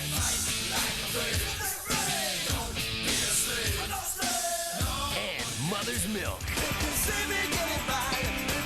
4 of the most influential rap metal albums of all time from the Grammy-winning Red Hot Chili Peppers. All 4 CDs for 2 payments of $22.49 plus $4.95 shipping and handling. Call now and get this extra long Peppers tube sock free with your paid order. Rush delivery available. Also available, What Hits, the videos on DVD. Rated mature.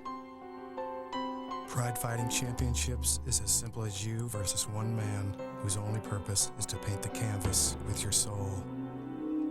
Pride Fighting Championships. The fight is on PlayStation 2.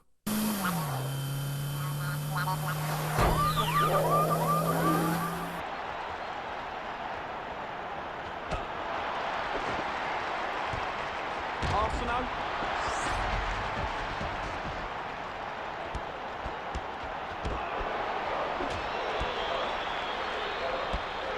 Arsenal. A bit hard to take, eh, Arsenal? Rico.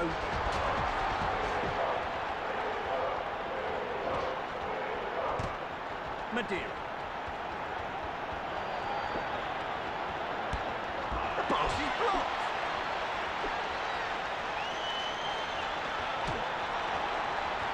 Oh, look at that! Look at that! My dream, my destiny, it is all becoming a reality!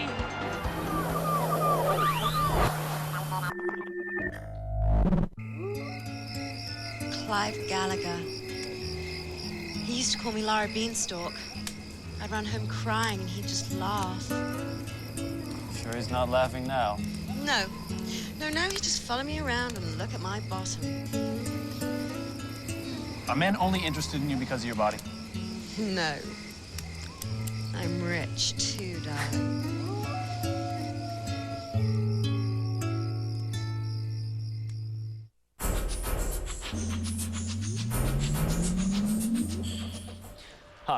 welcome back to Portal. Now, as you'll recall, we're looking for a girl outside of Anarchy Online for a groover, who in return says he's locating a new body for Rick.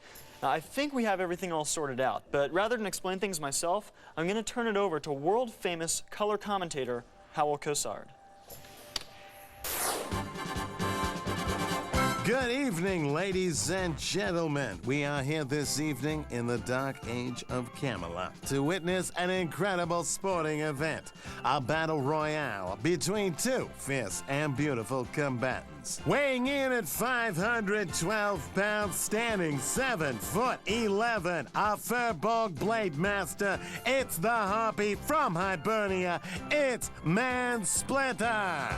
And weighing in at 38 pounds, standing 3'1", a Kobold Hunter, the Madam of Midgard, Xanada. Tonight, ladies and gentlemen, the stakes are high. The winner walks away with the luxurious Nate Spade sack, donated by the Portal team, while the loser, who will remain alive, killing is forbidden in tonight's competition. The loser will be forced to endure a 60-second interdimensional video conference with this slimy womanizer, the one, the only Groover. One last important note, ladies and gentlemen. I forgot to wear deodorant tonight, and I do not care. Let the games begin. It's Man Splitter charging out of the gate while Sweet Blueberry Pie Xanada is turning and running away. In all my years of broadcasting and owning a frozen yogurt shop on the side, I have never seen such a shameless display of cowardice. Xanada is hightailing it away. Wait just a moment, ladies and gentlemen. Hold on to all your puppies. Xanada is using her hunter's magic to take control of a giant beetle. And now Cashmere sucks. She's turning the insect loose on Man Splitter. And it's Man Splitter trying and failing to counter the bug's attack. It is literally tearing her apart. Where is my crazy Aunt Goldie when you need her the most? Look at this. Xanada is drawing her bow and firing on Man Splitter. But wait, she has accidentally hit the beetle. A fatal shot. What are the chances of that? Less the chance of my underwear lasting another week. Now it's Man Splitter closing the distance with Xanada, attempting to charm yet another beetle. But oh no! The thrashing of Xanada has begun. This is almost impossible to watch. And Xanada sits surrendering the contest. Man Splitter is the winner. An unbelievable bout. I turn the event back over to you, Dave. I'm going to the podiatrist. Anyway, on to the real main event. Hello there, hot stuff. I'd ask how you're feeling, but I already know. Sexy. I'm Groover. I don't care. Don't worry, you will after you see my moves. Not to mention my ride. Now, care to tango? If by tango you mean kick you in the groin, sure. A fighter. That'll make our private adventures all the more exciting. Do you know what your problem is? Sure. I'm not holding you right now. No. It's that you're insecure, shallow, slimy, and presumably smelly, yet still think you're some kind of a player. Translation, let's make out.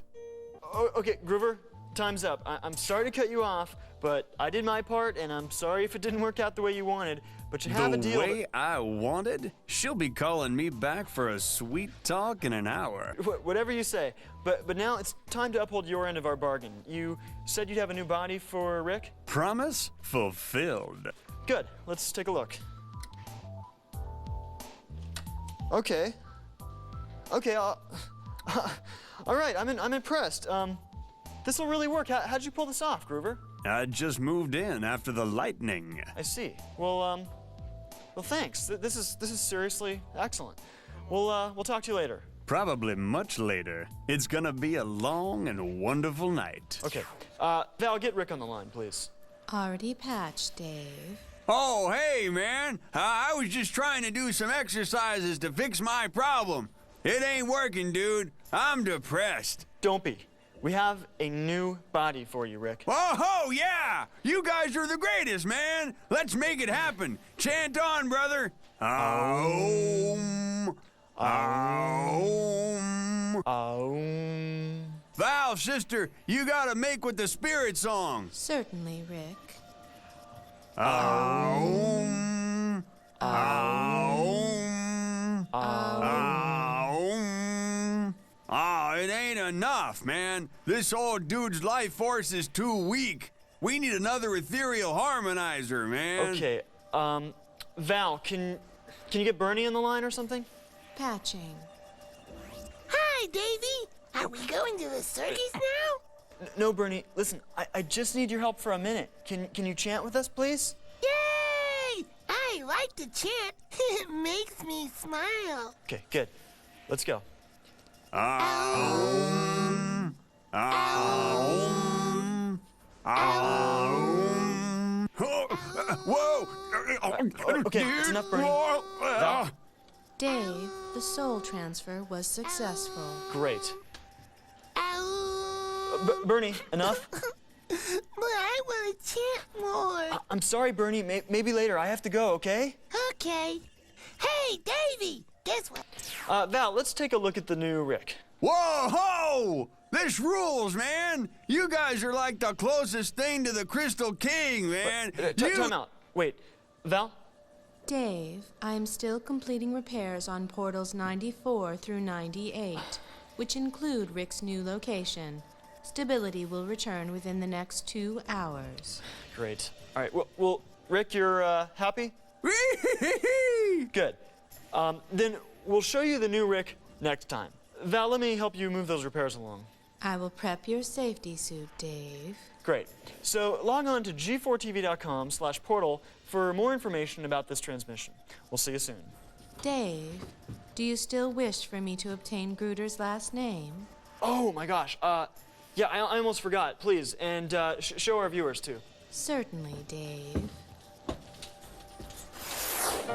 Hold still! I just wants to get you so I can make a yummy supper for Udall. Oh, well, hi, friends. So you wants to know my last name? Well, I guess that'd be the same one as my pa's. It's Gruder. Oops, that's my first name. I got confused. My last name is Goldberg. I'm Gruder Goldberg. Well, see you later, friends.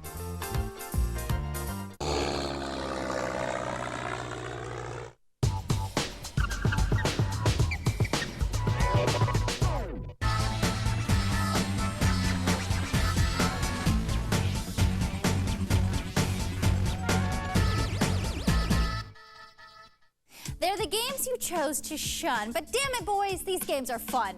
Mama told you never to judge a book by its cover, and she was right. Get ready for the most underrated games of all time right here, right now on Filter.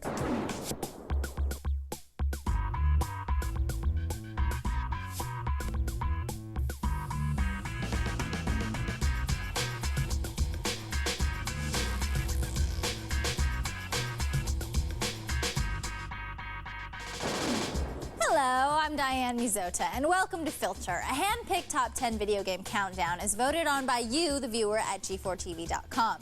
How many times have you waited on edge for a well-hyped game or a big-time sequel to come out?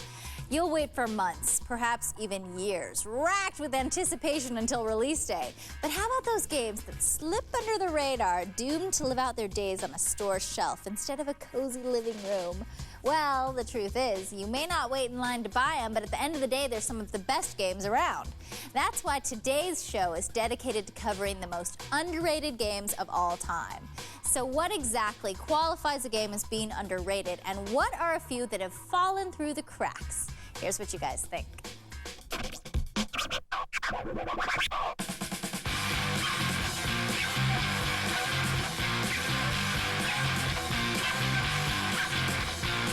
Underrated usually means that not a lot of people paid attention to the game, or people who were supposed to review the game looked at it and didn't get it. I think underrated generally means to most people that, it's a great game and no one's heard of it and no one's playing it.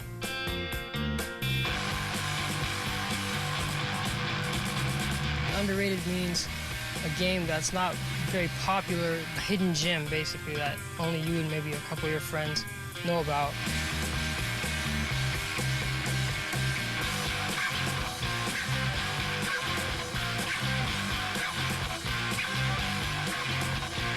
A game that is underrated is a game that's not appreciated by the public, that has a cult following, doesn't have as much to do with sales.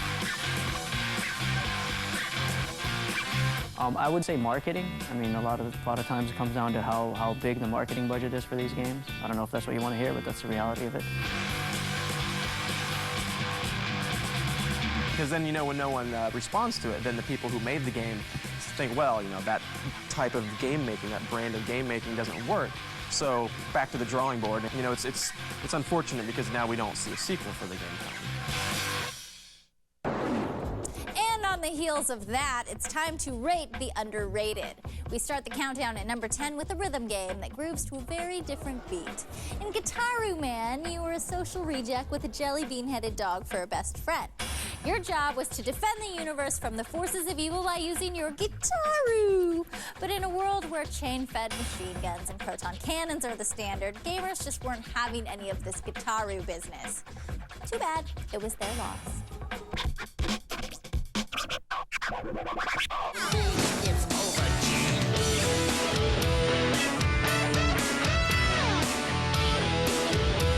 yeah, that's right.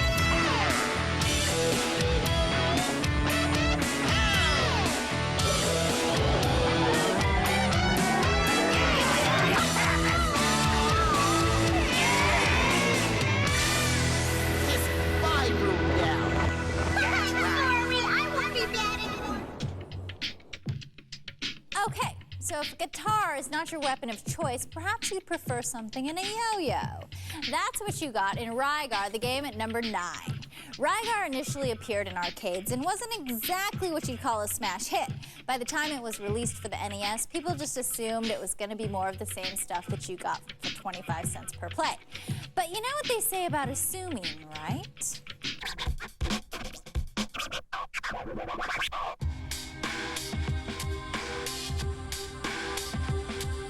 I was hooked to the 8-bit Rygar. It's probably one of the most underrated games. And it was a lot different than a lot of the games I had played. It was just very imaginative.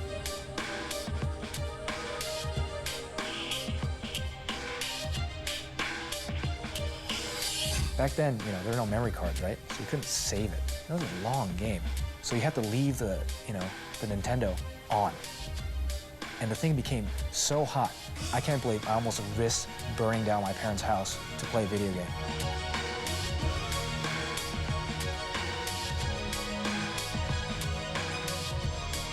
The original Rygar, come to think of it, it wasn't nearly as big as some of the other, platformers of the genre, like Castlevania, that sort of thing, but that was a fantastic game. The one small bummer about Rygar was the fact that there were no passwords or saves. But if you think that's annoying, then try living with the star of our next game. Your choice for the 8th most underrated game of all time is Mr. Mosquito for the PS2. In the role of the winged bloodsucker, your job was to pester a poor Japanese family for an entire summer while stocking up enough plasma to get you through the winter. The unique voyeuristic aspect and great soundtrack make the game a winner, but in the end, Mr. Mosquito flew right over your heads, probably because it was just too damn weird.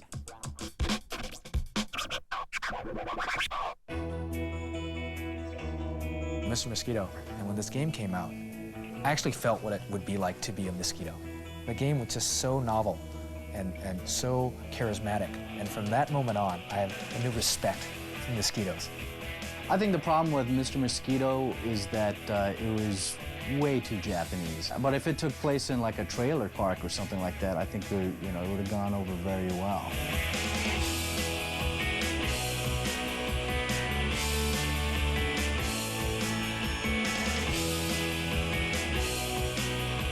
There was never really any intention for it to be a mega seller, but it was another one of those games that was released just to kind of say, hey, we're looking out for that one audience that might be looking for a mosquito game, however many people that is.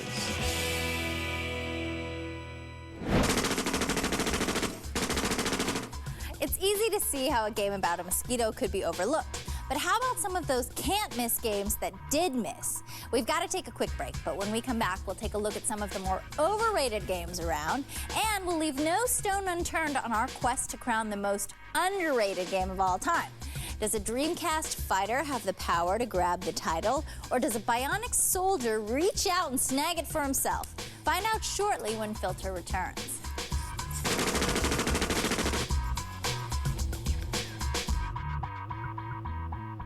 Eddie Murphy and Owen Wilson pump up the action in I Spy on DVD with special features that will pump you up. Ow! I Spy. Buy it Tuesday on DVD. He's still a bad guy, right? I can't keep it straight. Rated mature. Pride Fighting Championships is as simple as you versus one man whose only purpose is to paint the canvas with your soul. Pride Fighting Championships. The fight is on PlayStation 2. Attention all smokers. Now you can kick the habit in just 7 days. That's right, you can quit smoking in only 7 days guaranteed. Introducing the all-natural Smoke Away system, the herbal stop smoking program that works to completely stamp out your nicotine cravings in just 1 week. Smoke Away is easy, safe, and 100% effective or your money back. Fed up with expensive patches, prescriptions, and gums that often don't work? For less than the price of all of them, you can stop smoking in 7 days guaranteed. Over 100,000 people have used the Smoke Away system. I like the fact that Smoke Away is all natural, and it really works. I was on the patch for 5 months with absolutely no results. I did Smoke Away for 3 days, and I've been smoke-free ever since. Smoke Away has added years to my life.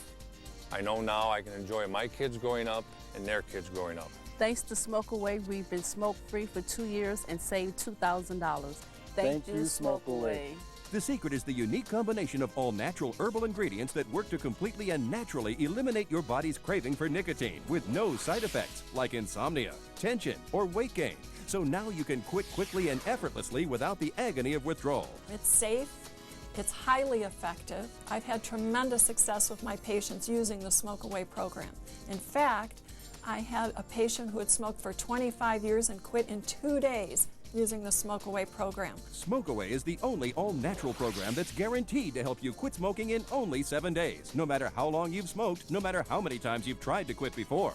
It's true. If you started the Smoke Away program today, in 7 days, you could kick the habit 100% guaranteed or your money back. Don't be a slave to smoking anymore. Pick up the phone and order your Smoke Away system now. To order Smoke Away, call 1-800-259-3568. That's 1-800-259-3568. So call 1-800-259-3568 and order today.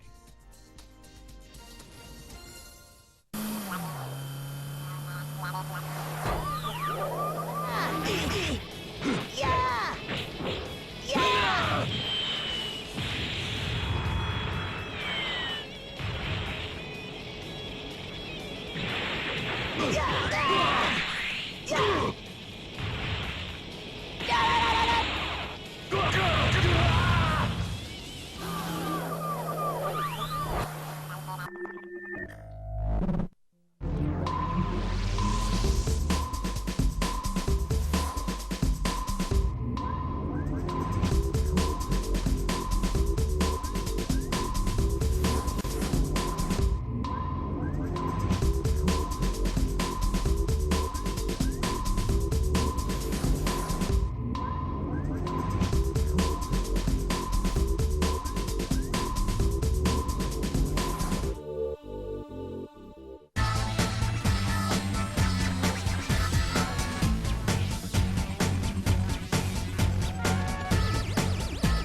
Welcome back to Filter. I'm Diane Mizota, counting down the most underrated games of all time. The rankings for Filter shows come directly from the responses you post on the G4 website. To make your vote count, log on to g4tv.com/filter and select the filter rater. Then choose a category, vote on a scale of 1 to 10, and we'll take care of the rest. While you're there, be sure to post your suggestions for topics and games you'd like to see covered in future episodes. After all, Biggin641 posted that he'd like to see a show about underrated games, and here we are. You hear that, Biggin? This one's for you. Next on our countdown is Soul Blazer, a flashy, real-time action RPG that was released in 1992 for the NES. It had great atmosphere, music, and gameplay and allowed you to explore a ton of new worlds, which explains why Soul Blazer is your choice for game number 7.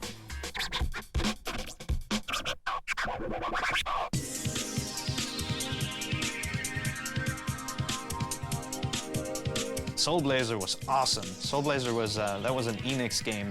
The music was great, the visuals were cool, but it was just, it didn't have a license, and in the time when Final Fantasy and Zelda were really big with audiences, it just didn't make a dent.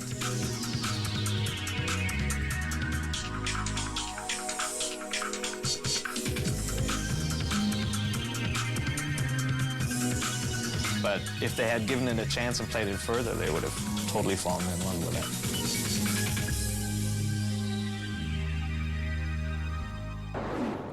Soul Blazer came out in 1992, the same year as The Legend of Zelda: A Link to the Past, a game that cast a pretty big shadow.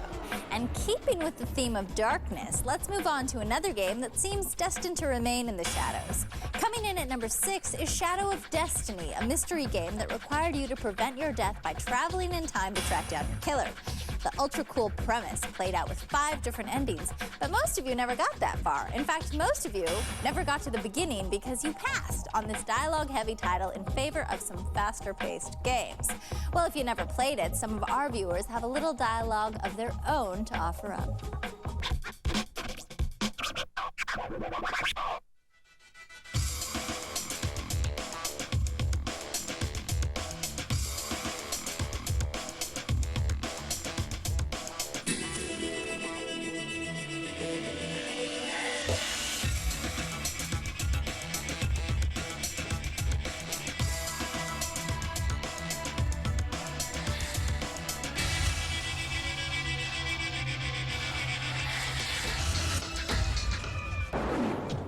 It's not the first time a cerebral game gets sand kicked in its face.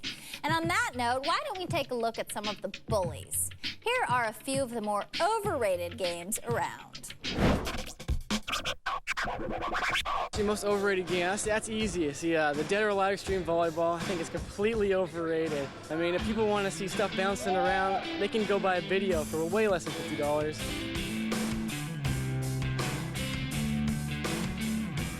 As a game, it's fairly it's not fun to play. It's got all these really bad flaws, and yet, because the game has boobs, it got really high ratings. Undeservedly so.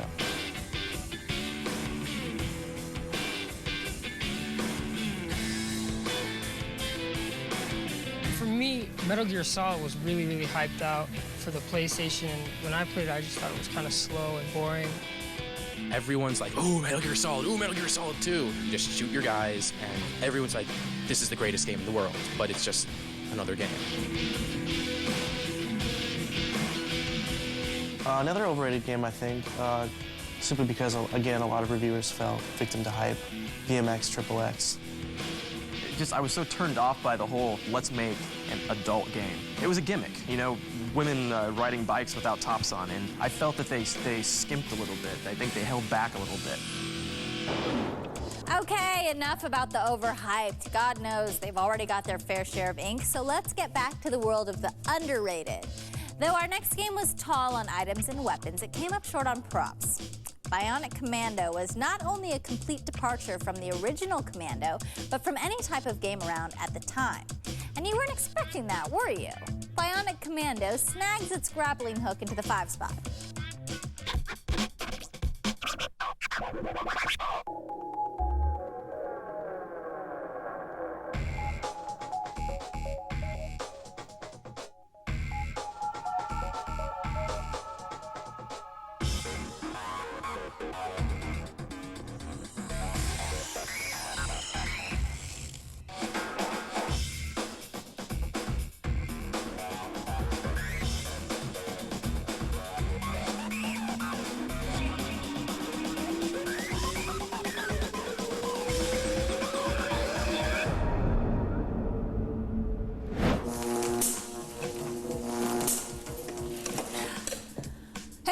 If Bionic Commando looked as good as our next game, then there's no way it would have been overlooked. But then that begs the question, how come the mainstream didn't fall in love with Eco? I mean, the textures redefined realistic. The lighting was a shining achievement, and the environments pulled you in like a tractor beam. So what was it then? Were people scared away by the little boy's horns? Or was it because of that strange girl that never let go of your hand and kept talking to you in a language you couldn't understand? Oppa? Oppa?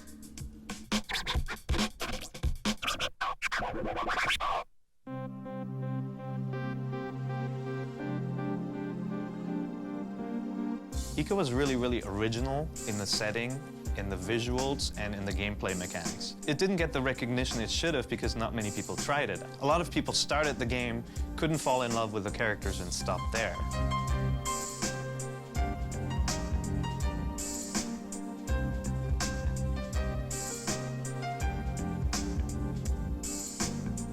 Eco, after finishing it, I felt more human before playing it. The cleanness of the whole game was very, I thought, intoxicating.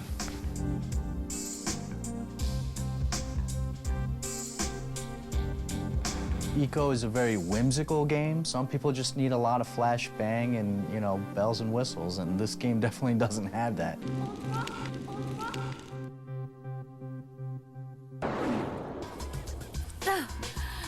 This game was just too spectacular to be overlooked on a countdown of the overlooked. But there are a few we might have missed. We've got to step away for a moment, but when we return, we'll look at a few games that barely missed the countdown. And with only 3 games left in the countdown, we're about to find out the top-rated, underrated game of all time.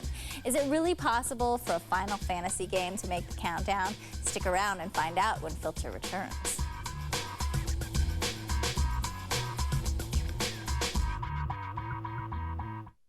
Rated mature. Pride Fighting Championships is as simple as you versus one man whose only purpose is to paint the canvas with your soul. Pride Fighting Championships. The fight is on PlayStation 2. Ben Cronin never imagined one moment It's okay, I want you to. could change everything. Tell me you love me. I know what you're doing. No emails, no visits, nothing. I have a girlfriend. You love me! I know it! Swim Fan. Buy the DVD Tuesday or rent the video.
By way of technical knockout, the winner is Iron Mike Tyson.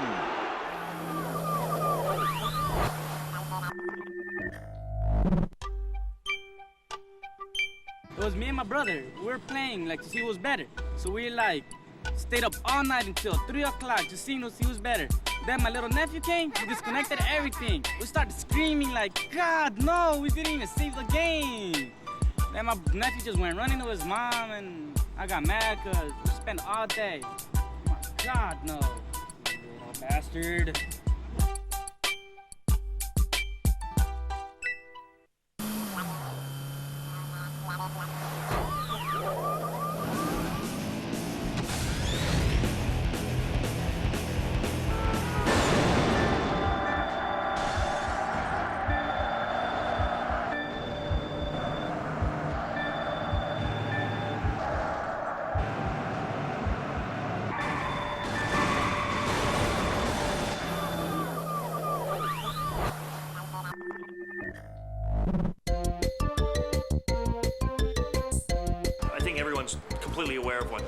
been through. I mean, 10 years of Forest of Fury, that would put anybody on edge. Disoriented, confused, and haunted by painful memories, Hoken struggles to adapt to his new position as G4 stage manager.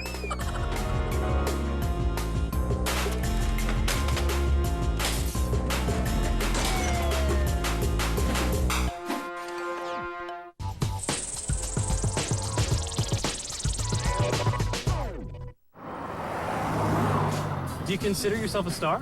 I'm the same girl I've always been. You don't sound surprised about your popularity. I've been deeply involved in the gaming community for years. It's where my biscuits buttered, so to speak. If you could describe yourself in 5 words or less, what would you say? I fall, I get back up. That's 6 words, actually. You're a cheeky one, aren't you?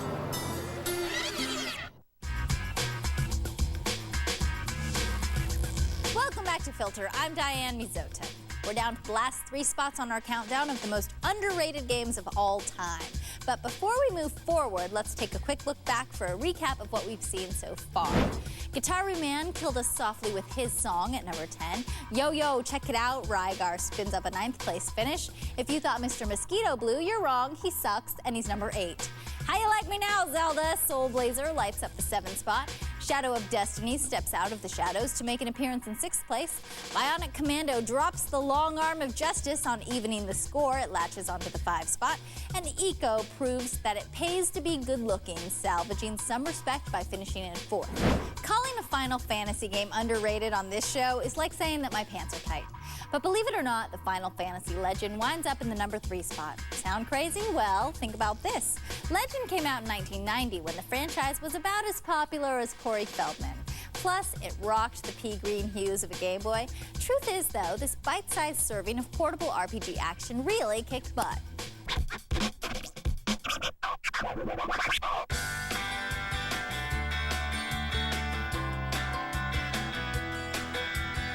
Final Fantasy Legends is an underrated game just because it's so old, and it was on Game Boy, the old black and white. No one expected anything from it, but it was so good. I haven't even thought about this game for years, and you're bringing back great memories for me.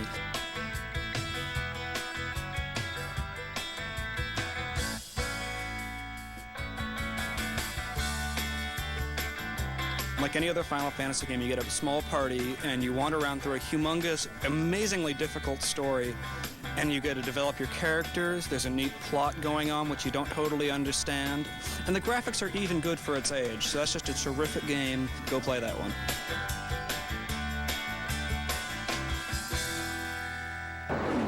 Legend may not have been a hit back in 1990, but it hits hard on today's countdown.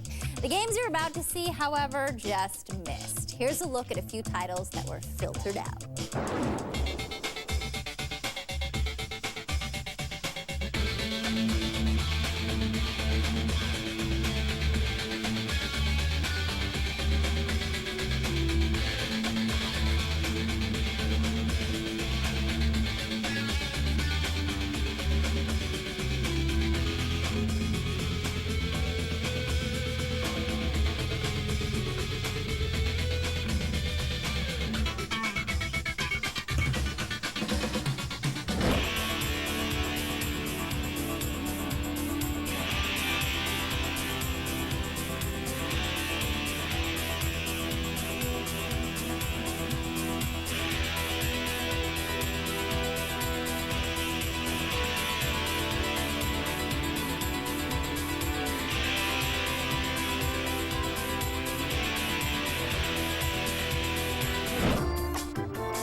I guess those poor games are destined to be underrated forever. Right now, though, it's time to hand out the top rating to the underrated game you love the most. First up is Vagrant Story from Square. If fans were expecting more of the same from the Final Fantasy makers, they were dead wrong. Because of its unique feel and tricky combat system, Vagrant Story spent more time on the store shelf than at the checkout counter. And And even though the Dreamcast has checked out, that still didn't stop you from voting for Power Stone 2. The fighting game took melees to new heights with some all-over-the-place, in-your-face, fast and furious action. Of course, that was also the game's undoing. Some people just thought there was too much action going on, so they backed off. Well, now it's time for one of these titles to back off while the other gets its long overdue due. Vagrant Story takes on Power Stone 2 in another Filter face-off.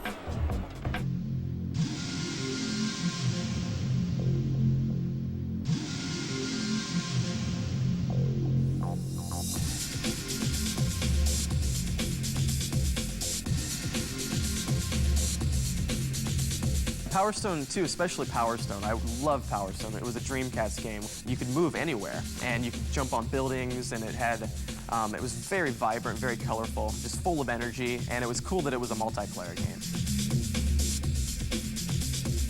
As a game player like me who's not very good at fighting games, I thought I could have a lot of fun with kind of smashing up the environments and feel that kind of feeling of joy, from just smashing things up and beating the other guy. It's one of my favorite games to play still. It was really just a fantastic game just to get friends in and just have a weekend night of partying with the games. Very cool.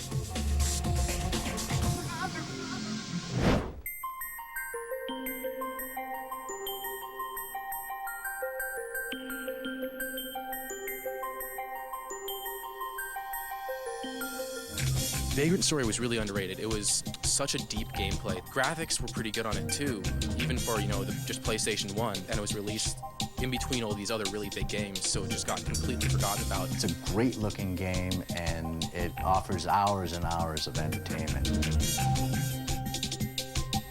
I played it quite a bit. It was a very vast, expansive kind of a strategy RPG. It was very deep, very complex. It's different. The art style is very nice.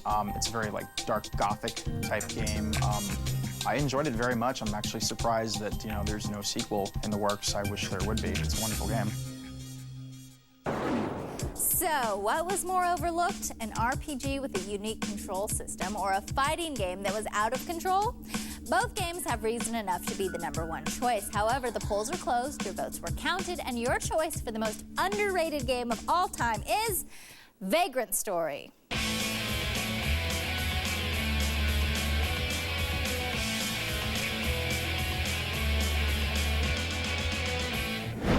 Power Stone 2 may be a fighting game, but I guess Vagrant Story has a little more fight in it.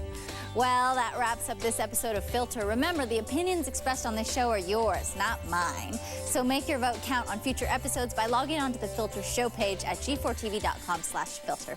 Until then, I'm Diane Mizota, and I'll see you next time.